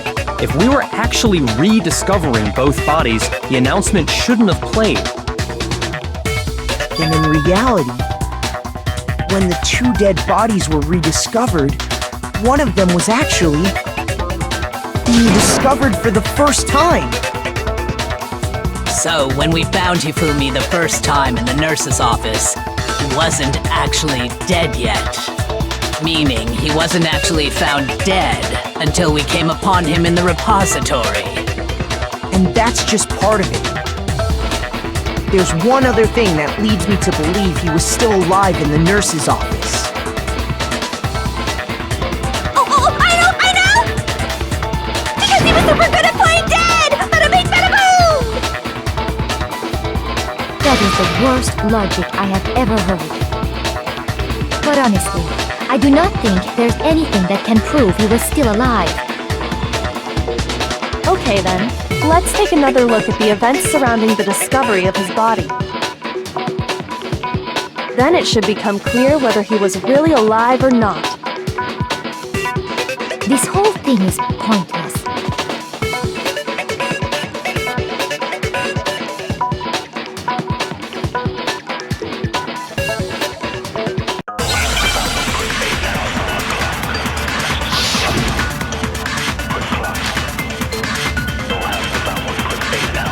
Well, here's one thing we do know.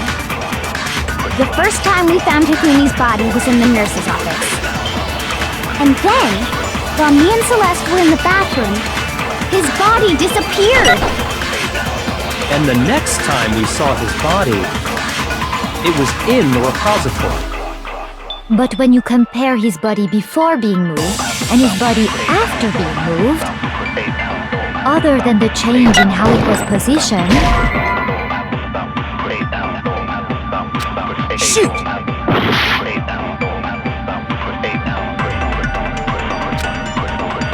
Well, here's one thing we do know. The first time we found Hifumi's body was in the nurse's office. And then, while me and Celeste were in the bathroom, his body disappeared. And the next time we saw his body, it was in the repository. But when you compare his body before being moved and his body after being moved, other than the change in how it was positioned, there was no notable difference. No, it's wrong!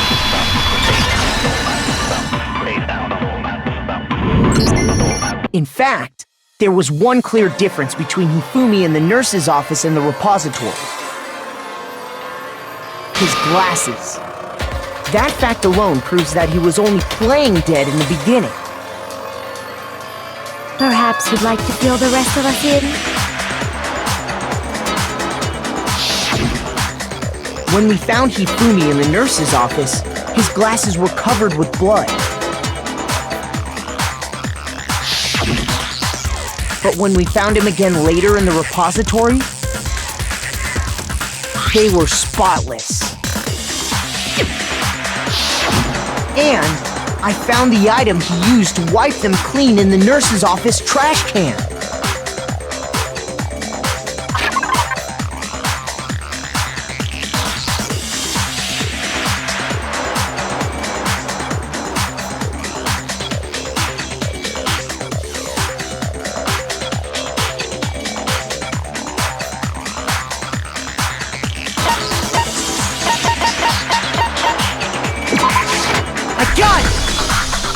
It was a glasses cleaning cloth featuring a certain cartoon mascot. One look at the bloodstain on the cloth should make things clear. This piece of cloth was used to wipe Hifumi's glasses clean. And the mascot on the cloth is the same one that's on the digital camera, right? And whose digital camera was it? Hifumi's, of course. The character was Princess Piggles from Demon Angel Pretty Pudgy Princess, I think. I highly doubt anyone but Hifumi would have brought something like this to school. I see your point. And the only people here who wear glasses are... I wouldn't be caught dead using a tacky piece of garbage like that. A few tissues is all I need to keep my glasses clean. Then there's no question. It belonged to Hifumi. So what you're saying is... What exactly? What I'm saying is, the blood on his glasses was wiped away using his own glasses cleaning cloth. Even if that is true, it does not mean he wiped the blood off himself. But who would benefit from a clean pair of glasses other than the glasses owner? That's a good point. And it must have been him, right? So let's assume that Hifumi was still alive in the nurse's office. He pretends to be dead. Then when he's alone, he wipes his glasses clean so he can see. Then he stands up and walks out on his own 2 feet. And with that, the impossible task of moving his copious corpse becomes possible, wouldn't you say? But then, if he was just pretending to be dead. What was with all that blood? Was it paint or something? The fridge in the nurse's office contains packs of blood for emergencies. He probably used one of those. He figured if he was gonna play dead, he should go all out, so he just dumped it everywhere! But he got crazy with it and had to wipe his glasses off when he was done! God, what an idiot! And if Hifumi was still alive at that point, the disappearance of Taka's body is easily explained. It should be perfectly obvious who must have moved Taka's corpse.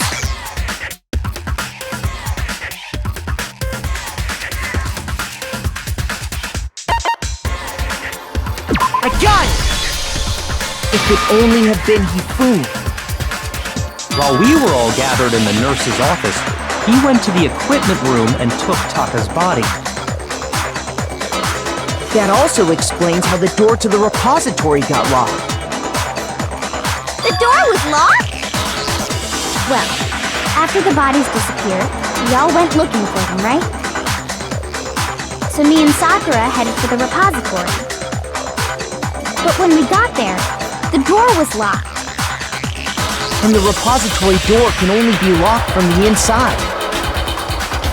Which means, when Hina and Sakura got to the repository, someone was already inside.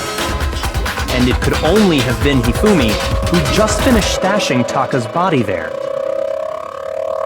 He convinced us all he was dead, and when he saw his chance, he dragged Taka's body to the repository. So, Hifumi wasn't just another victim in this case. He was one of the assailants. But that means he took part in the murders. I just can't believe it. If you're having trouble, would you like me to show you one more piece of evidence?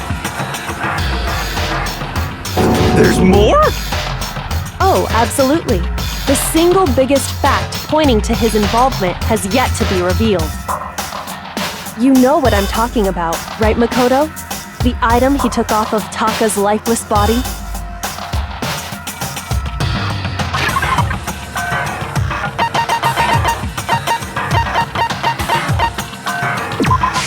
I got it! You're talking about the note Hifumi had hidden away, aren't you? Hidden note? That's right. We found it stuffed in his pants. What? In his pants? Yes, his pants. Okay, well, forget about the pants for now. Take a look at what the note says.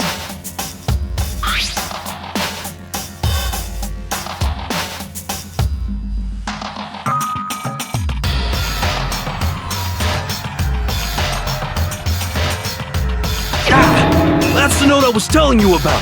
The one that told me where to go. Huh? Wait, this one's a little different. In my note it said, Monokuma can't find out, so don't tell anyone else for now.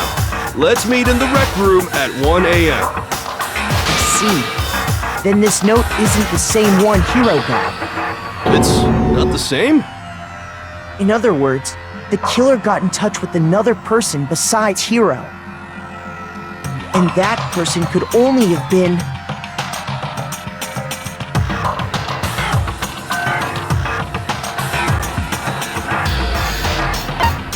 I got it! That's right!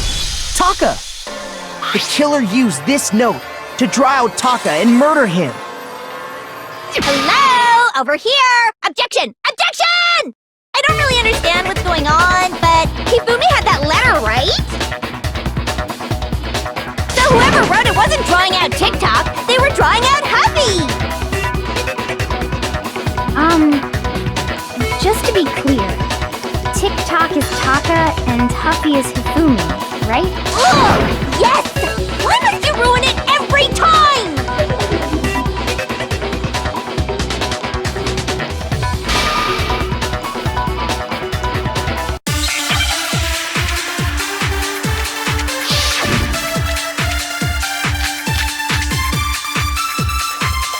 Huffy had the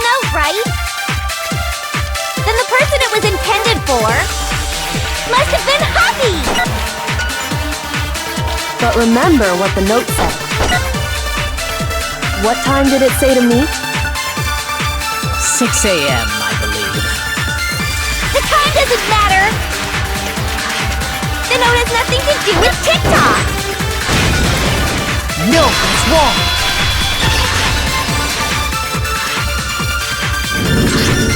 No, there absolutely is a connection. What the hell are you talking about? The note said to meet at 6 a.m., which is the same time Taka was murdered. We've already proven that using his wristwatch. But there's more. Look where the note says to meet. The equipment room, right? Which is where Taka was killed. I see. So, Taka was murdered at both the time and place written in the note. I think that should be plenty to show that this note was definitely meant for Taka. Well, when you put it like that... No further objections! Then someone used that note to trick Taka. Just the same as me. The culprit really is a cold-blooded monster. Telling people they found a way out. But if they gave the note to Taka, what was Hifumi doing with it? Stuffed down his pants, no less! Most likely, Hifumi stole it off Taka's corpse after he died. Huh? He stole it? Where's your proof? Go ahead, show us.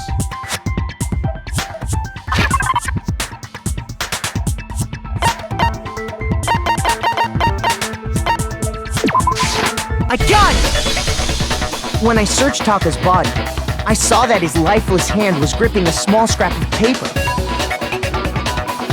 If I'm right about this, the sheet of paper this piece came from is...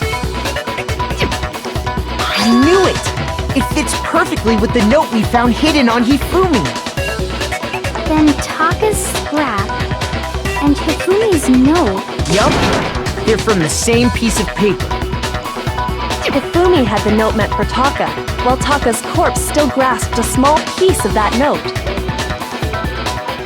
There's only one way to explain it. Taka died clutching the note. Hifumi tried to free the note from his death grip, leaving behind only one small scrap.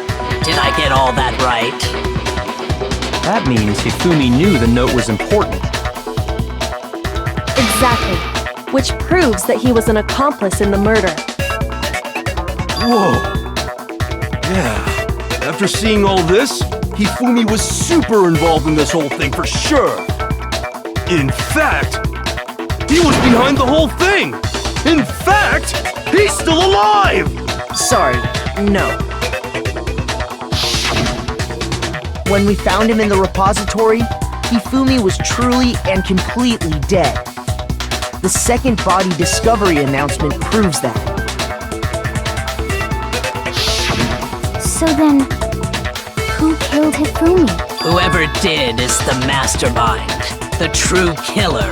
He was killed in the repository, so he must have been killed not long after transporting Taka's body.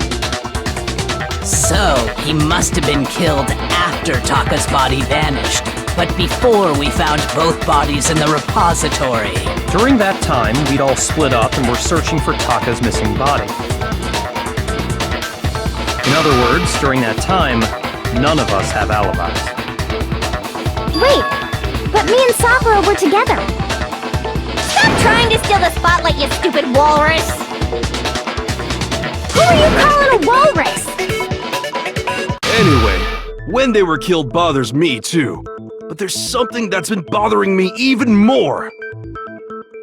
And what might that be? The weapon they used to kill Hifumi! The weapon?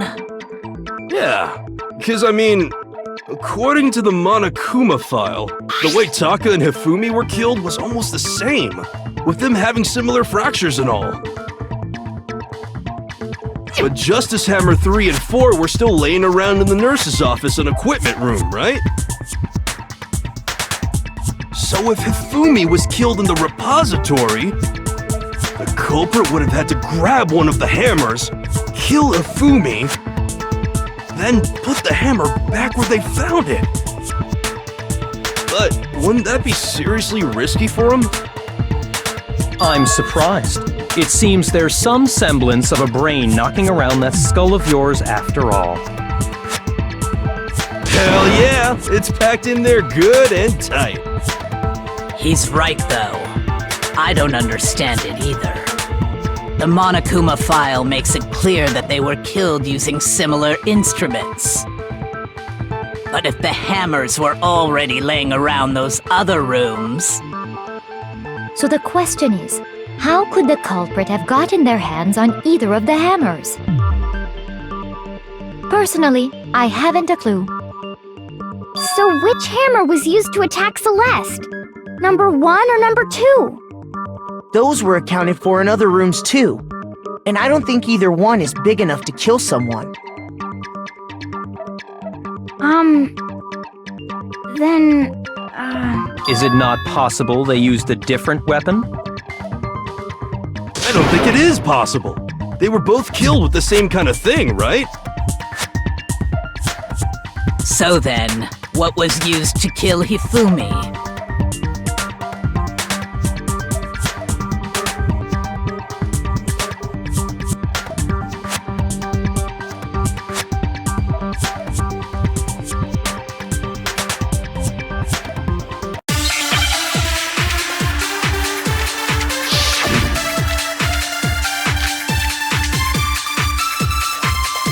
What was used to kill Hifumi?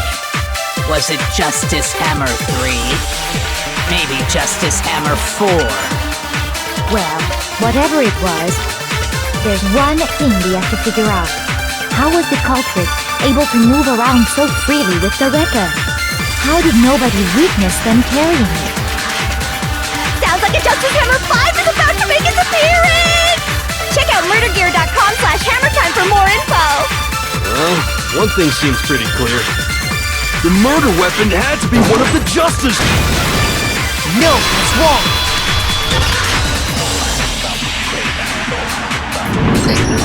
The murder weapon wasn't a Justice Hammer at all. No, it was something completely different. But, seriously? A different weapon? Specifically, a hammer from the repository. The killer could have easily used that to kill Hifumi. Now, all the hammers in the repository were covered in flecks of grit and debris. But for some reason, one of them had been scrubbed clean. And the reason it had been scrubbed clean was most likely because it was used to commit murder. If the hammer got covered in Hifumi's blood, of course they'd have to clean it off. I'd also like to point out that the repository has all kinds of hammers. Big ones, small ones, and even some flat mallet-like ones. I think whoever made the Justice Hammers used those as a basis for their design. If that's true, that would explain the Monokuma file's note about the wounds being similar. So Hifumi moved Taka's body to the repository, where someone then used a hammer to kill him. And whoever did that is the true killer. The one Hifumi was working with. And the one who betrayed him. Hold on a moment. I still think it's strange to assume someone was working together with him. The way the graduation rule works, there is no benefit to helping someone else carry out a murder. So the idea that anyone would work together like that is simply ludicrous. We talked about this, did we not?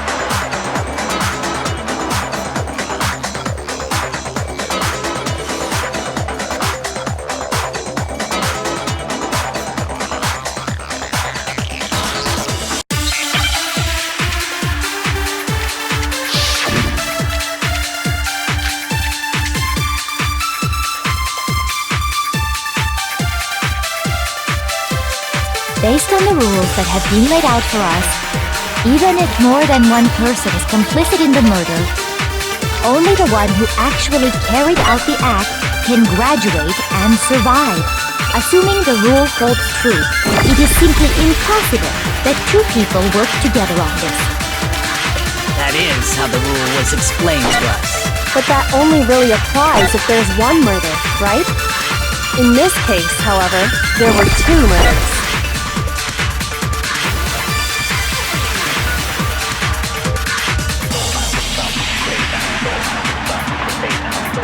Based on the rules that have been laid out for us, even if more than one person is complicit in the murder, only the one who actually carried out the act can graduate and survive. Assuming the rule holds true, it... No, it's wrong!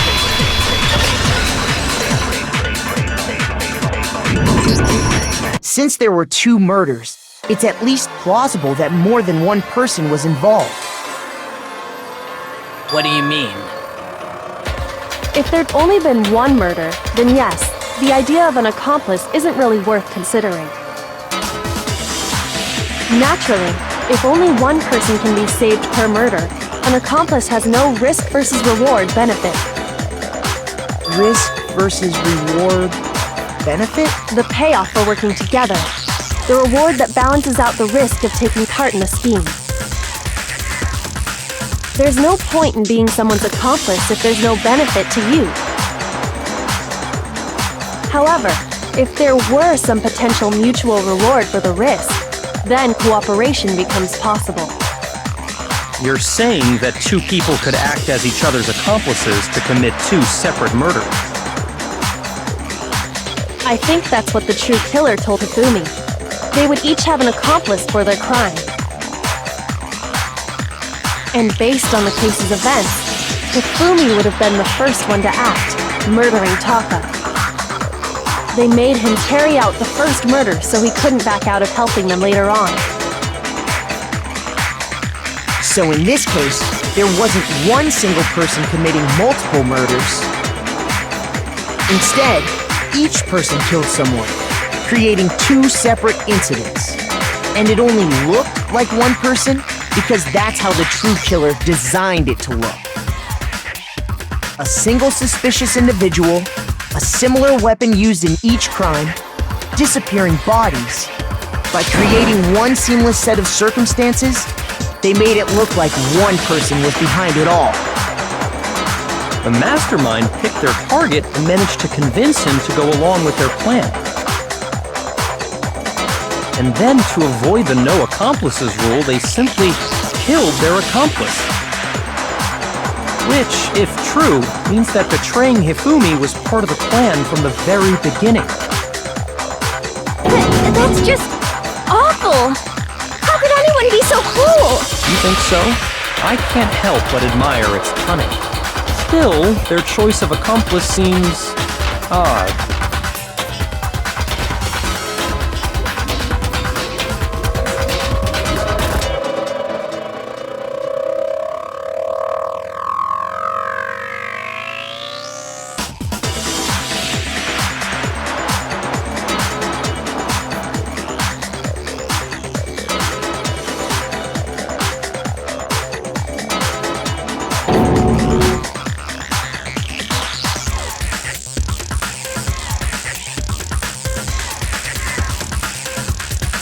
I understand how an accomplice could be involved, but then who was the one pulling Hifumi's strings?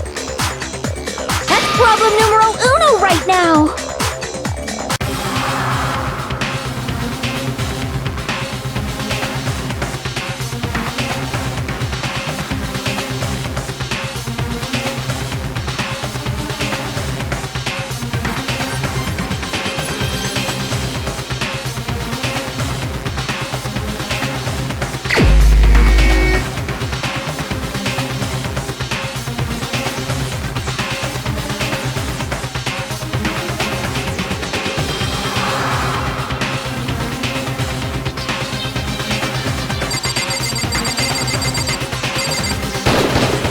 Here's my answer.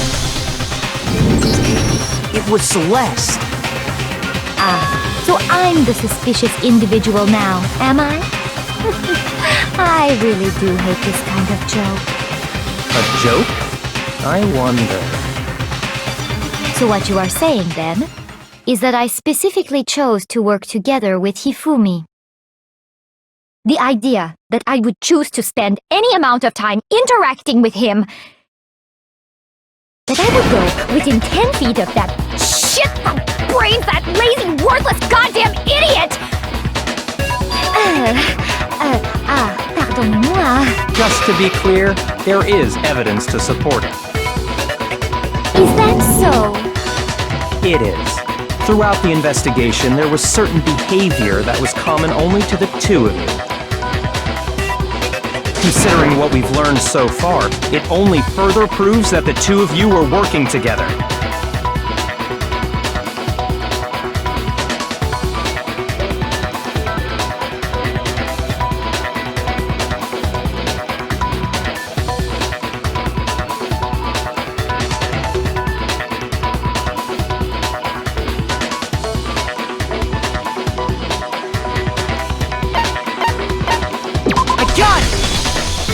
The behavior they had in common has to do with the suspicious individual in the suit, doesn't it? The only ones who ever actually saw Robo-Justice firsthand were Celeste and Hifumi. Shush, the adults are talking now. Sorry. As he said, only Celeste and Hifumi ever laid eyes on the costumed individual. If we accept that Hifumi was one of the culprits, we can't help but suspect what Celeste has said as well. Are you saying everything they told us was a lie? After taking Hifumi to the nurse's office, we all began our search for this individual, correct? And not too long after that, do you remember what Celeste said?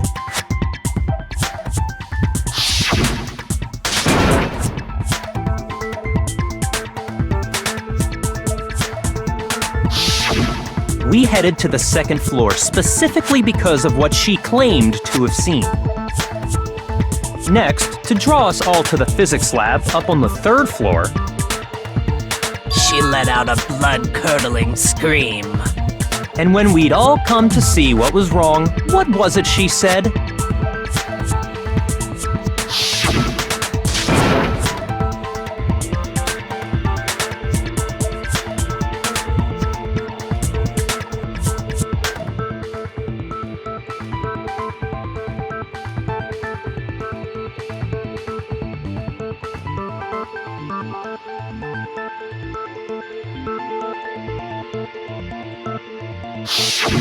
Once she'd done her job of getting us all up to the physics lab, it was time for her partner to get to work.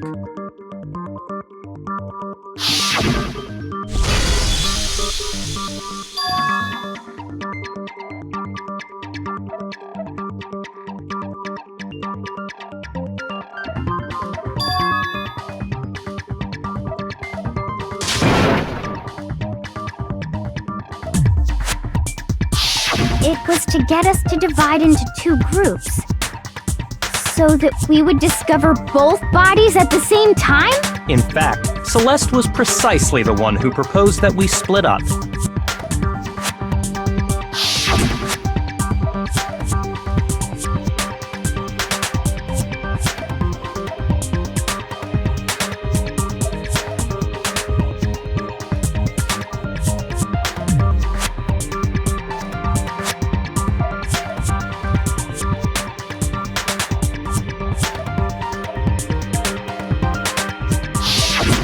Well, if Celeste and Hifumi were working together, all those chance events suddenly become connected. And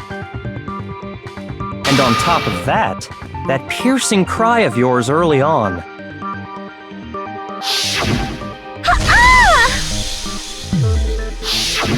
That was to signal Hifumi, wasn't it? It was your way of telling him, we're on the third floor, everything's going according to plan.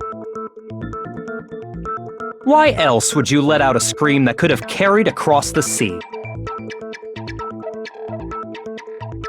I just realized another strange thing. When we found Hifumi in the nurse's office, who we now know was only pretending to be dead,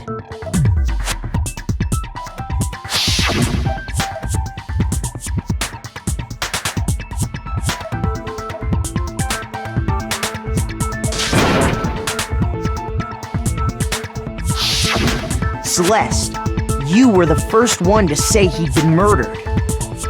You wanted to make sure we wouldn't have any doubt in our minds. I don't believe it! Everything, the whole thing was one big act! Hina, you were with Celeste when Hifumi's body disappeared, right? Yeah?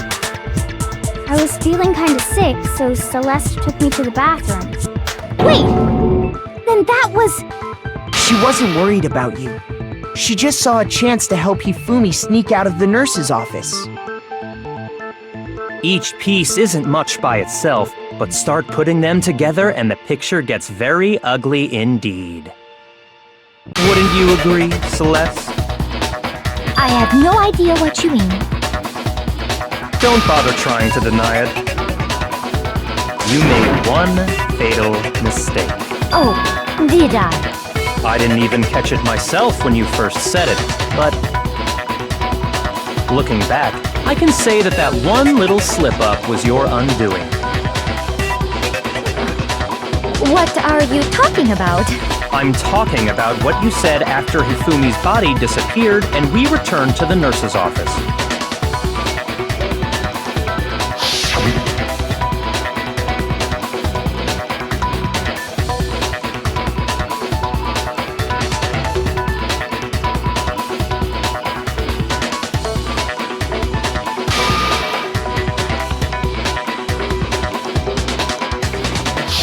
I remember her saying that too, but I don't understand what's so strange about it. Then pay attention. Sakura, Toko, and I were first to discover Taka's body in the equipment room. Then Makoto showed up and told us Hifumi had been killed, so Sakura and I left with Makoto. Once we were in the hall, we ran into Celeste, and the four of us headed to the nurse's office. Now, the entire time we were together, none of us said anything about Taka being dead. Think about it. Celeste's comment doesn't make sense. It was completely out of place. Yeah, I see what you're talking about. Although I don't really get what it means. You hear that, Celeste? Everyone's having some trouble understanding. Could you repeat what you said? If you're really not the culprit, you shouldn't have any problem repeating it, right?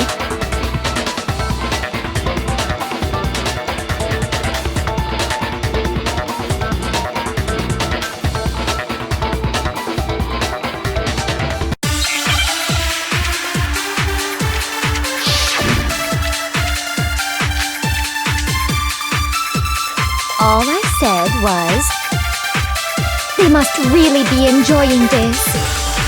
Enjoying the sight of us standing around, frightened and confused. They must be positively elated.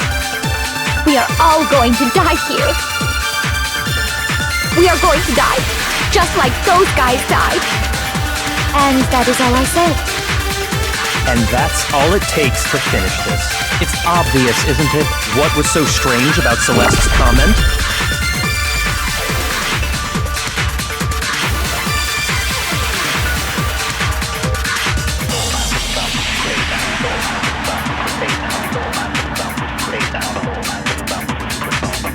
All I said was, they must really be enjoying this. Enjoying the sight of us standing around, frightened and confused. They must be positively elated. We are all going to die here. We are going to die, just like those guys. No, it's wrong.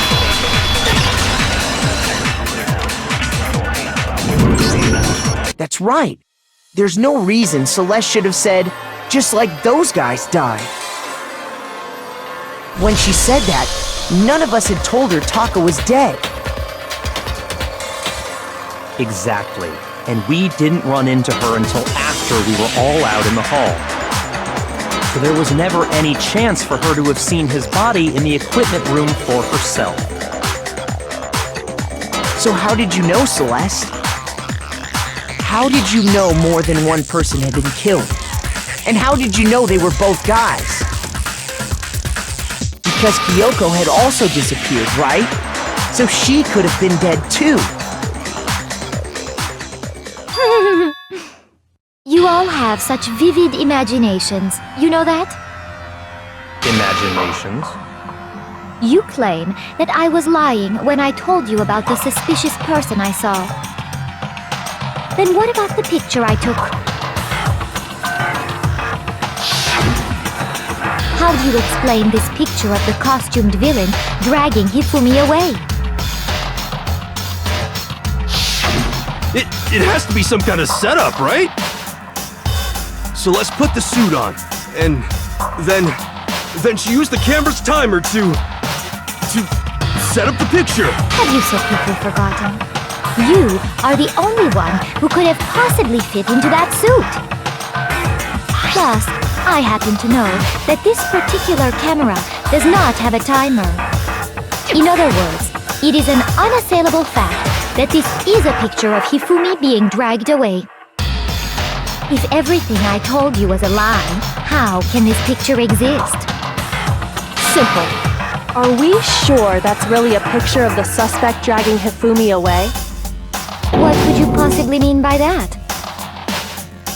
Surely there are other explanations than the one you've offered up. No, there is no other explanation.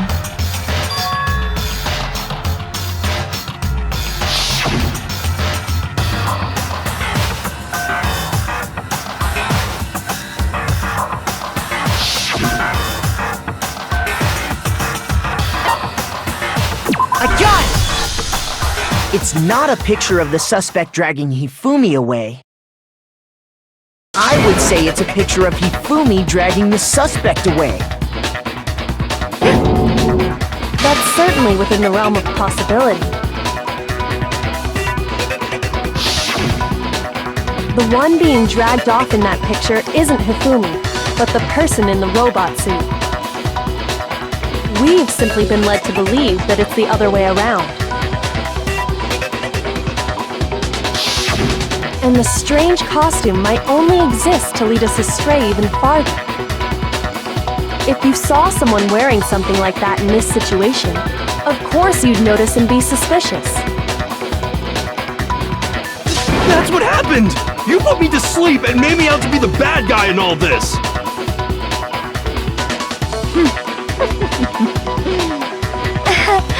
Such a thing is utterly impossible. Hifumi was dragging him away? Ridiculous. Is it? I don't think it's ridiculous at all. Then shut your mouth and allow me to educate you.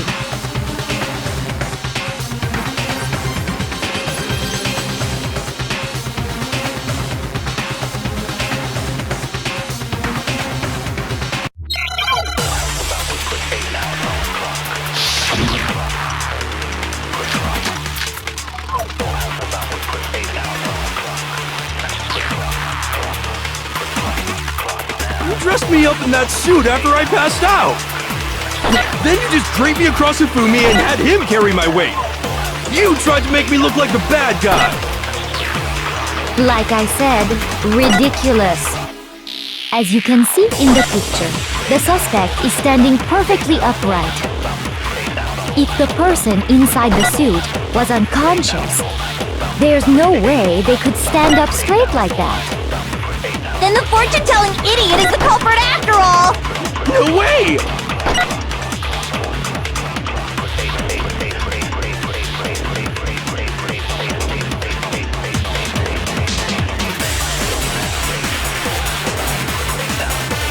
You dressed me up in that suit after I passed out. Then you just draped me across Hifumi and had him carry my weight. You tried to make me look like the bad guy. Like I said, ridiculous. As you can see in the picture, the suspect is standing perfectly upright. If the person inside the suit was unconscious, there's no way they could stand up straight. No, that's wrong!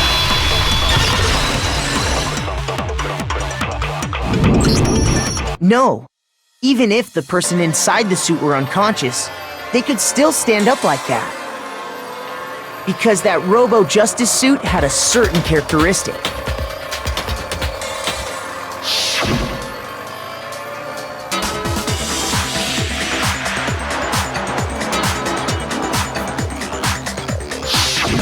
That's right! They totally made a mistake when they made it, so it couldn't bend at the waist. I'm not so sure that was a mistake. I think the suit was designed from the beginning to be used the way it was. Celeste and Hifumi took the suit they'd specially designed and stuffed Hiro into it. That's how they were able to fake that whole thing. The point of it all was to make us believe whoever was in the suit was to blame. Well then, I suppose this is checkmate. Checkmate?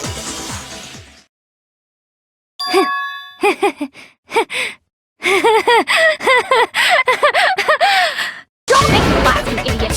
What do you mean, checkmate? Celeste? Clearly! You want to cram me into your little guilty box. Well, there's one little problem. Have you already forgotten what Hifumi told us as he lay dying?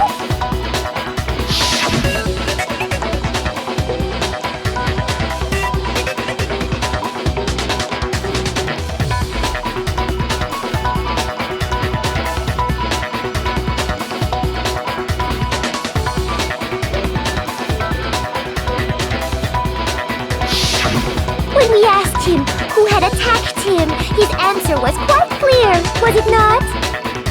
He said, and I quote, Yasuhiro. In other words, Yasuhiro Hagakure!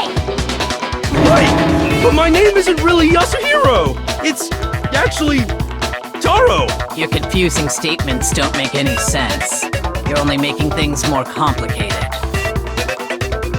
He did say Yasuhiro, but are we sure he was really pointing the finger at Hiro? What the hell are you talking about? I'd burn you alive!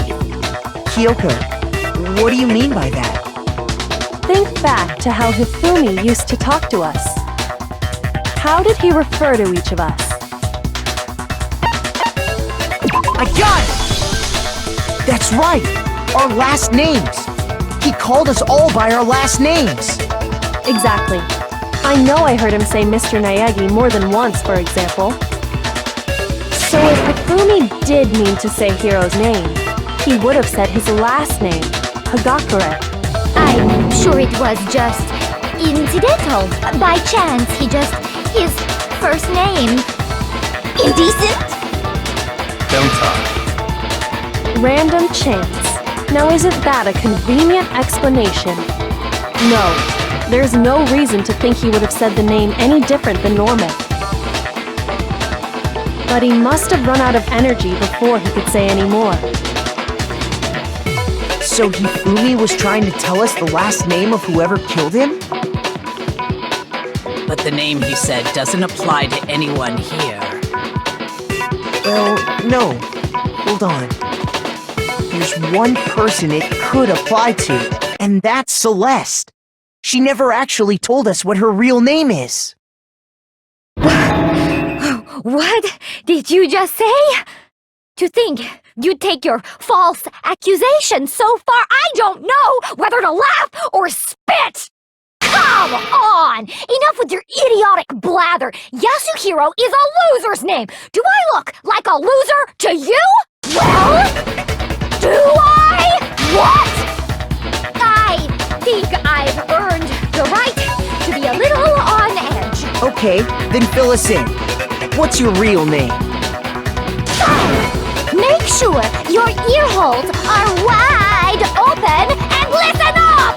My real name is Celestia Ludenberg. Could you please stop making me repeat myself over and over again?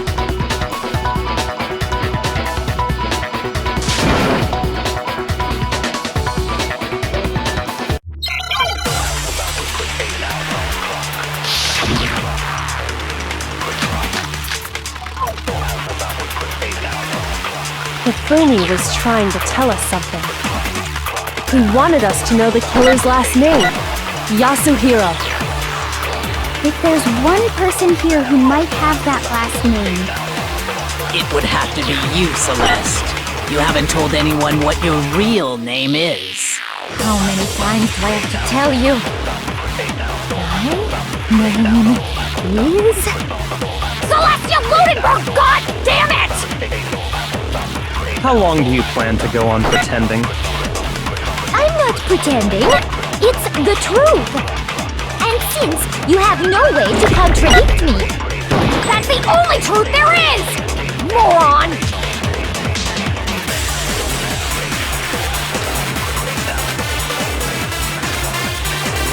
Hifumi was trying to tell us something. He wanted us to know the killer's last name, Yasuhiro. If there's one person here who might have that last name, It would have to be you, Celeste. You haven't told anyone what your real name is.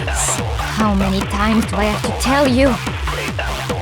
My name is... Celestia Ludenberg, god damn it! How long do you plan to go on pretending? I'm not pretending. It's the truth. And since you have no way to contradict... No, that's wrong!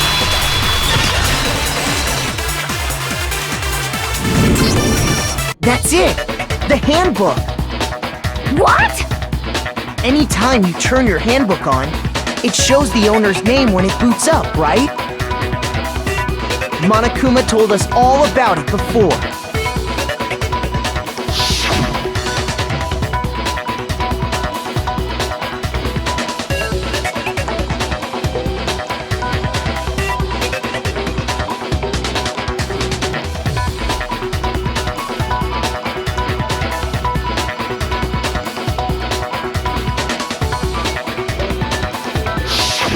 So all we have to do is check her handbook, and that'll clear up everything.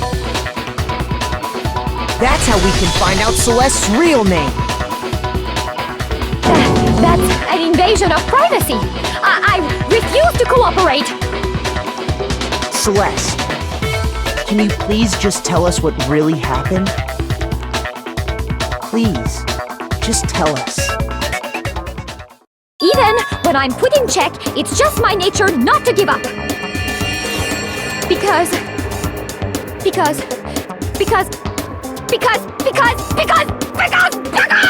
until the game's over, you never know what might happen.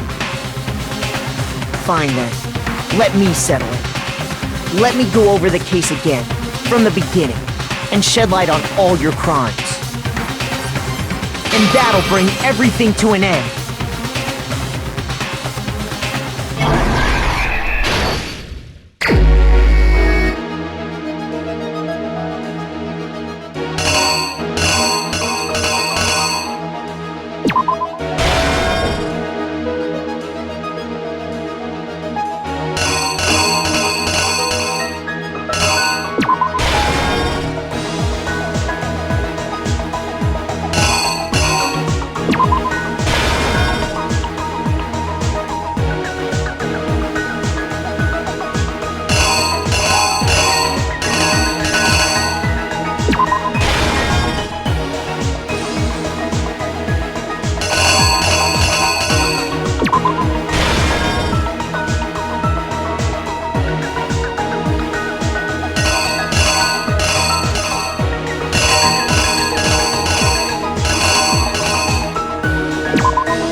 Killer is you! Before anything, the killer persuaded someone to help carry out the murder. And that person was...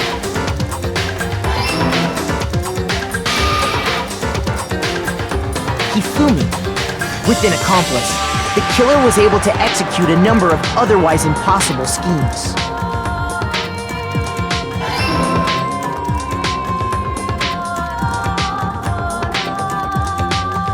First, they convinced someone to meet them in the rec room last night at 1 in the morning.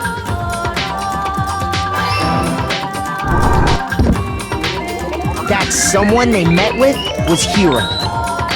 The murderous duo intended to pass Hiro off as the prime suspect, so when they met up with him, they drugged him, knocked him out, and stuffed him into the Robo-Justice suit.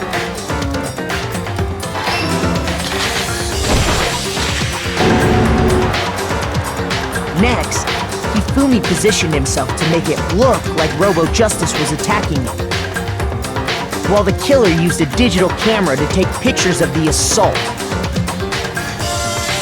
They did all this just to create evidence that would put the suspicion on Hiro. When they were done with him, they shoved him, still unconscious, into the pool room locker.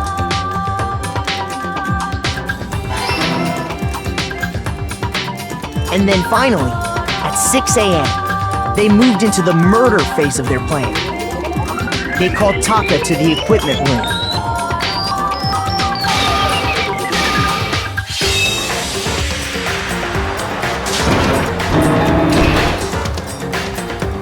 And that's where Hifumi killed him, making it the scene of the first murder.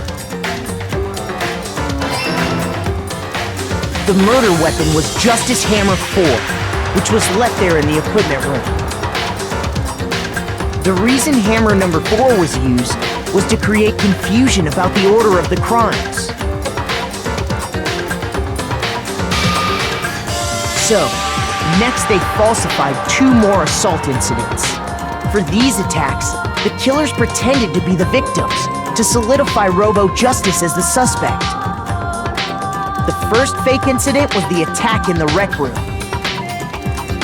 There, the killers wanted us to see Justice Hammer 1 and the Robo-Justice pictures they'd taken. They wanted to make sure we bought the surprise attack story. The second fake incident was the attack in the library. This time, they planted Justice Hammer 2 and an injured Hifumi to sell us that story. With these 2 incidents, the killers were able to create a certain preconception in our minds that the suspect was increasing the size of the hammers and attacking people in order as they did. We fell right into their trap and started looking for the suspect based on that. But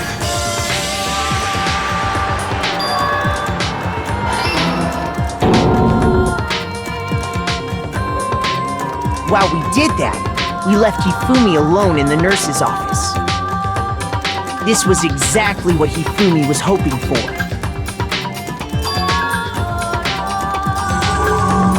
He took a blood packet from the refrigerator and Justice Hammer 3 and turned the room into a crime scene in which he himself had apparently been brutally murdered.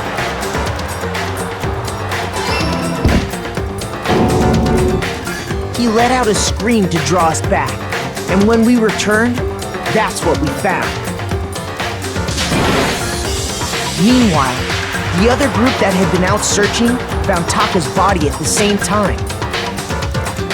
So when we heard the body discovery announcement, we naturally assumed it was for Hifumi. We left the nurse's office, and Hifumi once again took advantage of the situation. He simply got up and made his escape. When we learned his body had disappeared, we all rushed back to the nurse's office. And once again, Hifumi had the chance he was waiting for. This time, he snuck into the equipment room.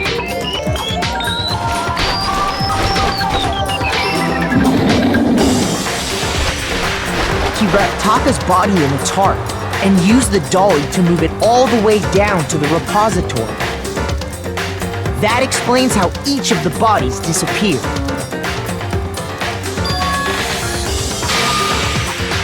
But even Hifumi didn't know what the true killer had in mind for their final act.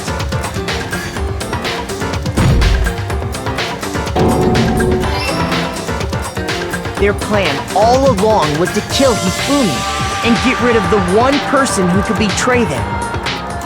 And they did it using an ordinary, everyday hammer from the repository. That should cover everything that happened in this case.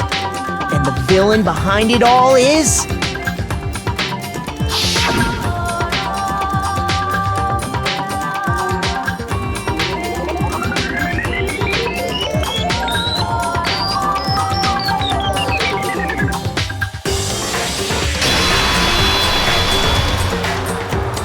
Celeste!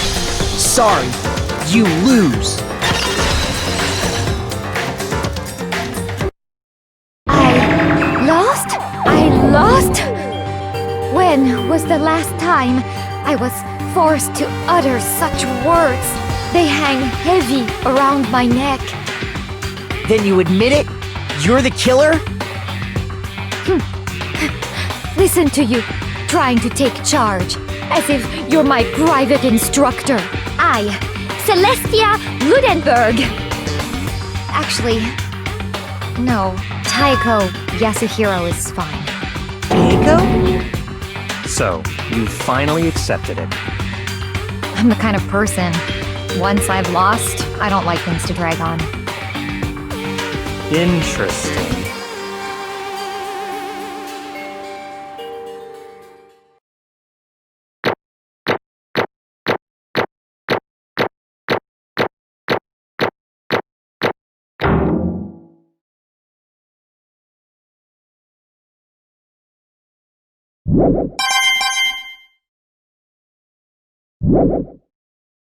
Okay, Monokuma.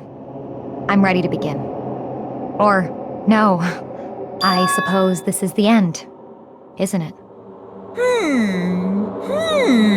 It is indeed the moment we've all been waiting for. Time to vote, okay? Okay. If you would, please locate your lever and cast your vote. And when the votes are tallied, who will become the blackened? Will you make the right choice or the dreadfully wrong one? What's it gonna be? What's it gonna be?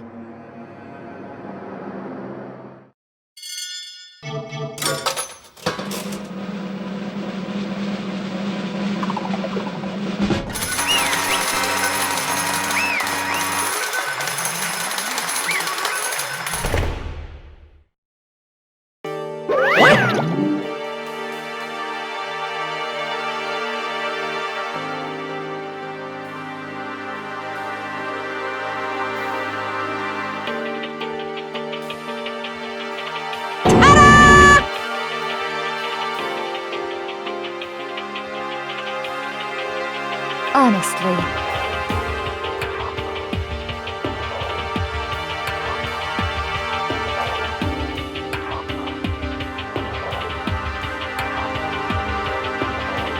I knew it.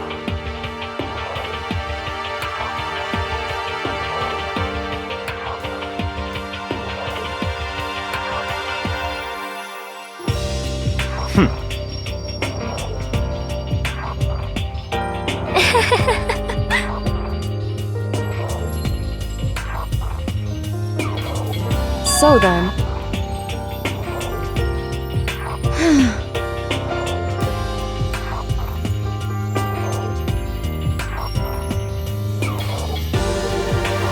Indeed.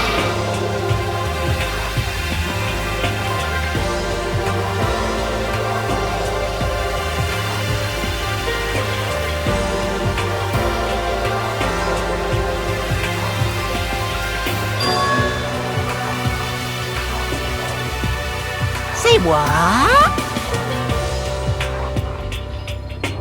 Just a second.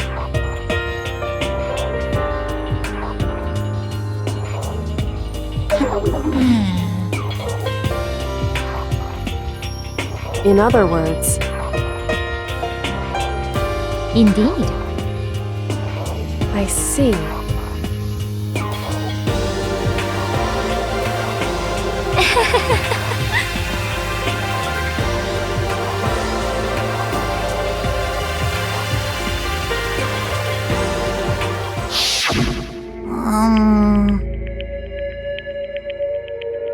Actually,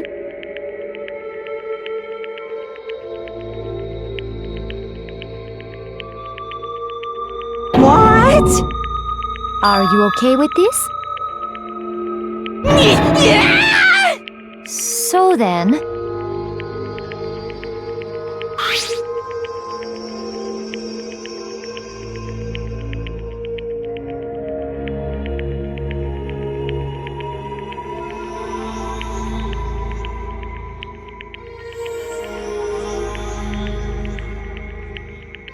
Damnation!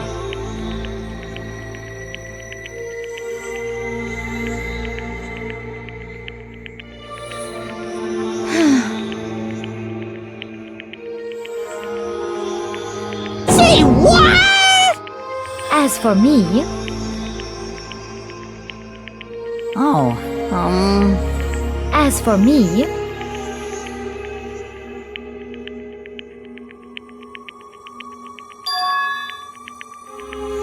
what? Ah.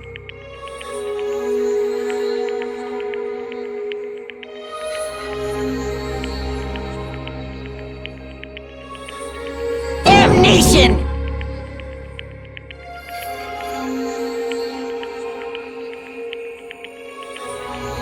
Say what?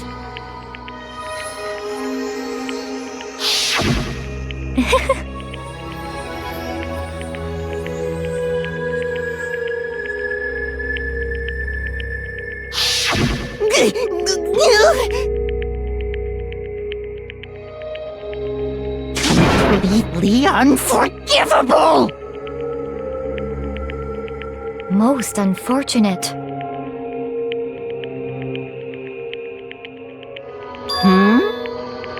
Actually,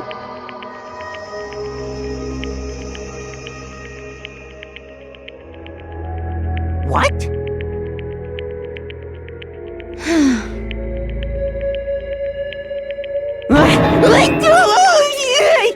indeed.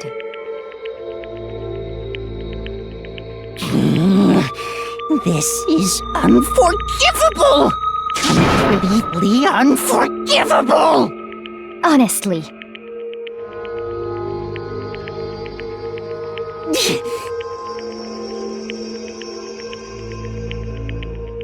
I swear I will save her! actually,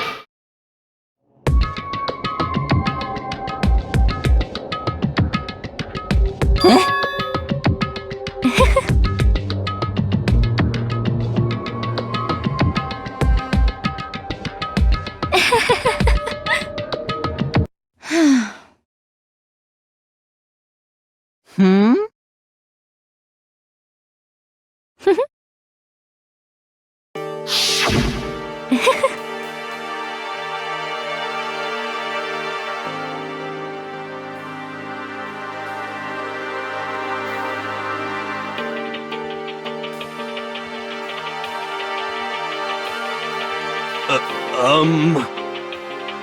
I see.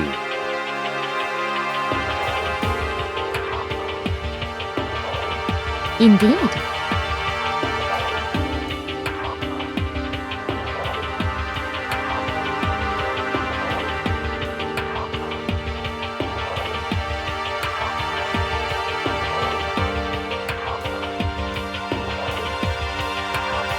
But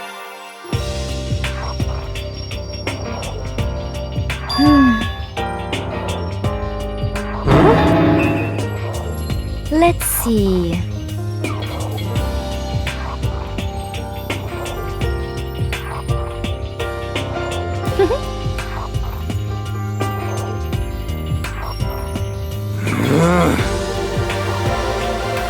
Well,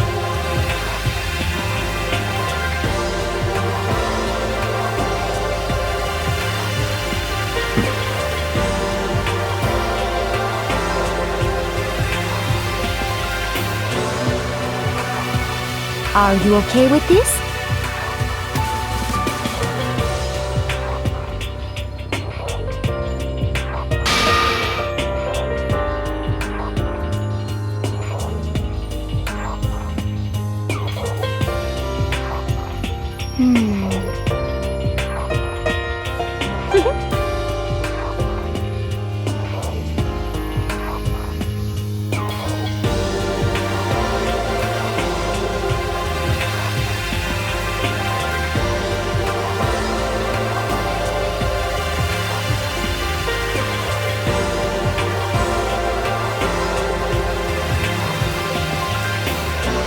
So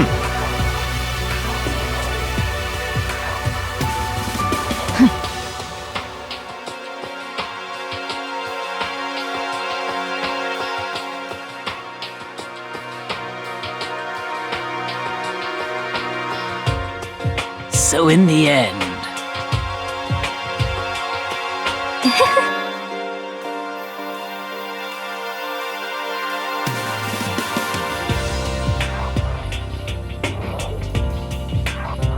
What the heck?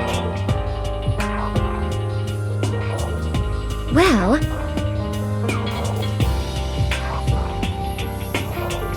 Don't be mean! I wonder about that.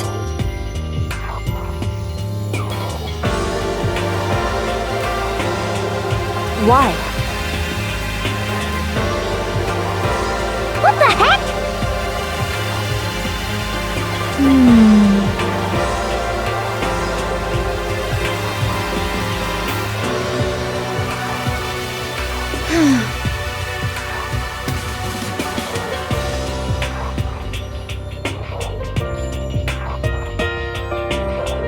But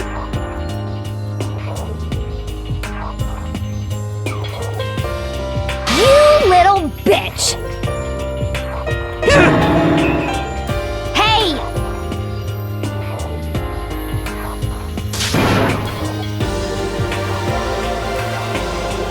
You little bitch!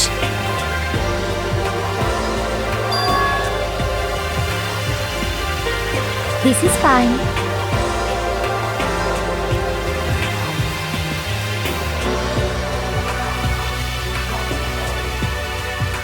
Honestly.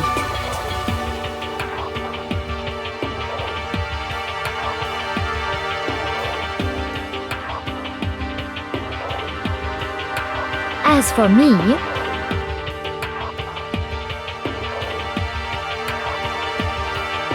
isn't it wonderful?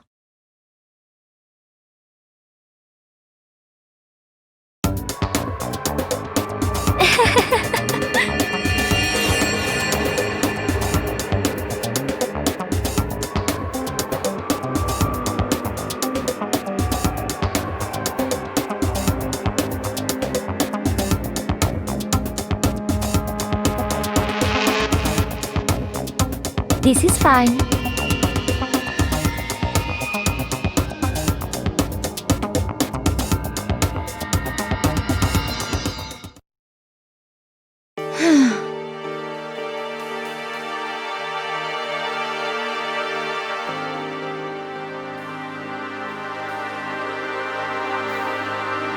There is nothing to be done.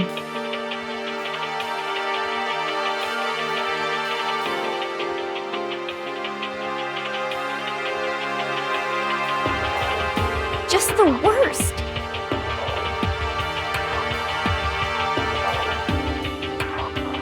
Oh!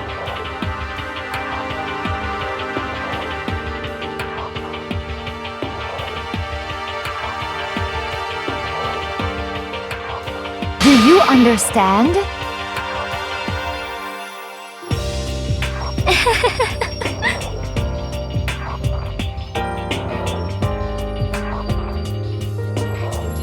What is this?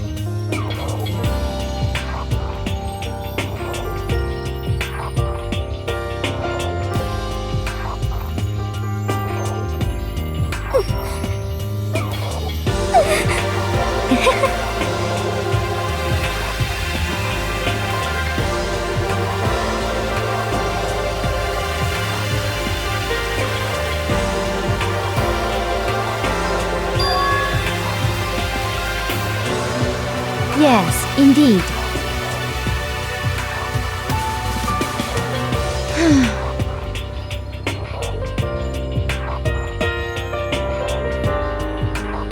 Isn't it wonderful? hey!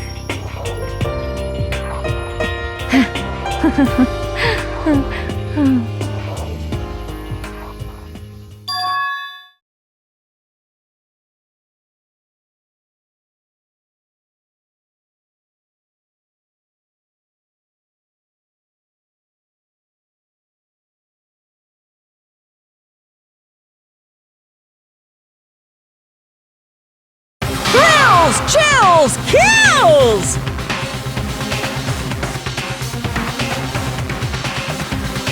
Now then, I prepared a very special punishment!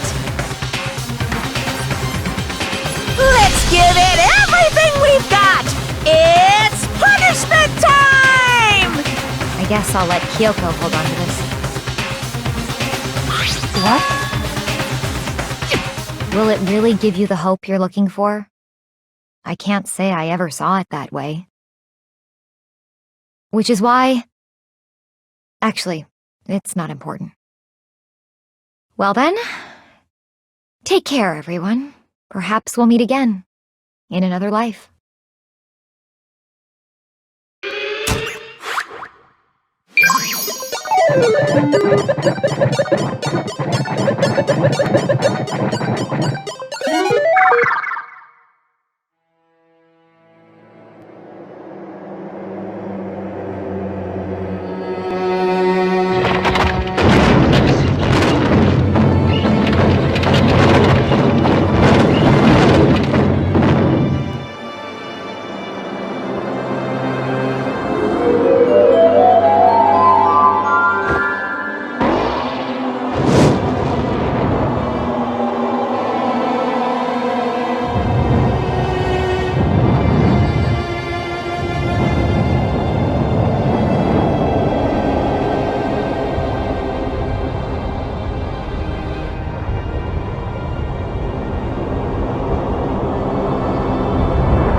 What are you gonna do?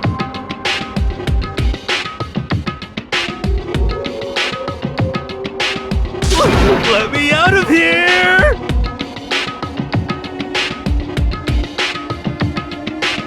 Too bad!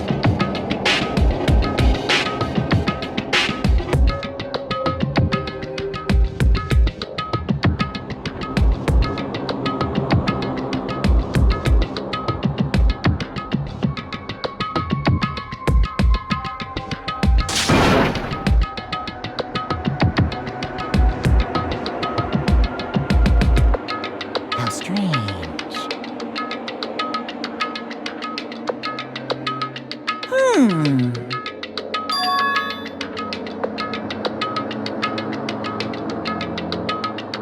Hey! Hey! Wah-wah? So then... You... Ooh! Hey, Ooh! How exciting!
So...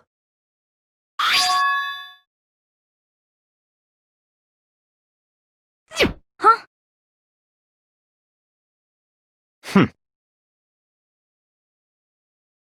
Hey,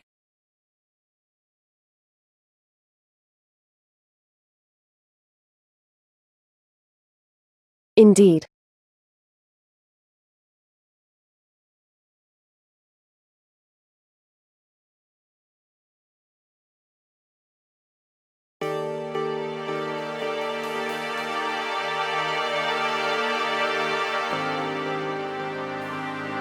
Hey,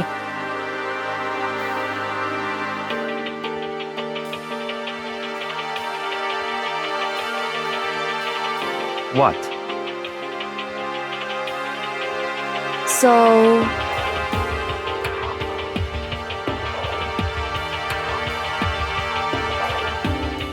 Come on.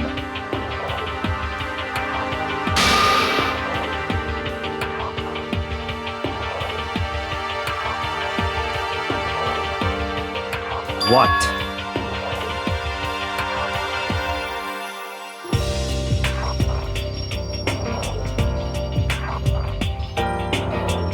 Goodbye.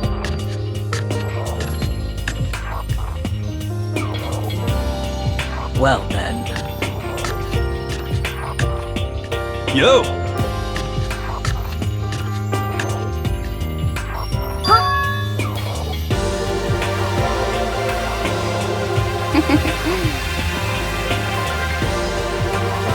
Okay.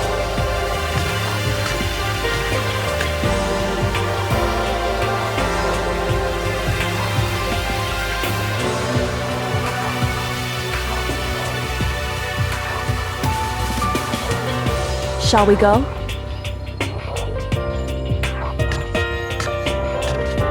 So then...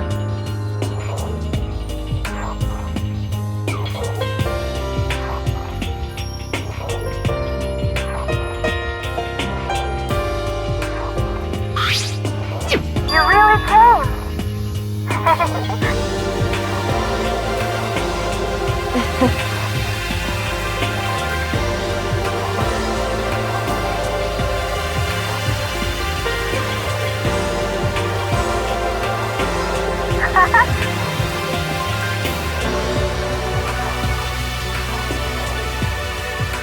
So,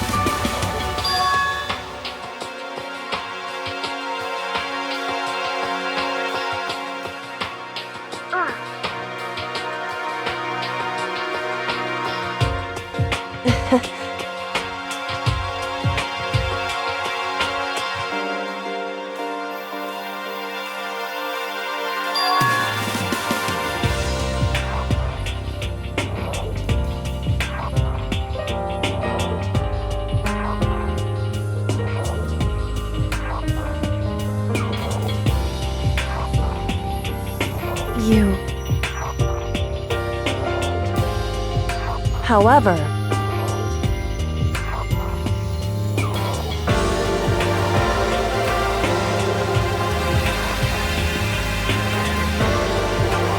What?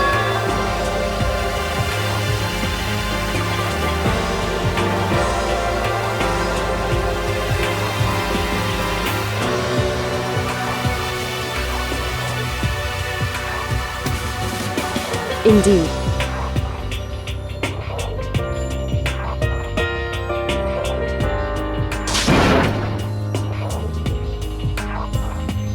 What?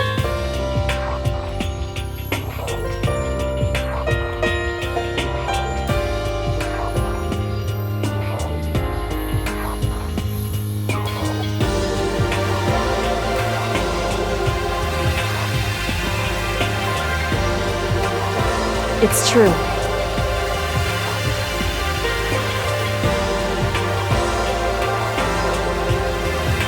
That's fine.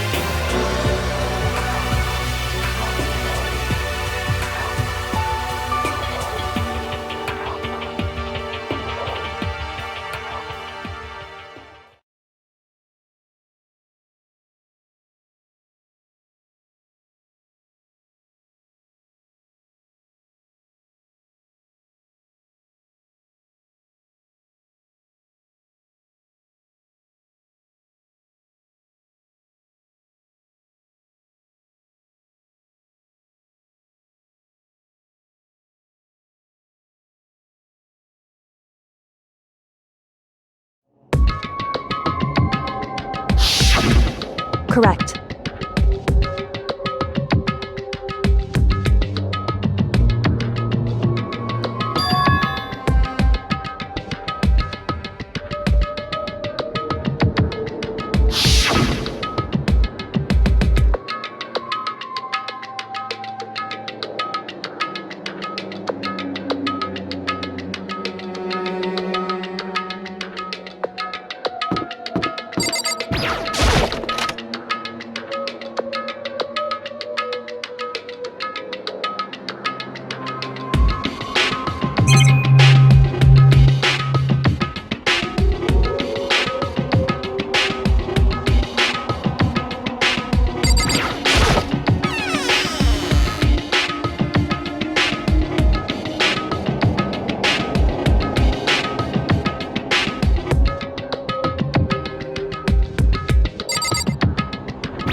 Correct.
Why, what do you think you're doing? I asked you a question. What's the meaning of this? How dare you defy me? This wasn't part of the deal! I've made a decision. I will no longer retreat, no longer compromise, no longer regret. I've made my decision. I'm going to resist you. Okay, but you do realize what will happen if you go through with this, right?